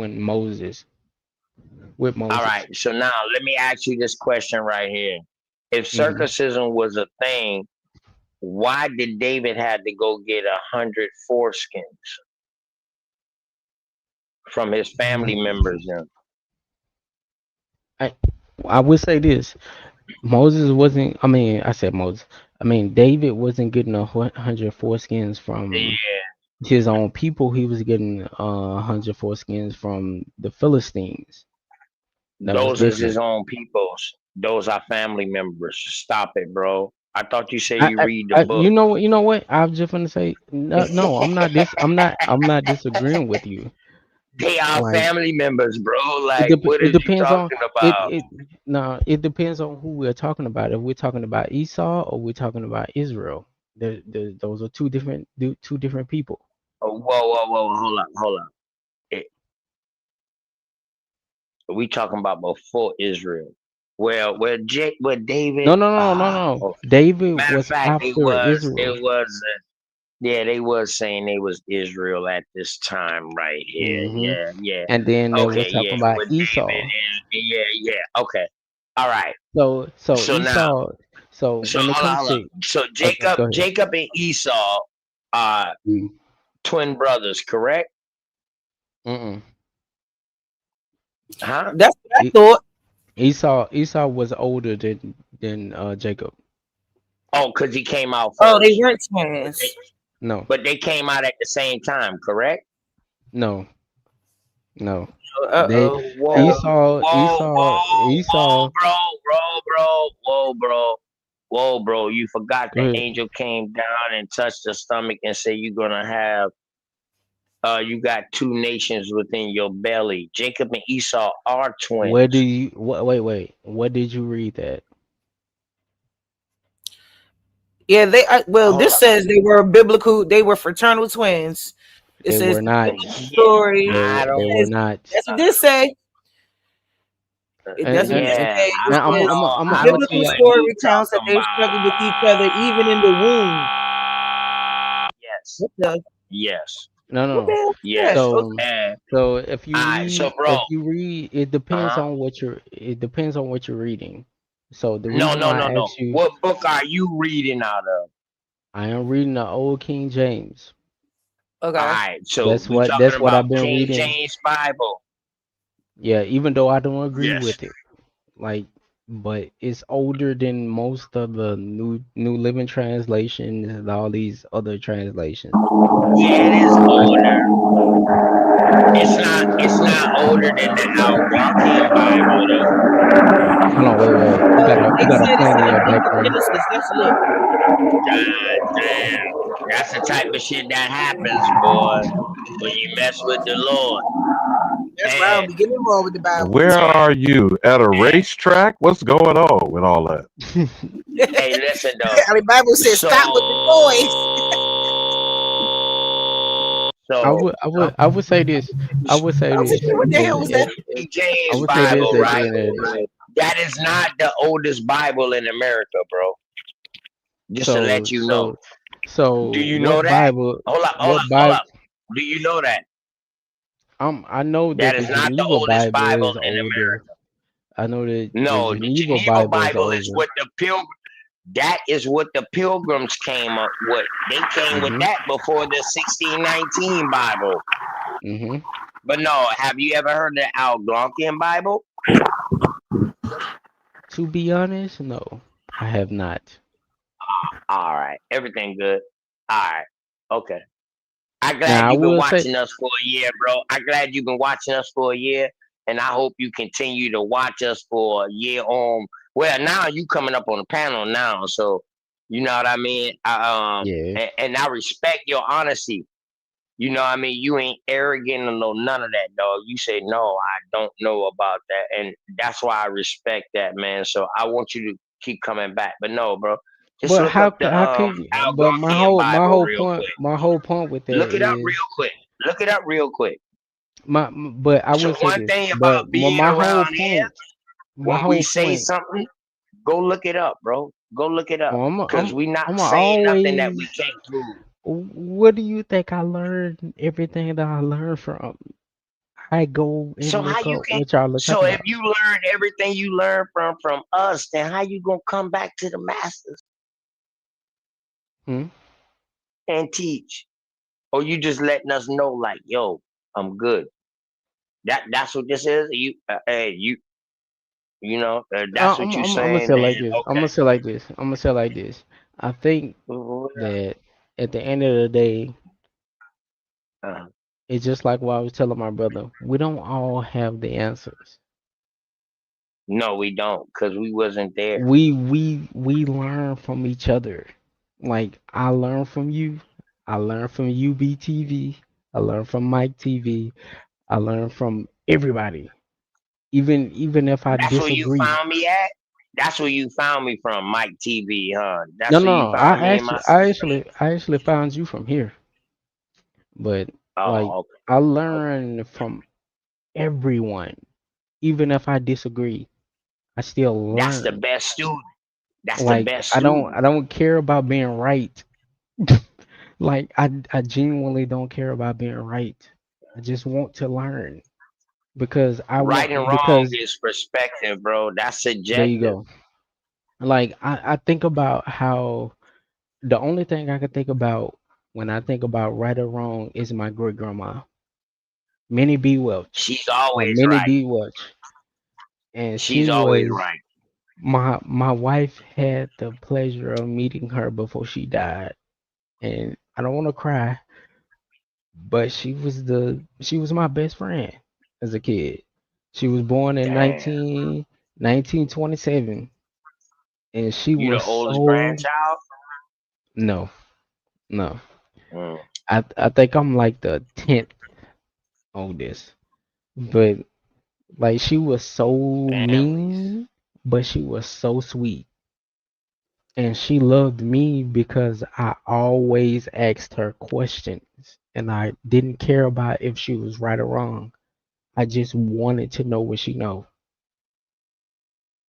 And she was the reason why I have this infinity for my people and the American Indians because she never allowed me to call myself black. She never allowed me to call myself Negro. She always called herself Indian. and she always had my back no matter what was going on. I was her favorite great grandchild because I listened to her. And I listened to her because she was my elder. And I understand that a lot of people feel like that The even though granny, our man. elders Nah, the could be granny, man. wrong, even though our elders could be wrong, we're not disputing if they're right or wrong or not. We still have to listen to their stories. But hold on, bro. The only time granny is wrong, when people say that granny is wrong, is when we look at what somebody else wrote. No. I'm not saying You know that what I when it mean? comes. Granny ain't never been No, wrong, no. bro. I don't give a She fuck what she nobody say. Granny ain't never been wrong. no. What I'm saying is she's to Granny me knew what she's was not going on. she's not wrong. But what I'm saying is when it comes to right or wrong, I'm talking about even she was being trying to be erased while she was telling me what was right. Right, Cause so they they, was wrong. cause I'm gonna give you an example. My family tried to say that my great grandma was half Indian. When you look at my great grandma, you looking like, bro, she was everybody that I showed a picture of my great grandma, they would say that she's full Indian. But my family would say that she's half because she was protecting our family. That's what I mean. Our Yeah, at a elders time you couldn't always claim did stuff Indian. to protect us. At a time in the South, you couldn't claim Indian. That was There a you go. bad thing. That was a And bad not thing. and not That was only during, you well, can like my claim it. sister said, that was during the reclassification era and all of that, dog. It was a bad thing to claim Indian. Hmm. And they And they would made it the they made link. it comfortable for you to claim color or Negro, but it was bad to claim Indian because if you Hmm. claim Indian, they felt like you was a threat because they know that you tied yourself to the land. Hmm. You know what I mean? You tied yourself to an American nationality. Yeah. Hmm. Go ahead, bro. Go ahead, bro. Go ahead, Derek. Go ahead, Derek. Jump in. No, that's absolutely correct. They And took I the want Indian from you because and they this can take the Uh-huh. American from you. and When that's the they take reason the Right. why American Right. from you, they can Go ahead. oppress you. and that's the reason why I want Mm-hmm. y'all to hear Mississippians' point of view. Like that didn't forget their great grandparents' teaching. But y'all was Because something before the Mississippians, though. I know, but like Before that construct got put on y'all, y'all was something before then. but I even advise you even to do your family lineage and your not, family I heritage did so it. you can I did find it. out the smaller chieftains in that area. So you I'm you gonna you tell you. can I'm gonna tell literally you. tie yourself back to a chieftain. I'm gonna I tell you advise one of the things everybody that to do that. I'm gonna tell you one of the things that I started to realize. You know, the label quote unquote Tom. I think Tom is actual a title, not a name. I'm gonna give you an example of why I say Tom is a title and not a name. Why do everybody consider people that are quote unquote bad as Uncle Toms? You gotta think that white people made this bad, not black people. Tom is actually a chief. Tom down here we call the king cats or the king cats of the alley or the king cats period. Tomcats. Why do we call them Tom cats on the kings of the alley? Yeah, people don't know that's why Top Cat. That's why I respect that name Top Cat Yes, because top cat, yeah, Tom that's why I cat. respect that name. People don't know the history of cats in America. Hmm. You know what I mean? And But yeah. and Go ahead, bro. like I think people look at that as I think people have been mesmerized by white people to the point where they forget about cats being the quote unquote kings of the alley or the kings of the jungle or quote unquote. I'm not gonna get into that. But what I will say is Tom Cat is actually where I'm from is a honor to have being called the Tomcat. That means you are the king of quote unquote the cats or something like that. But I've seen so many records of people being called Tom or Tom is. Thomas. Tom is. We gotta remember that we still dealing with etymology at this point. What does Tom is mean versus being Thomas? My great When you grandpa. dealing with the American Indian, bro, when you dealing with the American Indian, Hmm. I like to leave etymology out of that. No. I would say that we shouldn't. And the reason why I would say that is because you got to go back. I'm gonna give y'all a book to look up. It's Hold up, whoa, called. whoa, whoa, whoa. What do etymology trace us back to? Somebody calling us a name and it's their etymology? Correct? Yes That's or true. no? However, All right that's then. true. So No, so no. now Listen. I Listen. think we need to That's get more true. into That's our native words and our native meanings of words and stuff like that. See, the problem is we don't got no American Indian etymology. no. Listen. We We are the actually etymology. We are listen. the ones that's bringing out these words and bringing No, out these things. listen. Like, man, that Listen. ain't no African Wait, word. wait, That's wait, this wait, wait, that's wait. been over here. Wait. But We we don't have do. none of that. No. We actually do. We just don't listen to ourselves because we're speaking our native language a lot. We just don't know that We we speaking it are. now, bro. You talking No, it no, now. no, no, Do no, no, you no. Wait, agree? wait. Yes, Do you agree? yes. But I'm gonna give you an example. Have y'all ever heard of the Chak Choctaw spelling book? Nate, don't do me like that, Nate. I don't OTK don't know everything. God No. damn, Nate. That's I'm not very getting. now I'm I'm talking to not my getting. brother in the Oh, chat, man. I'm talking to my crazy ass brother in the chat.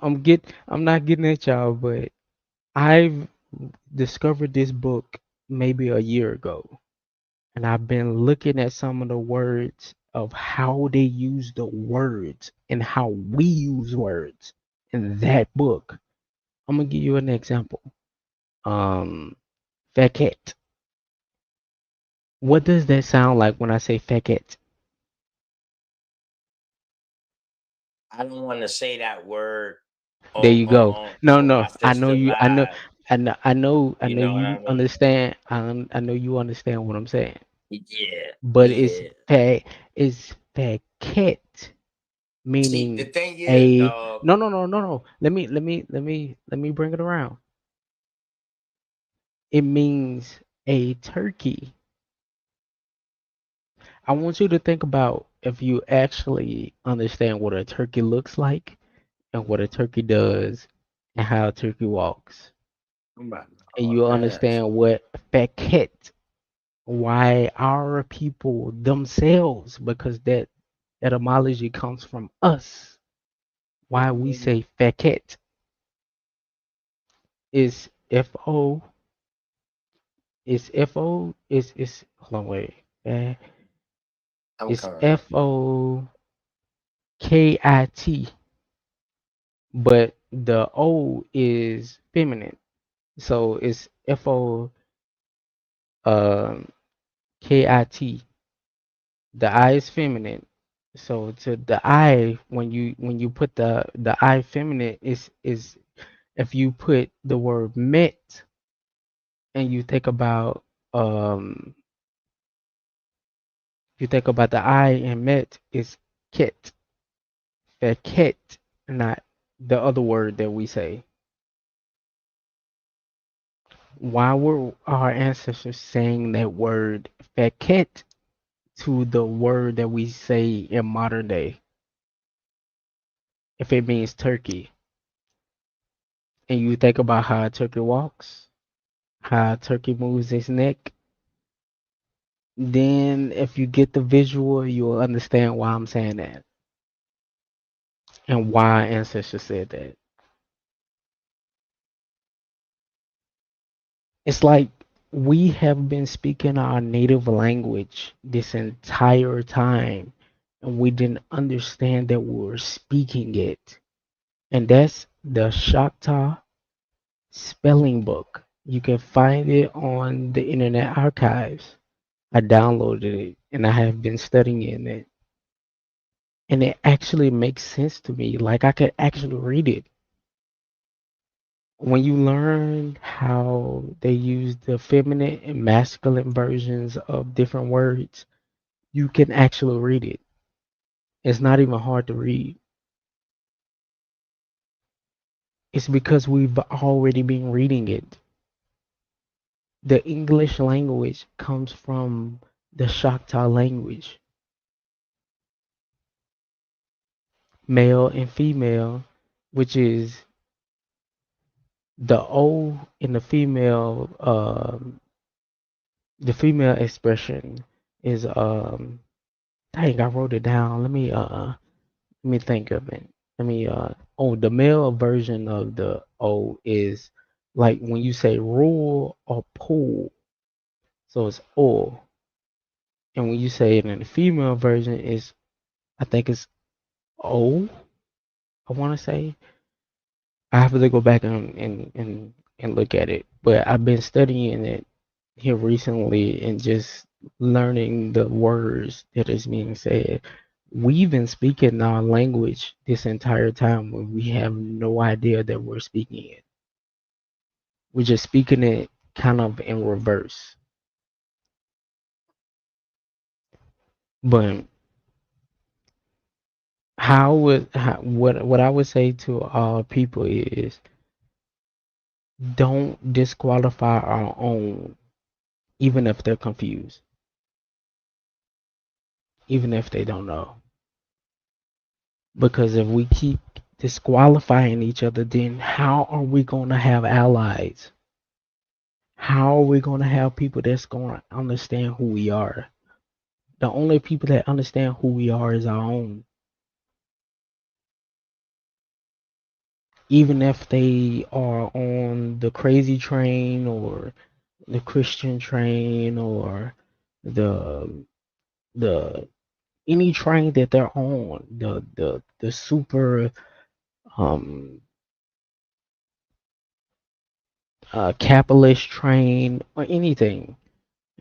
If we keep putting ourselves in the position to outlawing our own people, then who do we have as allies? We need to stop trying to make Africans our allies. We don't give a fuck about them. They from a whole nother continent. Asian are allies. We don't give a fuck about them. They are from a whole nother continent.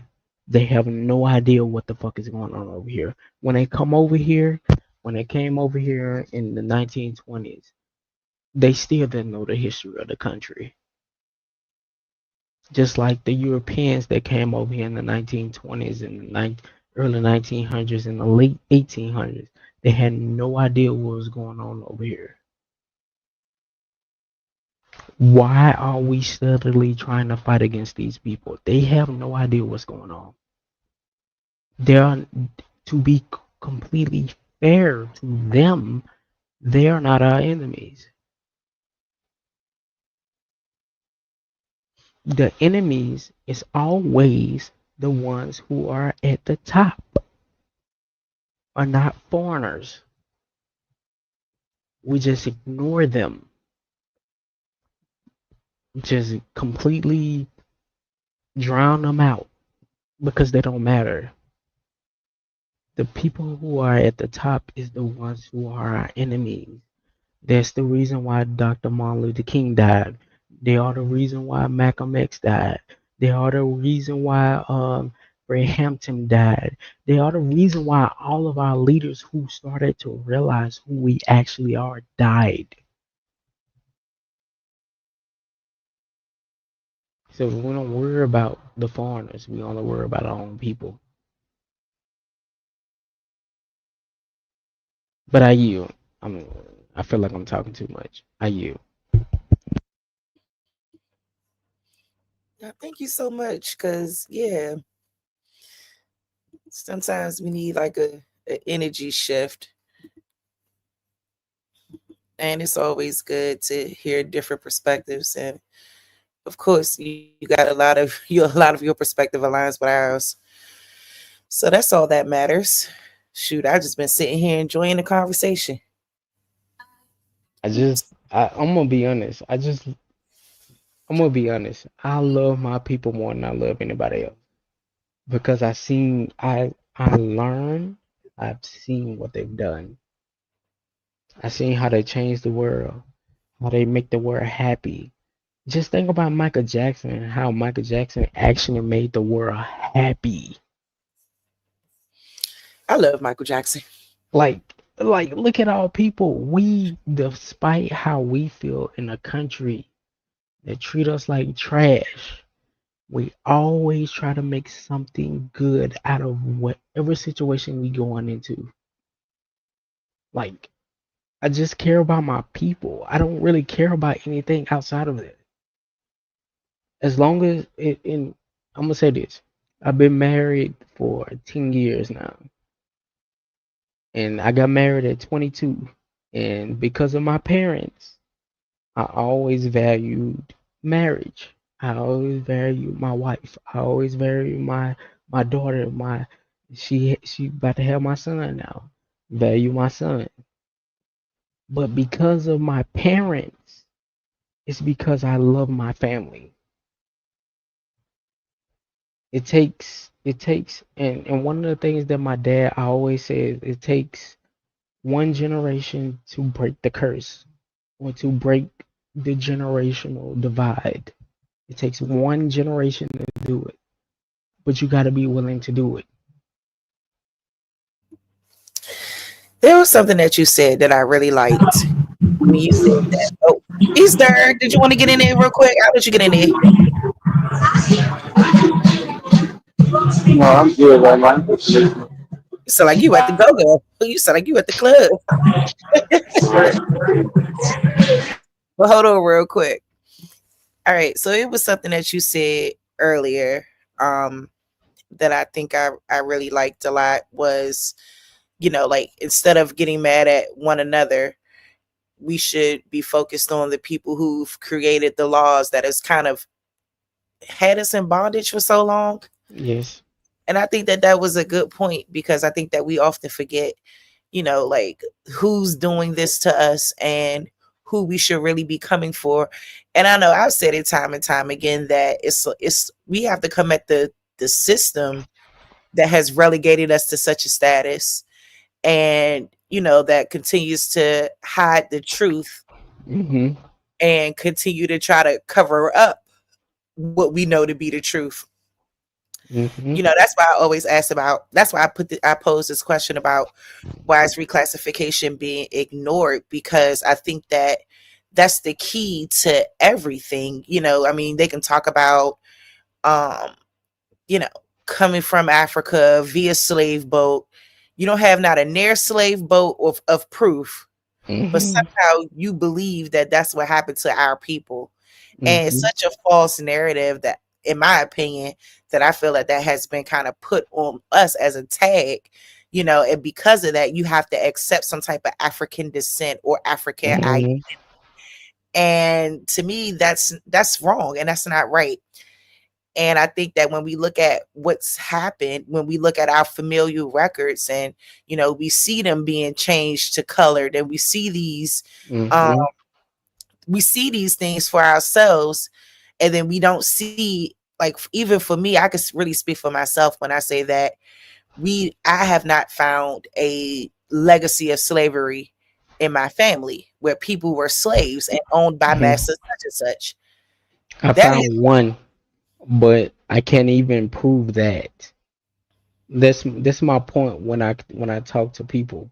mm-hmm. Even though I found one ancestor that they say that was a slave, I can't prove it Yep. because even in his records, it's not even proven. It's like we have to s- we have to listen to each other. Like even if it sounds crazy, we have to start listening to each other because a lot of the times even our craziest people who are maybe on crack rocks or quote unquote or anything like that, some of them be speaking the truth, but we just not really listening to what they're saying. Mm-hmm.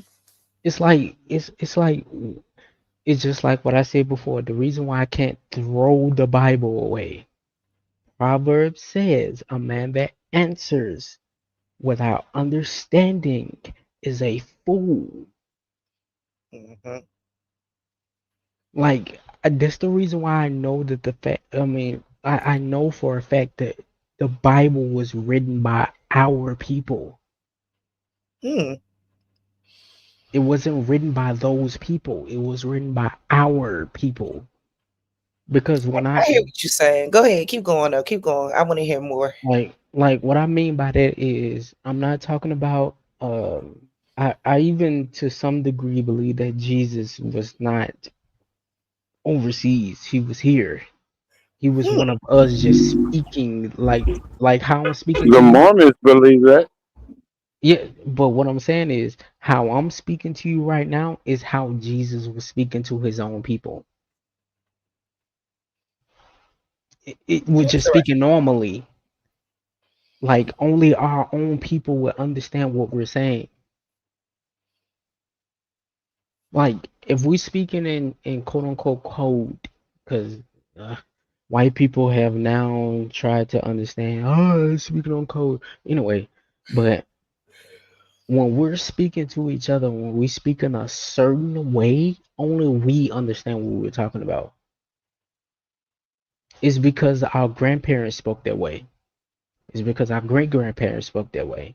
We only understand each other when we speak a certain way. Hmm. It's simply because throughout the generations, they have taken you got to think about what they've done to our people. They take anything that we create. Think about I keep bringing this example of rap up because it's important. The way that we speak in rap is the same way that our people spoke back then. We speak in code. We speak in double meaning. We speak in triple meaning. Only our people will understand the meaning. It's just like I'm gonna give you an example. When even though I don't totally agree with Kendrick Lamar, but I love Kendrick Lamar Mm-hmm. because he's trying to understand his own people. And one of the things when Kendrick Lamar speaks, I can understand him because the people that I lived around speak like him. Or Boosie, the people I grew up around speak like Boosie, speak like Lil Wayne, speak Yeah. like I understand them. Even if they saying something that's off the wall, I still get what they saying. Especially Boosie ass. Okay. I ain't gonna lie. I That ain't gonna thing. lie. I ain't gonna lie. We used to down here in Mississippi. We used to have Ooh. a great debate when we was younger. When I back in the early 2000s, is Boosie better than Wayne? Is Wayne better than Boosie? That's the debate. I was always a Wayne fan. So Yeah, of that course, never came. I'm from DC. Like that never, that never. I don't know. As a debate of who was better, I think a certain type of people liked Boosie. People like who really relate to that street life really love Boosie. but down here it was a debate based off I love of Boosie though. it was the same. I love Boosie, I love but Wayne too though. Wayne was, yeah, that's my baby. Yeah, I'm That's gonna the say that's the code. I'm gonna tell you like this. I think it's the same as Pretty Boy versus Street Boy. Hmm. If we think about it logically, if we want to really think about it, back then Wayne was the Pretty Boy, Boosie was the Street Boy, and it's like it's different ideologies. But if we think about it logically, that's our people. Period. Yep. That's how we think. We think along the lines of, even if we agree or disagree, we don't hate one or the other. We just like one over the other. Hmm. It's literally that's it. We don't hate one or the other. We just like one over the other. But in this colonialist mindset, we're taught to love one and hate the other. Agreed. There can only be one, you There know? you go. Yeah, And for sure. but in our society, they both can coexist, Absolutely. and Absolutely. we gotta remember that. It's just like I grew up. Most people called me a nerd when I was a kid because I wore glasses, but a lot of the real niggas, like the motherfuckers that was in the streets and shit, like they treated me like I was cool. Why? Because I was just me. Like I didn't change who I was because they were around. I always looked at them as, because a lot of the people that I grew up with that was thugs, I seen them brilliance. I seen how great they could be. Like I seen how someone was intelligent beyond belief. Hmm. But the problem is because of the surroundings that they were in. Like they couldn't get out of the place that they were in. And I never looked at them less than I looked at myself. That's how we have to look at each other. Nobody is better than each other. Agreed. All all of this modern rap shit that everybody is keep perpetuating with I got bigger chain, this white shit. I ain't gonna even lie. Cause we don't even look at each other like that. But at the end of the day, You know what? It goes so much further past rap music, right? And yes, and I say that because I know for sure, like normally on Tuesdays I do a show with some people from my area called the Sice Room. And usually, sometimes these kind of conversations come up where, I'll say, you know what, if somebody is on and somebody can help somebody else, they should do that. yes, And I think a lot of times it doesn't get done because you'll be afraid of someone's rising above you and being better than you and yes. exceeding you or surpassing you. And I think And that's that's such a white shit. yeah, it's That's such a white stupid shit.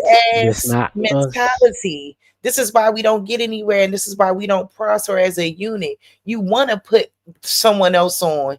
You want them to grow, and if they get better than you, then that's what you should want. You shouldn't want to see them at the bottom. You should want to see them reach their fullest potential, Yes. from a genuine heart, in a genuine in a genuine way. And I noticed like people from my city, I it's sad to me because it's like you I'm gonna be can't. honest. I'm gonna be It's, honest. it's just not M- like that. People don't have like me saying this sounds stupid to a lot of people. I'm gonna Believe be me. honest with you. It doesn't sound stupid to me because we have to remember we have been around colonialist ideology Yeah. for a long time. But overall, we should not care if somebody is better than us. We should be learning from them. Hmm. Like one of the things that I like, this is the reason why I love my pops and I love my moms and I love my in-laws and I love everybody around me. Even if I disagree with them, there's something I can learn from them. My wife is my wife is way more intelligent than she knows she is. My daughter, even though she's 3, is way more intelligent than she knows she is. I Mhm. can learn from my daughter. The Yes. problem is we have been so colonialized to where we don't even understand that we can learn from our children. Like we got to get to the point where we have to understand that I'm actually Virgo, uh, if that helps. But like we have to understand that we have to learn from everywhere. I agree. It's just like what, and this is the reason why I keep telling people I can't throw the Bible away. The Bible literally says wisdom is crying out in the streets. I think as far as the Bible is concerned, you could eat the meat and spit the bones. There you go. That's Hmm. what you're supposed to do with everything. Everything. Yep. Why did our ancestors give us that that saying? Eat the meat, spit out the bones. You're Yep. supposed to learn from everything, even if it's good, even if it's bad. You It's learn about from. application. There you go. You Hmm. learn from everything, even if it's something you would disagree with. You learn from it.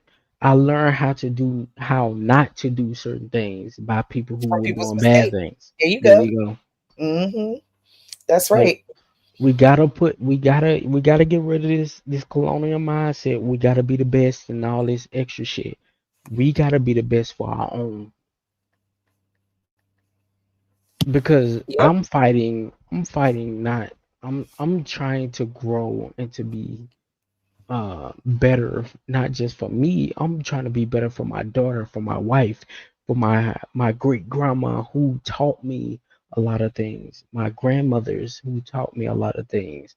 I never got to meet my except one grandfather, but I never got to meet my dad's grandfather. I mean my dad's father, even though my dad telling me stories about my grandfather.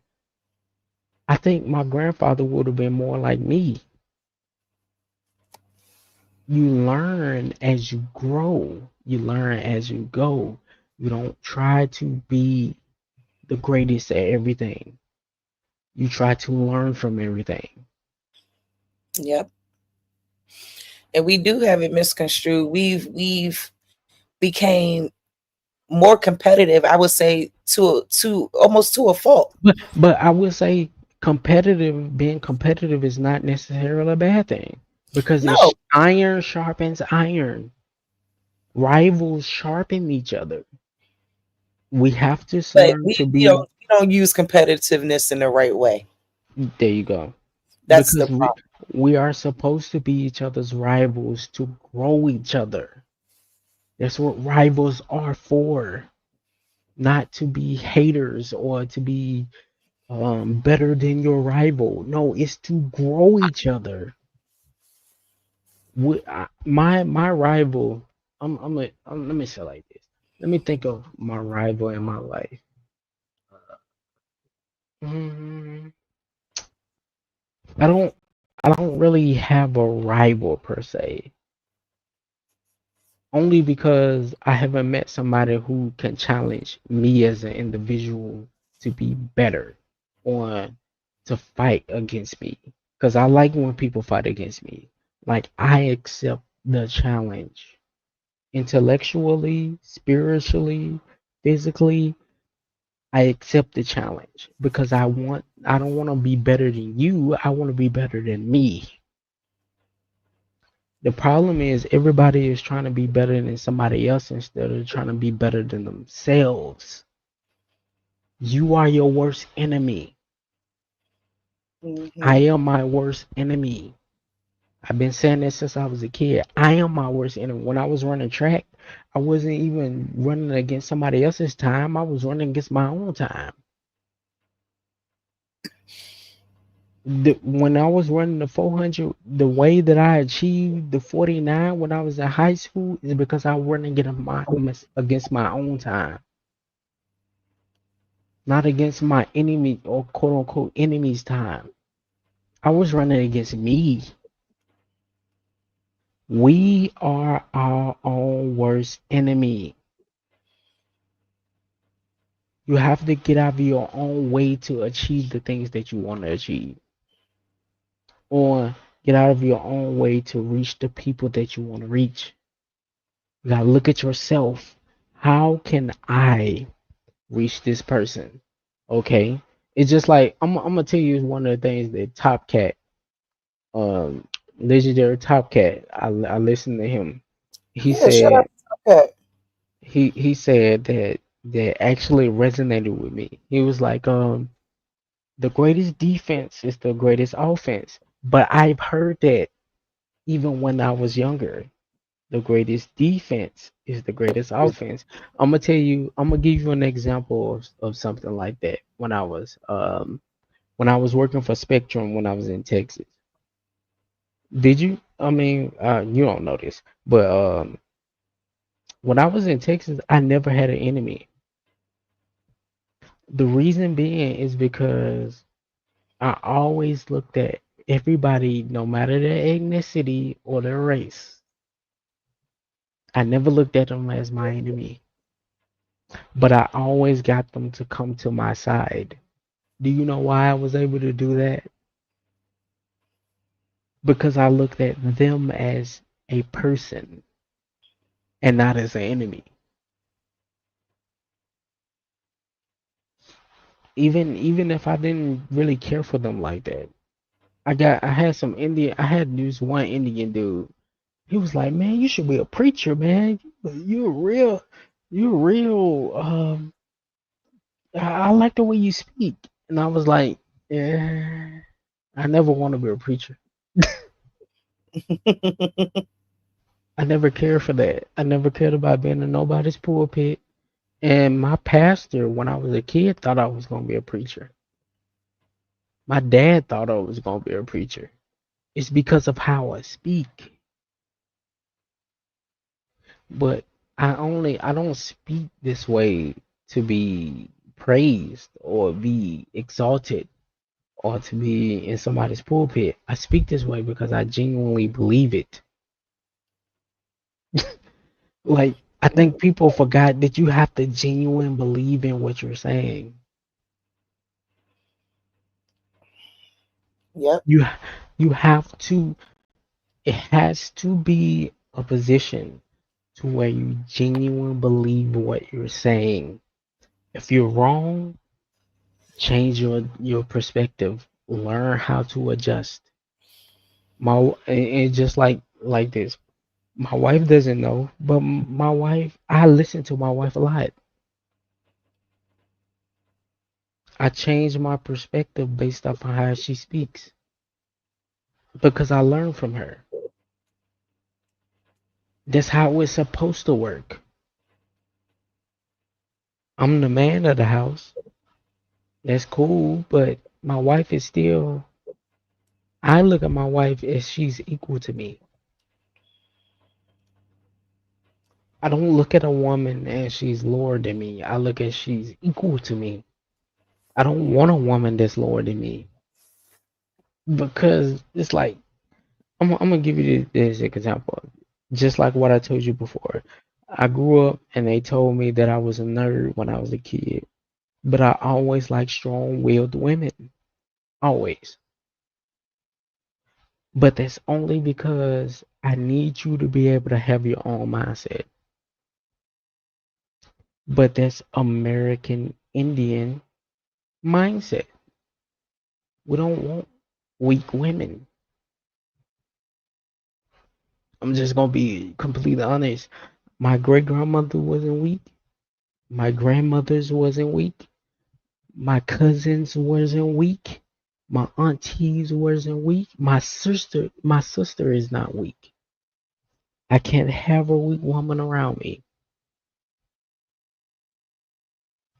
If you can't speak your mind, if you can't correct me when I am genuinely wrong, I cannot be around you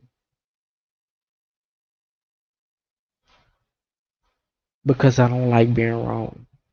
And I know people may think in the chat may think that, oh, he sounds arrogant. No, I don't like being wrong. I want to be corrected when I'm wrong.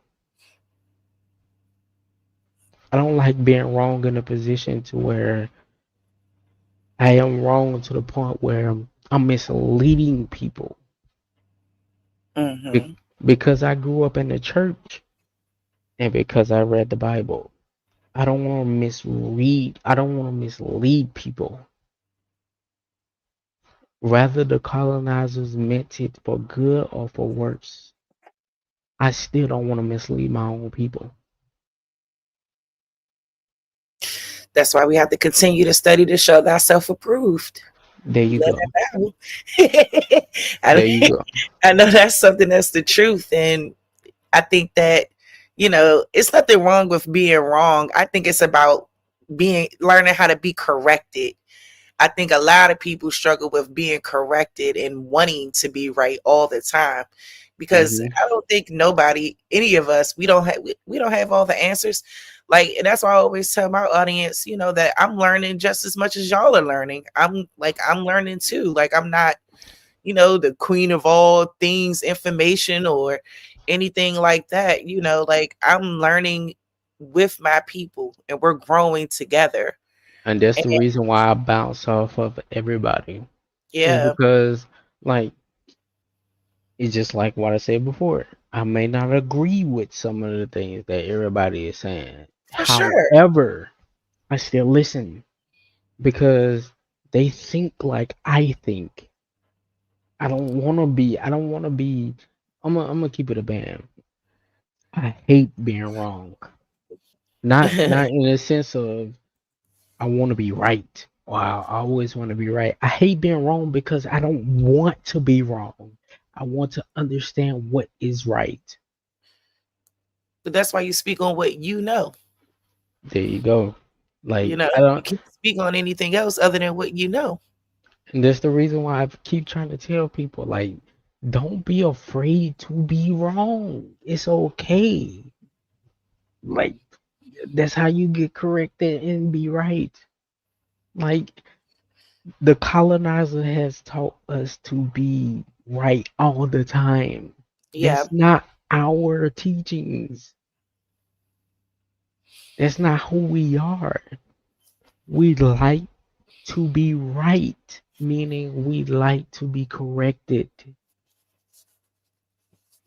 Like, I want everybody around us to know that even if we believe differently, you have to learn to listen to people you disagree with.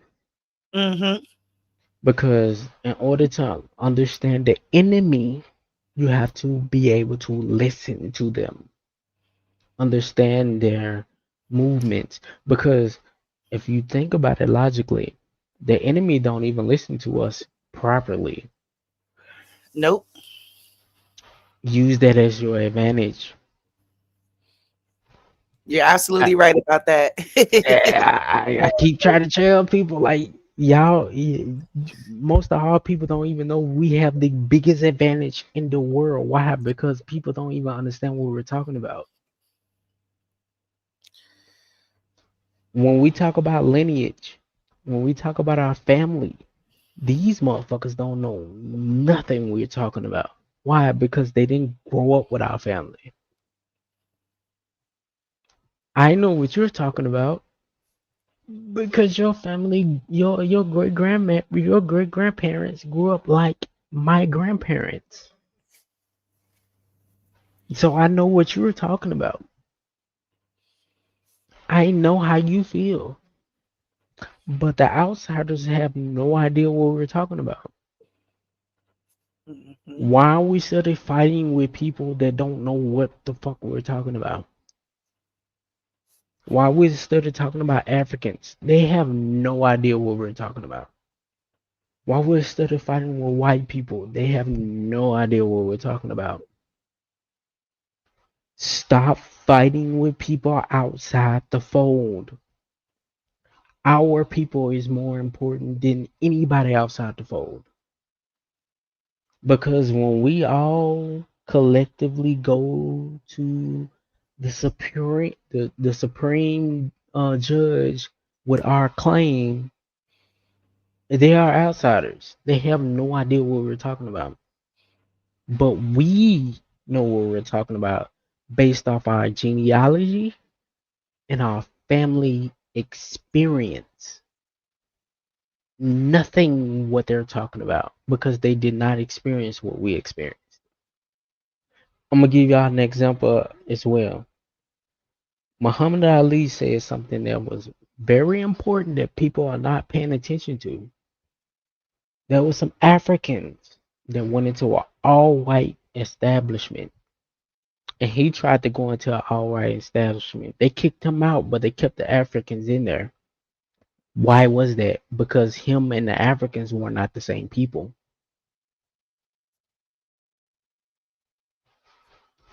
It's like we have to listen to our elders when they speak because he said this on television. We have to listen to our elders when they speak, even if they don't understand what they're saying. The Most High will allow us to see what we should see if we're looking for it. We have to stop thinking that it's just like what I was telling my brother earlier. The problem is not the Most High. The problem is our people. We're not listening to each other. We're not listening to each other. How do we expect the Most High to move on our behalf if we're not on one accord?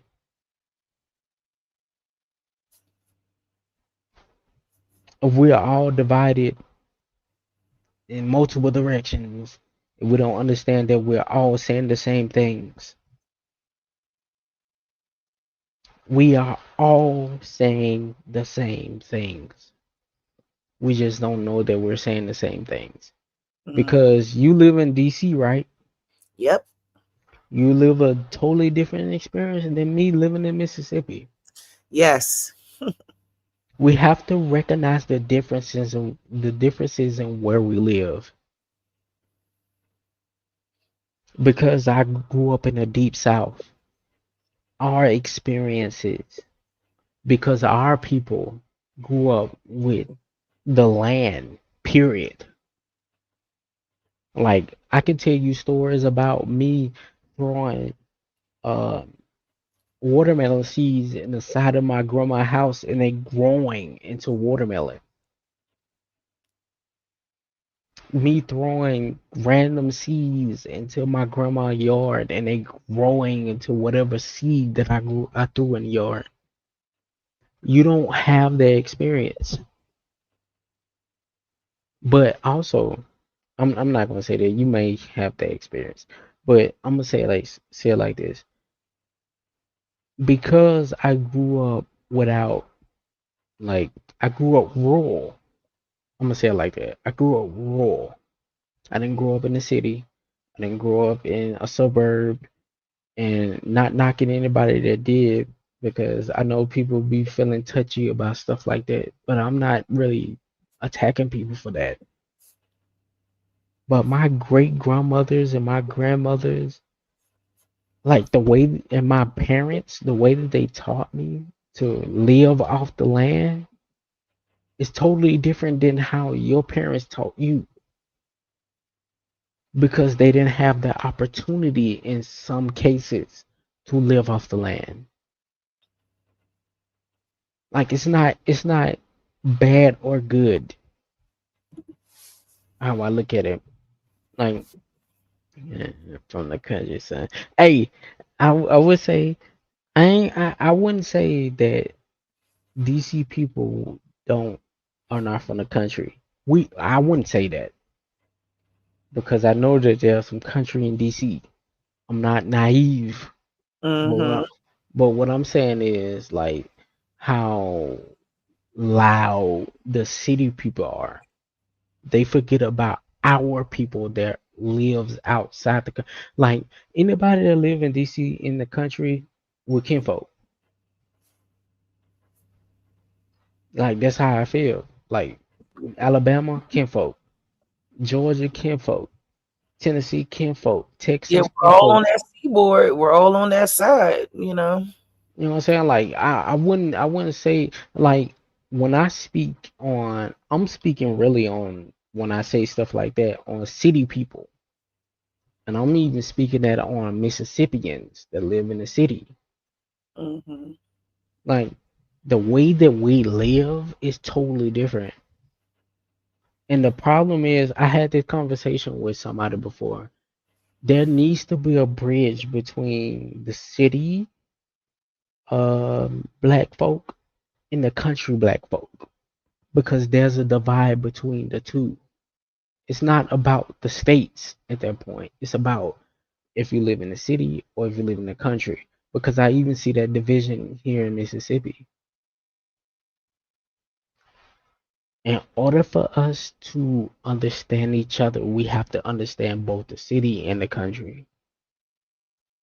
Because there's two different mindsets. Two different mindsets. Like two totally different mindsets. But those two mindsets can learn from each other. Because if we think about it, the ones in the city that went to the country and went to the city, they were supposed to go to learn from the city and come back to the country and teach the country. Those who are in the city that went to the country is supposed to go back to the city and teach the country. We're supposed to learn from each other and we're supposed to grow together. The problem is we separate everything because the colonizers taught us to separate, divide, and conquer. We still don't even understand that we're still under the auspice of divide and conquer. It's the same. It's the same exact method over and over and over again. All they do is divide and conquer. Think about what they did in Kuwait, what they did in Afghanistan, what they did in Libya, what they did in all these other countries. They back a foreign or a rebel faction to take over the ruling government, to overthrow the ruling government. That's all they've been doing this entire time. But we're not recognizing it because we're not looking at everything. We're only looking at how, and I will attest to this, and it may not be everybody, but we're basing everything on how we feel. And to some degree, I'm still kind of guilty of that. Like, I don't want to be dishonest. Like, I'm still kind of guilty of that. Like, we still have to get over how we feel about things and see them for what they are. Mm-hmm. They keep dividing and conquering everything. Every area that they go into, they divide and conquer. Why do we have to keep being divided? The Iroquois that's in the Northeast, even though the Southeast may not agree with the Iroquois in the Northeast, I don't give a fuck. Those are my brothers and sisters because they still come from my lineage. I love them regardless, even if we fight. It's just like me and my brother. Me and my brother, we are the total opposite. But my brother is just like me. I love him to death, but I will fight him to the end. Why? Because he's hard headed. I'm the oldest child. He is the middle child. He is right directly under me. We will fight each other. But when he has a problem, he will call me. Because he knows that I'm going to be honest with him first. Secondly, it's because he knows that I love him. That's how we have to look at each other. We Yeah. can't keep this division amongst each other despite our differences, ghetto or city or country or all this shit. It doesn't fucking matter. We can learn from each other. We can fight for each other. We can go against each other. That's cool as long as we going against each other in our own spaces. But we have to remember that what happens in the house stays in the house. We forgotten that. What happens at home stays at home. What happens amongst us stays amongst us. Forget everybody else. This is us. We fighting against each other.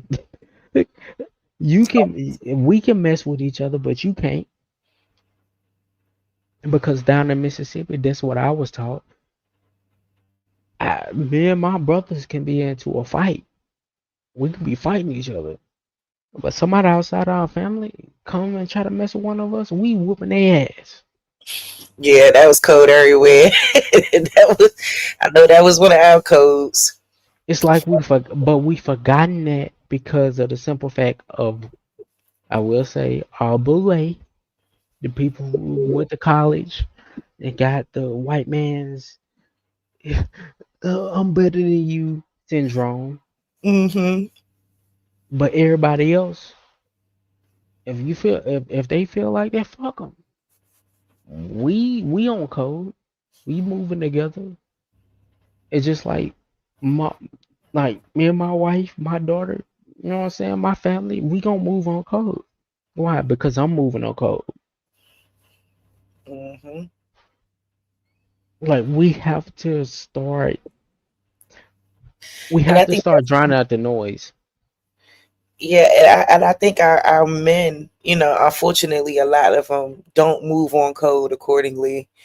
And like I think that the man is like at the helm of leadership, No, and no, no. be restored. I agree with you to some extent. When it comes to the family dynamic, yes, No, no, no, no. but I'm gonna be my honest with father you. is the I'm gonna king be of his honest. castle. I'm gonna be honest with you. The Shoot, queen, the king, and the queen is just as important. of It, course, that's and not me dismantling the queen. But no, if no, there's no, there no. if there's no two people, it's not as Okay, I valuable see what you're saying. anyway. Like I can only speak from my experience is that I've noticed the difference. Like I lived in a single home with my mom, and then I Hmm. was also able to live in a home with my father and him be with someone.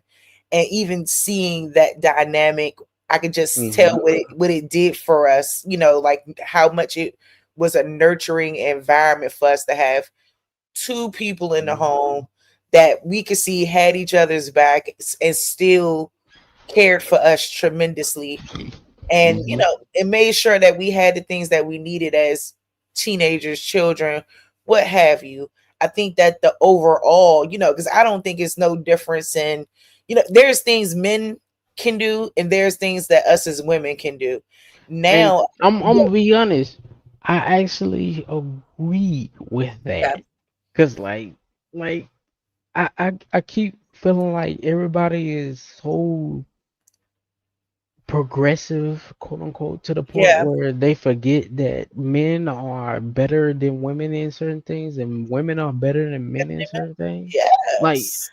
I'm like, my wife is way better than me in nurturing. I Oh, I she won't be wouldn't better than you in that.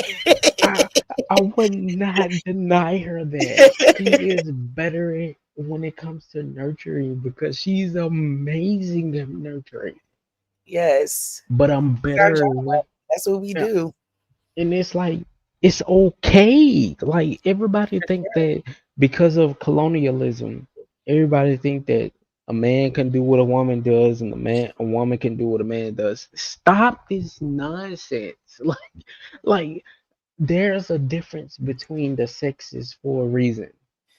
But Like what I will say is that, like, before I let you go on, is that a lot of our women of today, especially, they've been put in positions where, by choice or by force, either one, Mhm. where now, that role, both roles are condemned to one person's responsibility. And what I think is so sad is that, we see a high, I mean, even me working in the field that I work in, I see this a lot, where there is a huge influx of single parent homes. There's not a lot of support. There is, then we have this huge thing around mental health and that type of stigma too that comes with your responsibilities, trying to manage them all, trying to be a good parent. Sometimes it doesn't always resort in you being a good parent. You may fall off the track, you may start to use drugs, you may start to do all types of things to try to cope with whatever that situation is. I And I think, think I yeah, think we forget about that too. People that. do cope with different things to Mhm. overcome their own Their own feelings hurt. of pain. Do you And realize and it's it ain't like going nowhere? it's like we have to understand each other. Yeah, Like, and like we don't. we and the problem Too much is like abandonment, it's abandonment after abandonment. If like hmm imagine if you're like a person whose father was never around in your life, like, and then you grow up and you have your own kids, and then it's like, fuck hmm them kids.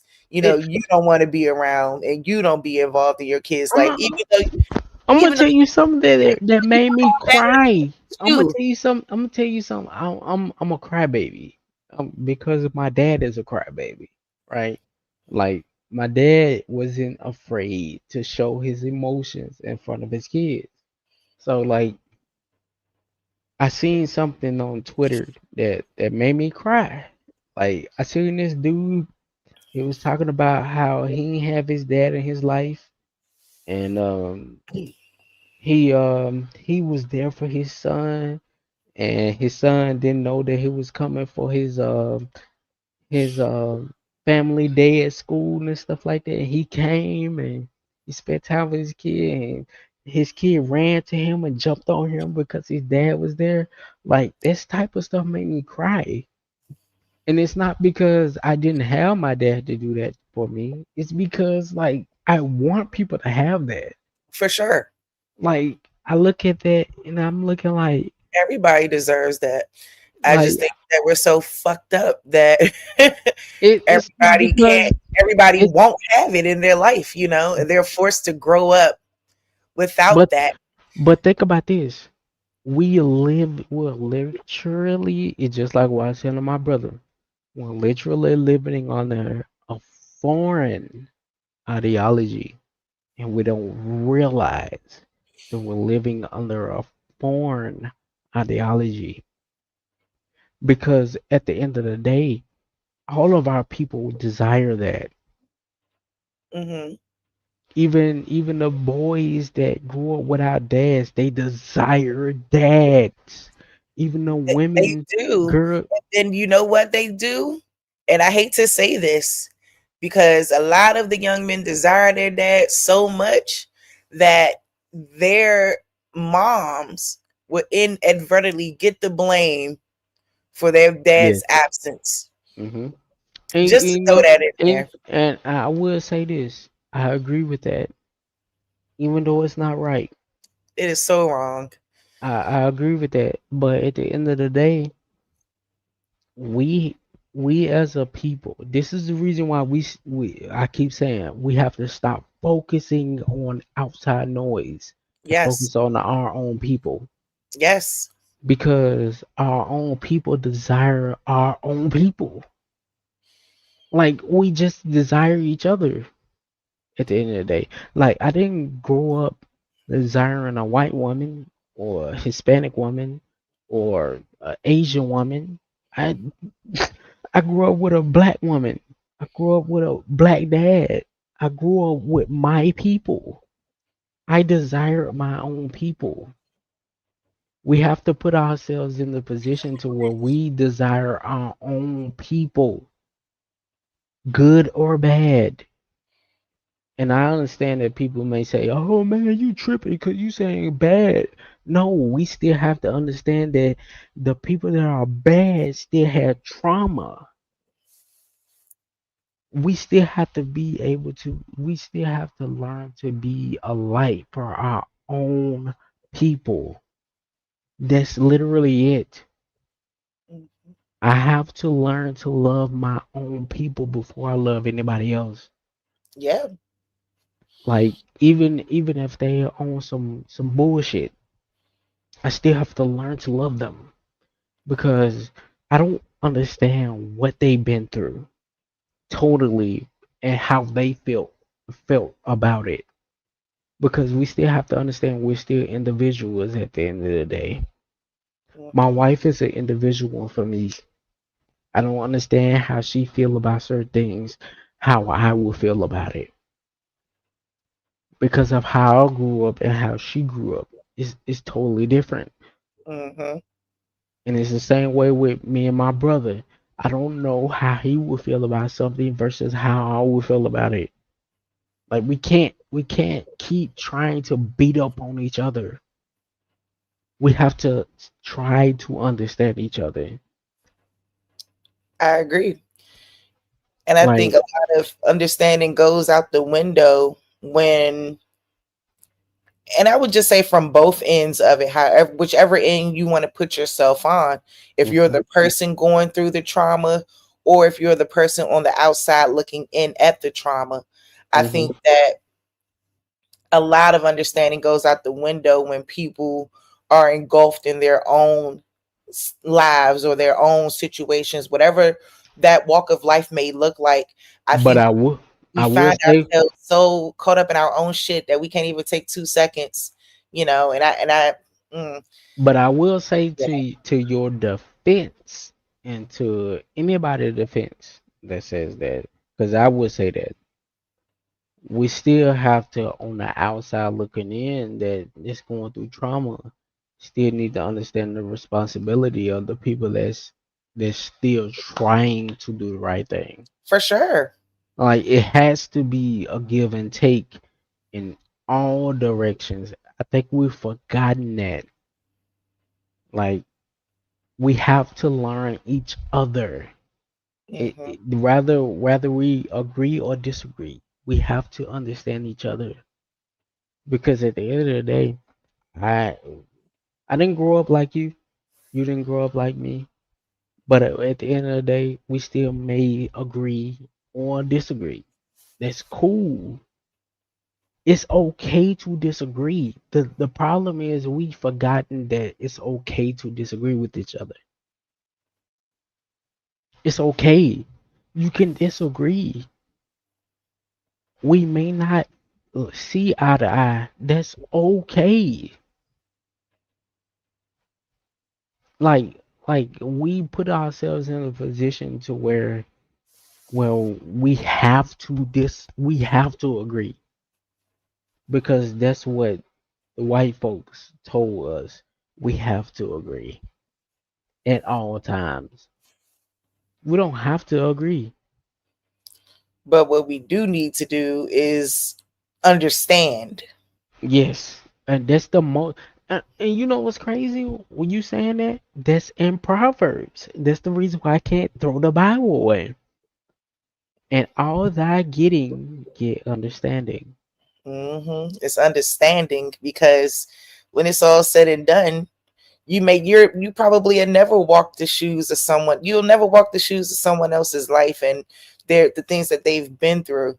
But everything, at least in my opinion, and I mean, I guess the Bible agrees that understanding is the key. That's what I think. That's why I try to listen to people, try to understand first, and then I try to go and respond in a way that is loving and understanding at the same time because a lot of people aren't used to that. It's easy to be combative and it's easy to be disagreeable. You know what I'm Mhm. saying? I just think that it's important to be understanding first because even when we deal with this American Indian history and we deal with what happened to our people and the reclassification issues and being truly indigenous to this land, and then you may deal with the opposition, someone who may not agree with that. First, you got to understand, okay, where are they coming from with this and why do they believe what they believe in? You have to Bingo. be able to dissect all of that that's how you're able to have a healthy conversation. Even if after the conversation is all said and done and you still don't agree, it's cool. At least there is understanding as to why.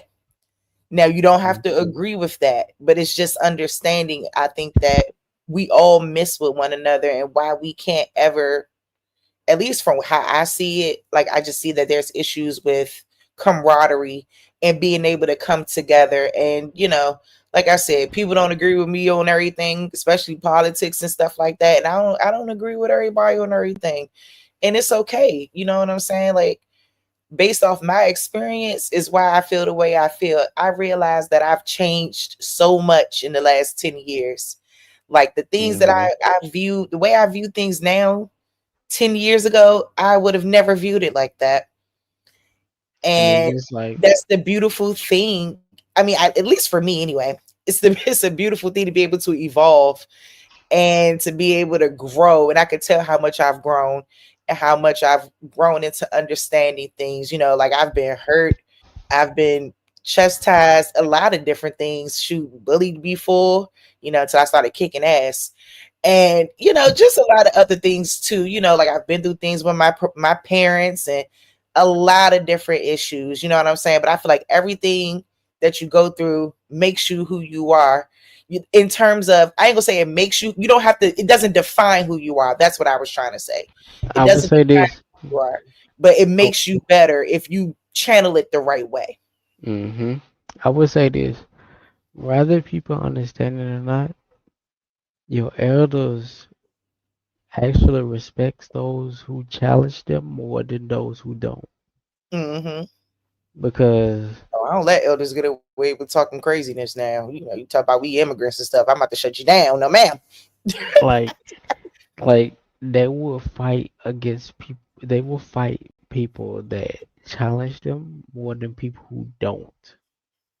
Because it's just like with my pastor when I was a kid, he challenged me. I challenged him. I was the kid that wanted to know or understand the Bible. I wasn't just in church just to be in church. I wanted to know what you were talking about. Yes. So I challenged him and he respected me because I challenged him. My parents, I remember, I'm gonna give you an example when me and my when I was young, when I was talking to my mom's and she was and I told her, I said, did you know the Bible said that we can be perfect? And she was like, nobody can be perfect. I said, well, Jesus said if you're like your father, be ye perfect, for your father in heaven is perfect. And I explained to her what I meant when I said that. I said that if you follow the perfect will of God, how can you be imperfect? And she was like, oh, that makes sense. It's like you have to be able to challenge the people who are in front of you with their own ideology. That's what I mean when people be fighting against each other, but they don't understand each other's ideology, then you're a fool. Like, if you don't understand what the other person is saying, then you're a fool. If you don't understand where they're coming from, you're a fool. You have to understand where they're coming from. Because first and foremost, you have to study where they're coming from. It's just like if you're talking to a Pan African, you have to know what a Pan African knows in order to combat them.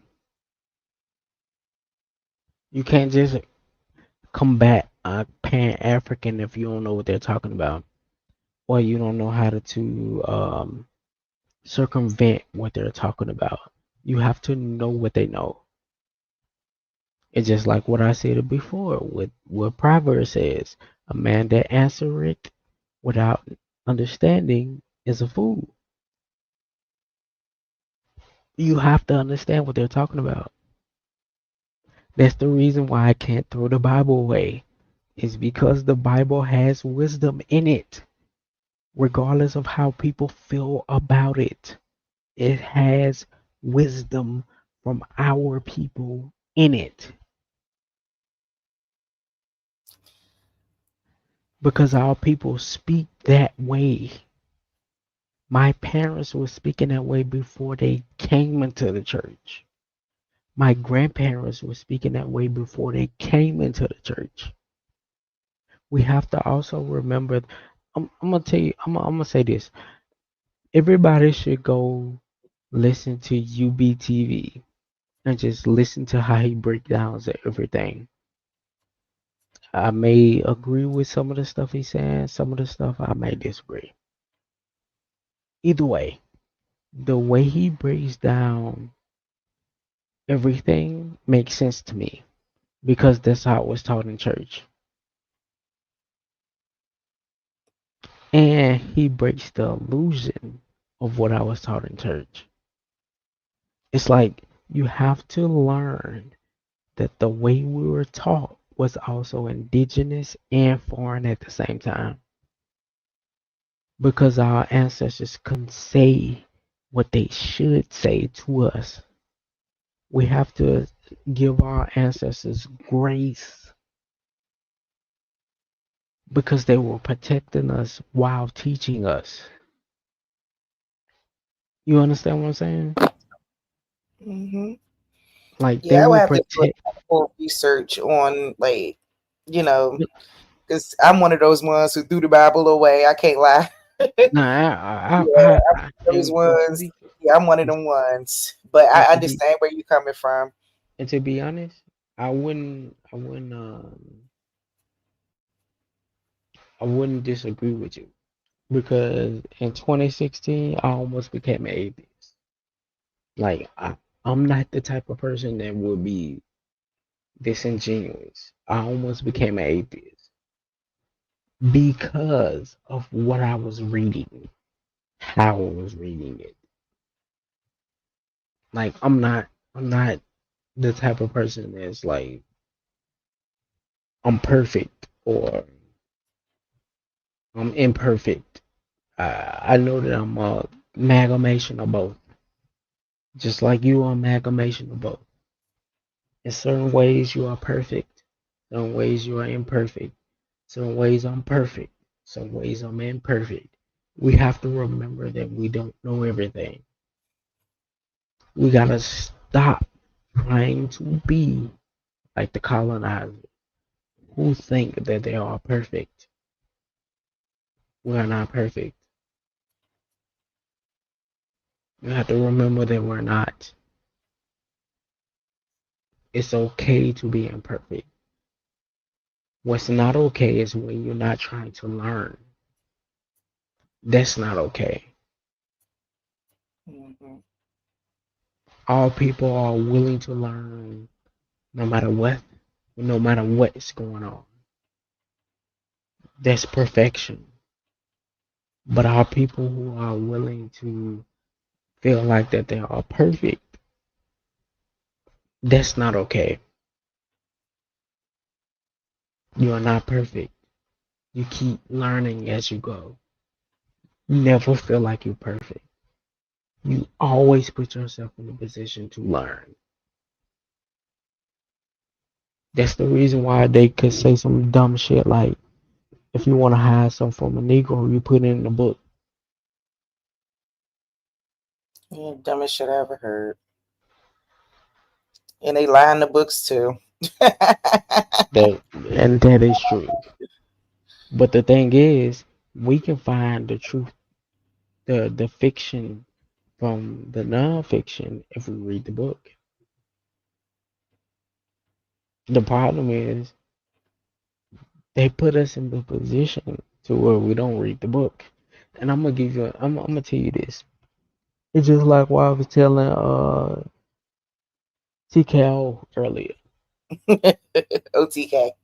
That's OTK, my bad. TKO. Hey, I like everybody that y'all put on the panel because those same people be on Top Cats panel, that be on Mike TV's panel, even though I know people like, oh, my TV is scamming. He's not.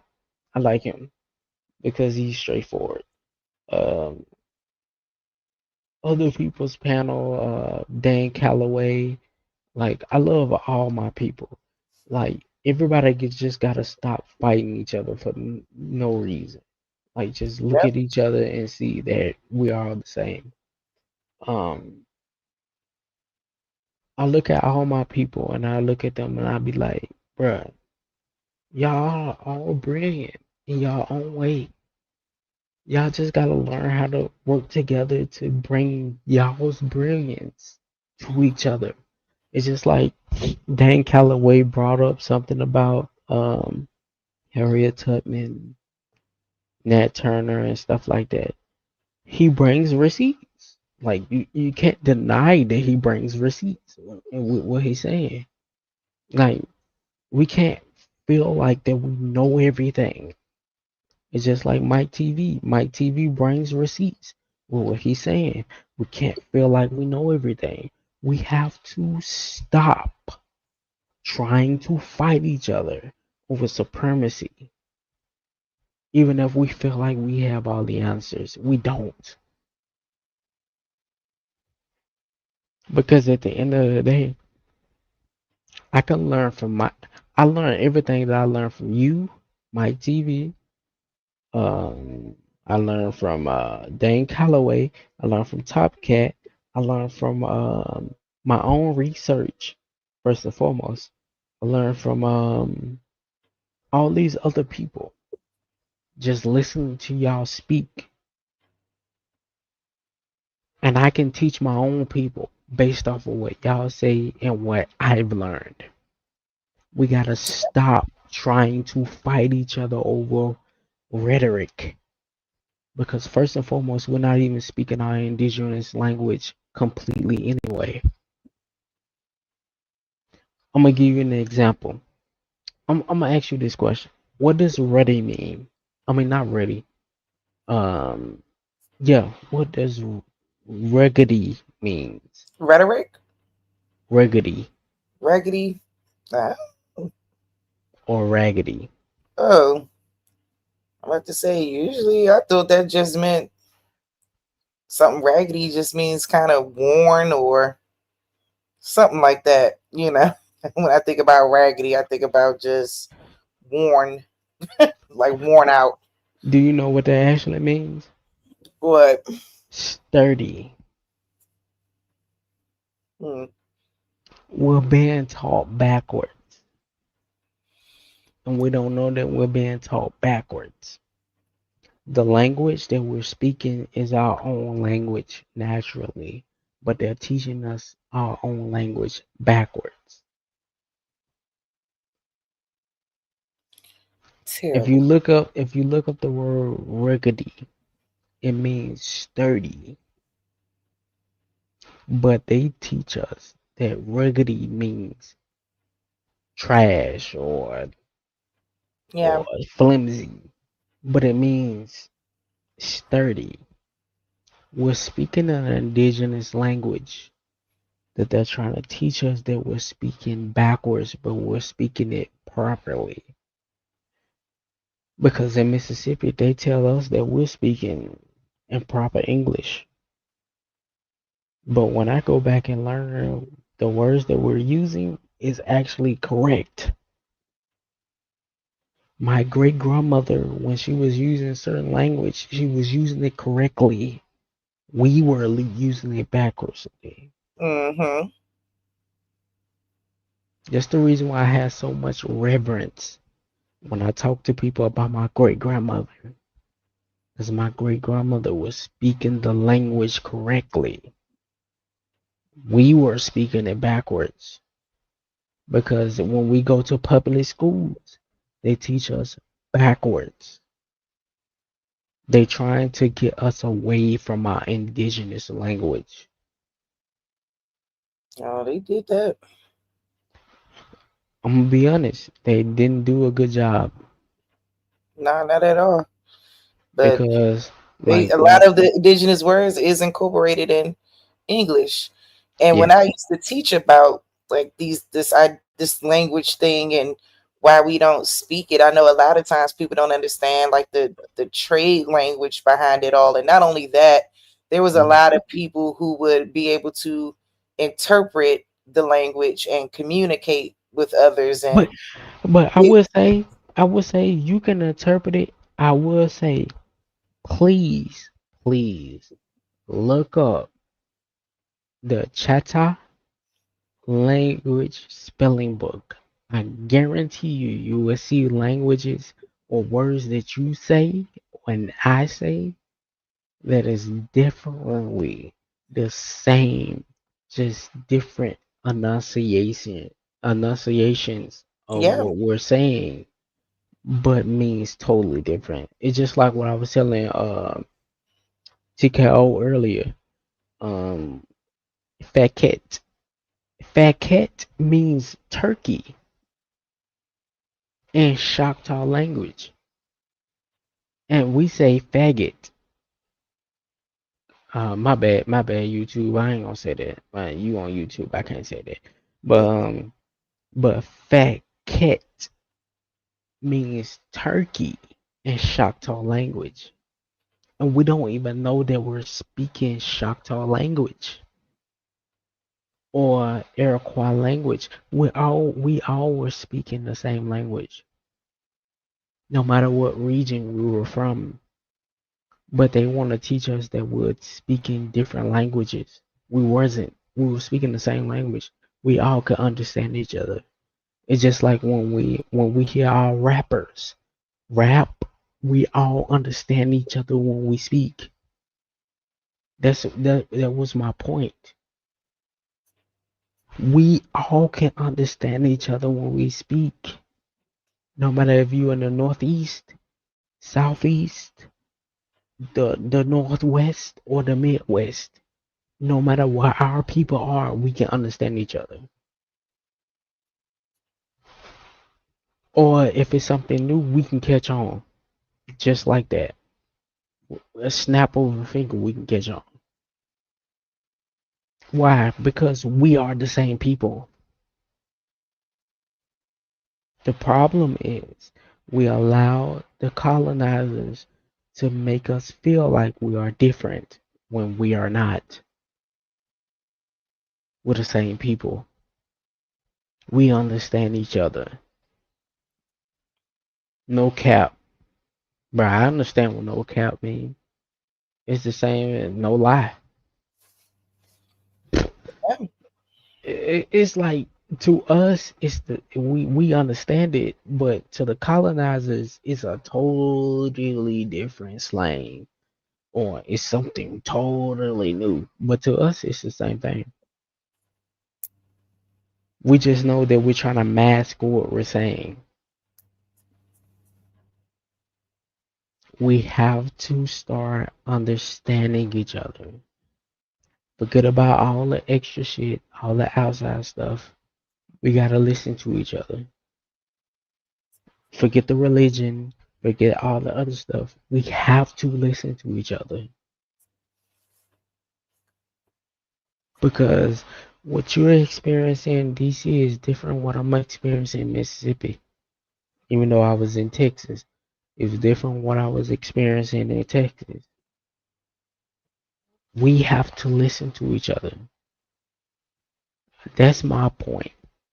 My whole point. This is what I want to get on everybody's platform to understand. We have to listen to each other, even if we disagree. We have to listen to each other.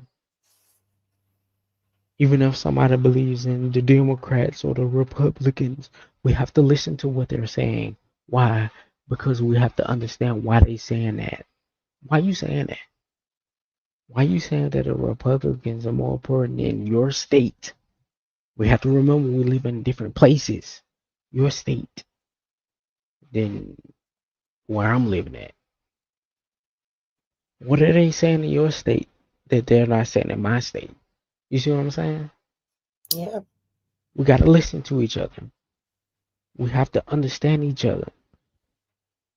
Like, because I grew up very conservative, but I'm more progressive, or I'm a combination of the two because I've listened to everybody that is not from where I'm from.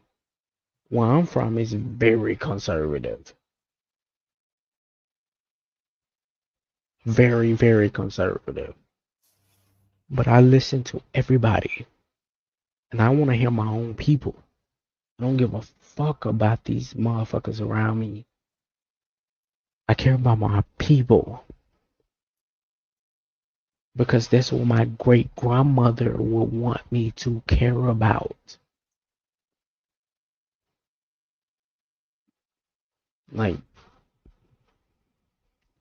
I care about my people more than I care about anything else.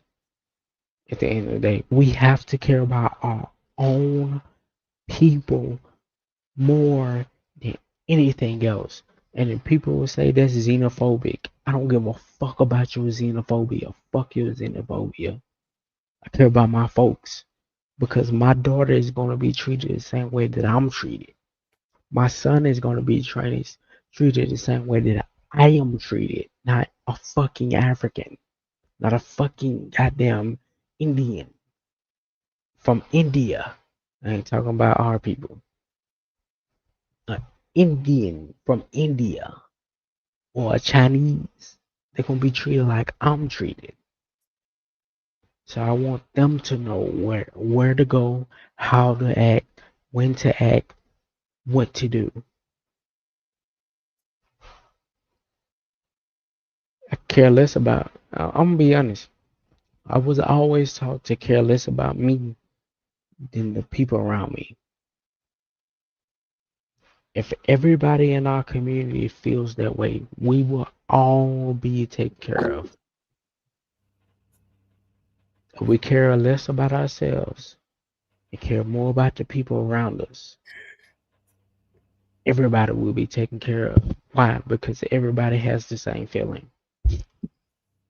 But because we've been under the colonizers' ideology for so long, we have forgotten.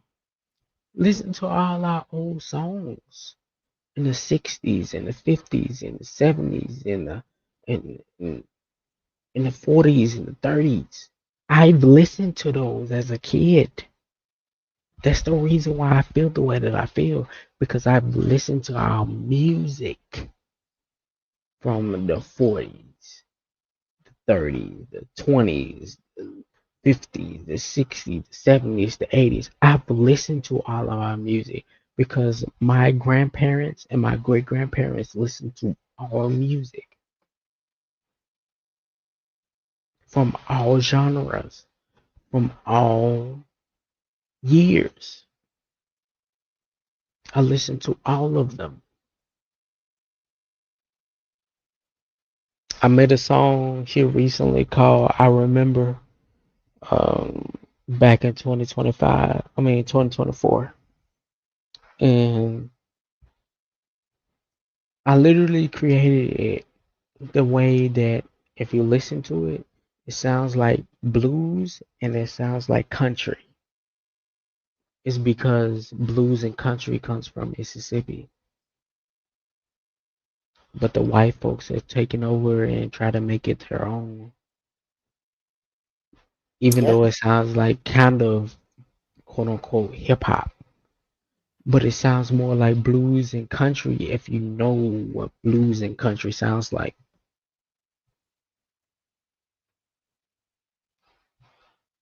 Like we have to learn not even just in our speech, but even our music, even in our speeches, what our people sound like. Because I grew up, I'm I don't wanna keep going on in circles. But I Yeah, grew up.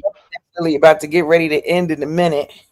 My You know, bad, but it's okay. I just want everybody to understand that I grew up, even though I grew up in the church, I grew up going to prisons when I was a kid. I grew up going to youth prevention programs as a kid. I grew up doing um what we call Operation Bread Baskets for underprivileged single parent homes and elderly when I was a kid, giving them food and stuff like that when I was a kid. Like I grew up doing for my community. Like I grew up in that. The only thing I care about is my community. I don't really care about anything else. I just want everybody to understand that you have to have that mindset to help everybody around you. You have to care about your own people more than you care about anything else.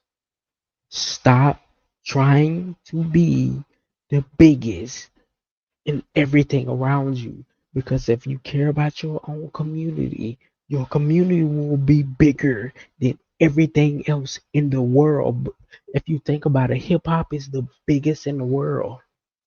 Pop was created by Michael Jackson, which was popularized by Michael Jackson, is the biggest in the world. Country has not gone past America. Why? Because they tried to make it white. We have to start recognizing the trends around us. Our people are the biggest trending topics in the world. We have to understand why and what and how.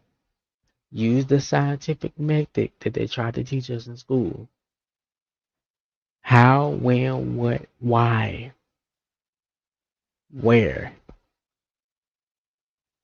how. How are we the greatest trending topic in the world? Why is everybody focusing on us? It's because we are the fucking culture of the world.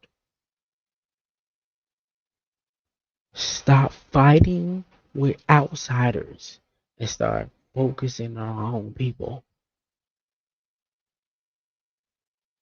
They are outside noise. No matter what they do, no matter how crazy it gets, we are our own people. Focus on our own.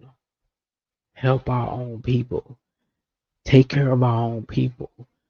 Fight for our own people. Whether they think that they're African or not, fight for them. Fight against them. Don't fight against outside forces. Why? Because they don't fucking matter. We matter. If we think about this, if we go to Africa, right? They don't even care about each other like talking about. If we go to Europe, they don't care about each other like talking about. If we go to Asia, they don't care about each other like talking about.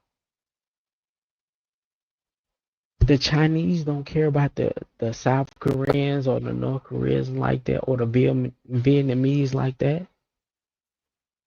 The French don't care about the New England or the British or the Irish or any of these people like that.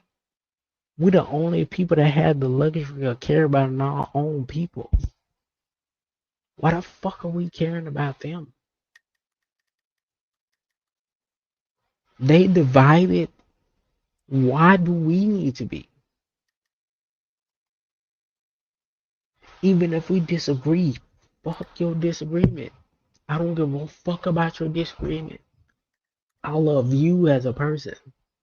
I love my own people. Because I know for a fact, because of my great grandmother, my people are my people. Even if we don't agree intellectually. But anyway, my bad. I feel like I'm preaching all this. I don't want to do all that. Sorry. Shoot, because I'm about to get ready to close out. It's about to be 2 a.m. Usually I be on and off of here quick. Nah, But I I appreciate you. you. I If you got appreciate you. email, put it in the private chat. I appreciate y'all for listening to me, because like I be wanting to talk to my own people, because it's like I'm a quiet person, and like I don't really like talking a lot because like I don't feel like people really listen to me when I talk, so I just be quiet. But I rather people who understand what I'm talking about stop fighting each other. All this FBA shit, fuck. If people want to be FBA, let them be FBA. Fuck them. That's how I feel. Fuck them. That's how I feel. If you want to be FBA, fuck you. I don't give a damn. You FBA. When the government treats you like FBA, you FBA. I don't give a damn. But the American Indians and our own folks, we fight for our own people. Anybody that want to be anything other than that, fuck them. Stop fighting against each other. And this goes for, I'm going to say this for the platform. Mike TV, Dan Calloway, fucking goddamn Top Cat, anybody that's bigger. We know the truth now. I love that nigga. He from Jackson, Mississippi. I love that nigga. Anybody, fuck all that garbage ass shit that y'all got going on. As a whole, we're all the same people. Talk to each other. Fuck out of here with that bullshit. Y'all niggas are fucking stupid if y'all keep fighting against each other. We are one people. Why the fuck are y'all fighting against each other? We already got enough to fight against. We ain't got time to fight against each other. Get y'all shit together. Everybody, get y'all shit together. We gotta fight against. It's not even fighting against nobody. We gotta take care of each other. It's not even fighting against people. We gotta take care of each other. Fuck the fighting against anything. Take care of your own. I don't give a damn about what y'all got going on. Fuck all that shit. All these liberal people, fuck them. If they not with what we got going on, fuck them. Get rid of them. Move on. But all of y'all are on the same page, even if y'all have different ideologies. Fuck it. Take care of each other. Because y'all know that y'all are American Indians. That's the most important part. That's the part that we can take to court. That's the part that we can actually fight the United States government against. It's not even about all this extra shit. The part that we can prove is that we are American Indian. That's what all of us need to stand on. That's all that we need to fight for. Our ancestors who fought for us. It's a disgrace to our ancestors to keep fighting each other over fucking rhetoric. You're American Indian. I'm American Indian. Everybody in this chat is American Indian. Everybody in Dan Calloway's alive and shit is American Indian. Everybody in fucking Mike TVs. I don't give a fuck about that shit, bro. I'm a Mississippian, right? I grew up with my great grandma who, you know what I'm saying, just like we know the truth now, grew up with his great grandma. We know the difference because we grew up with the difference. Know who your people are.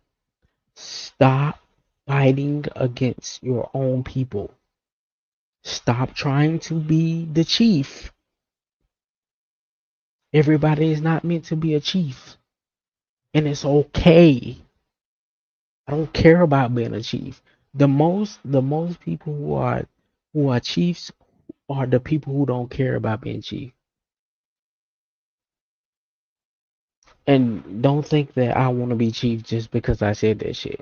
I don't give a fuck about that shit. Fuck being a chief.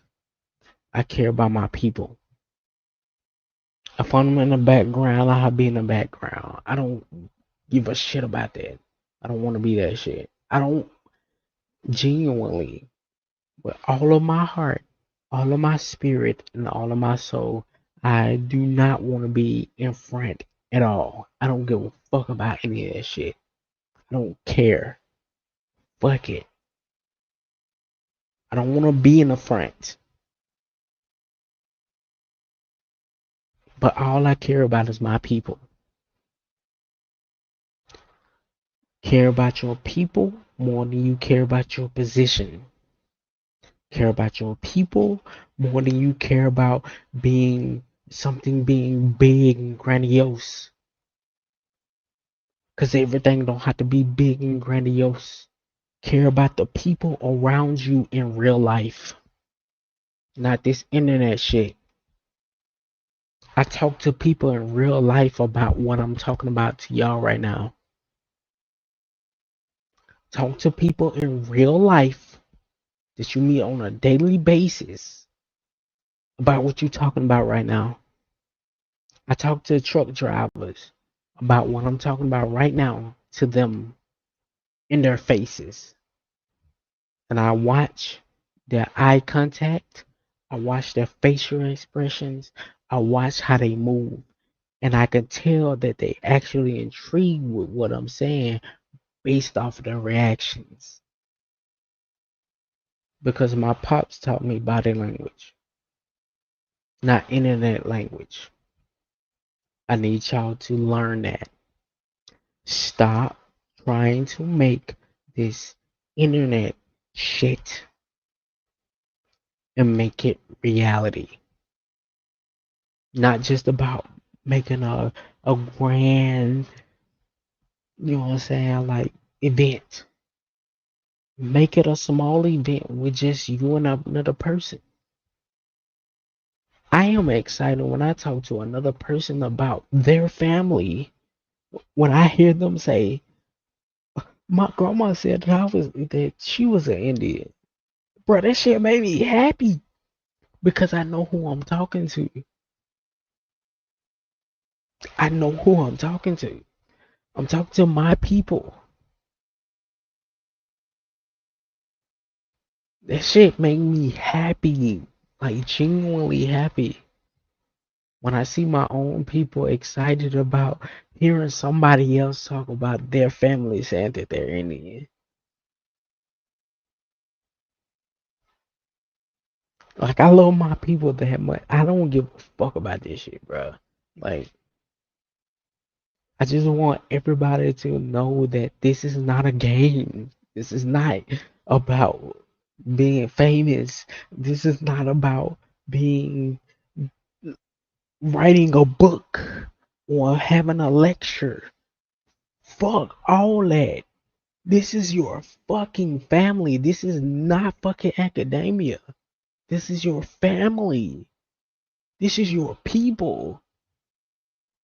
I grew up with my own folks, and when I talk to them about what I know and I hear what they talk about and we have a good fucking time, that's how it's supposed to work. Fuck the academia shit, having a lecture or being a scholar, all this shit, the boule shit. Fuck all that shit, bro. Talk to your own fucking people. Educate them. Educate them if they don't know about law, case law, or they don't know about law. Teach them about law. Or, my bad.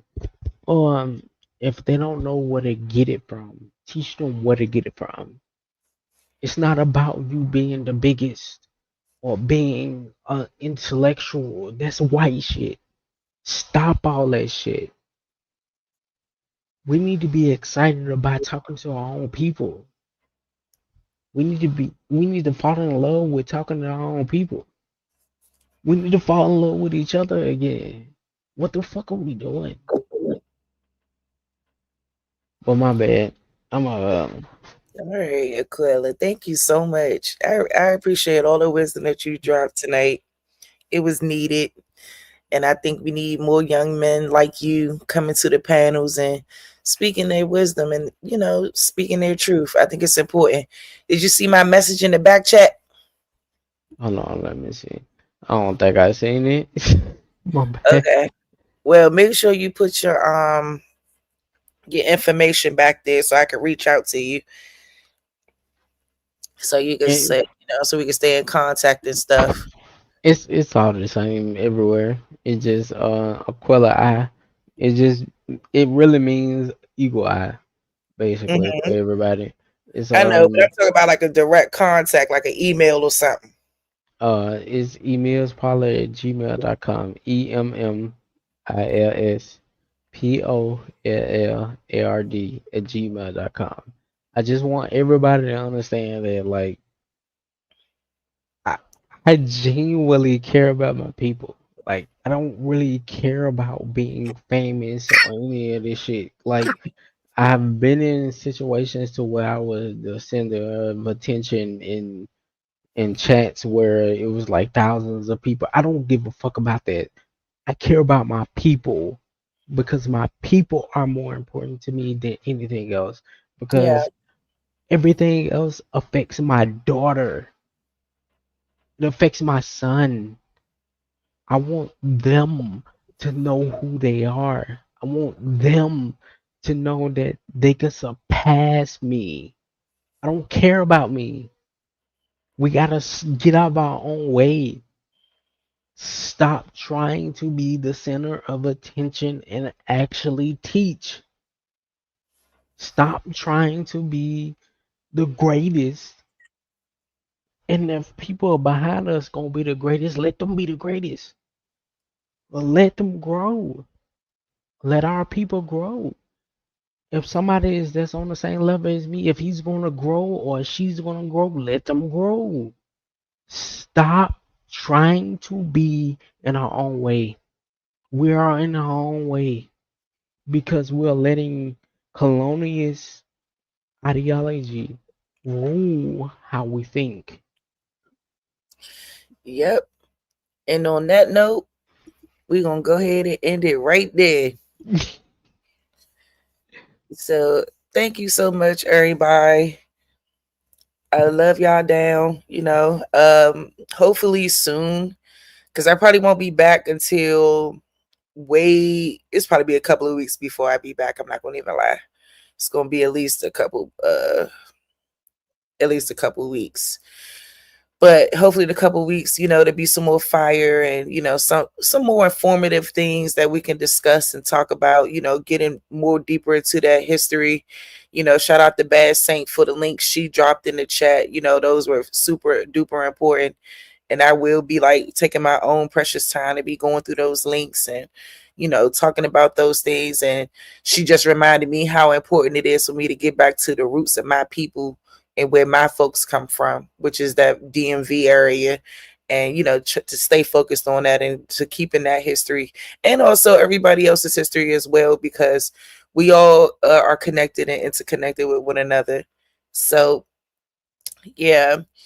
That's all I got for today, y'all. I didn't even mean to be on here for 6 hours, but shout out to Aquila. Shout out to everybody else that hit the panel. Ali Bamu, OTK. Who else hit the panel? Epic Studies. I think it was Aton. Child. Shout out to everybody. And on that note, y'all have a good night. I don't do the night shift. So good night, y'all.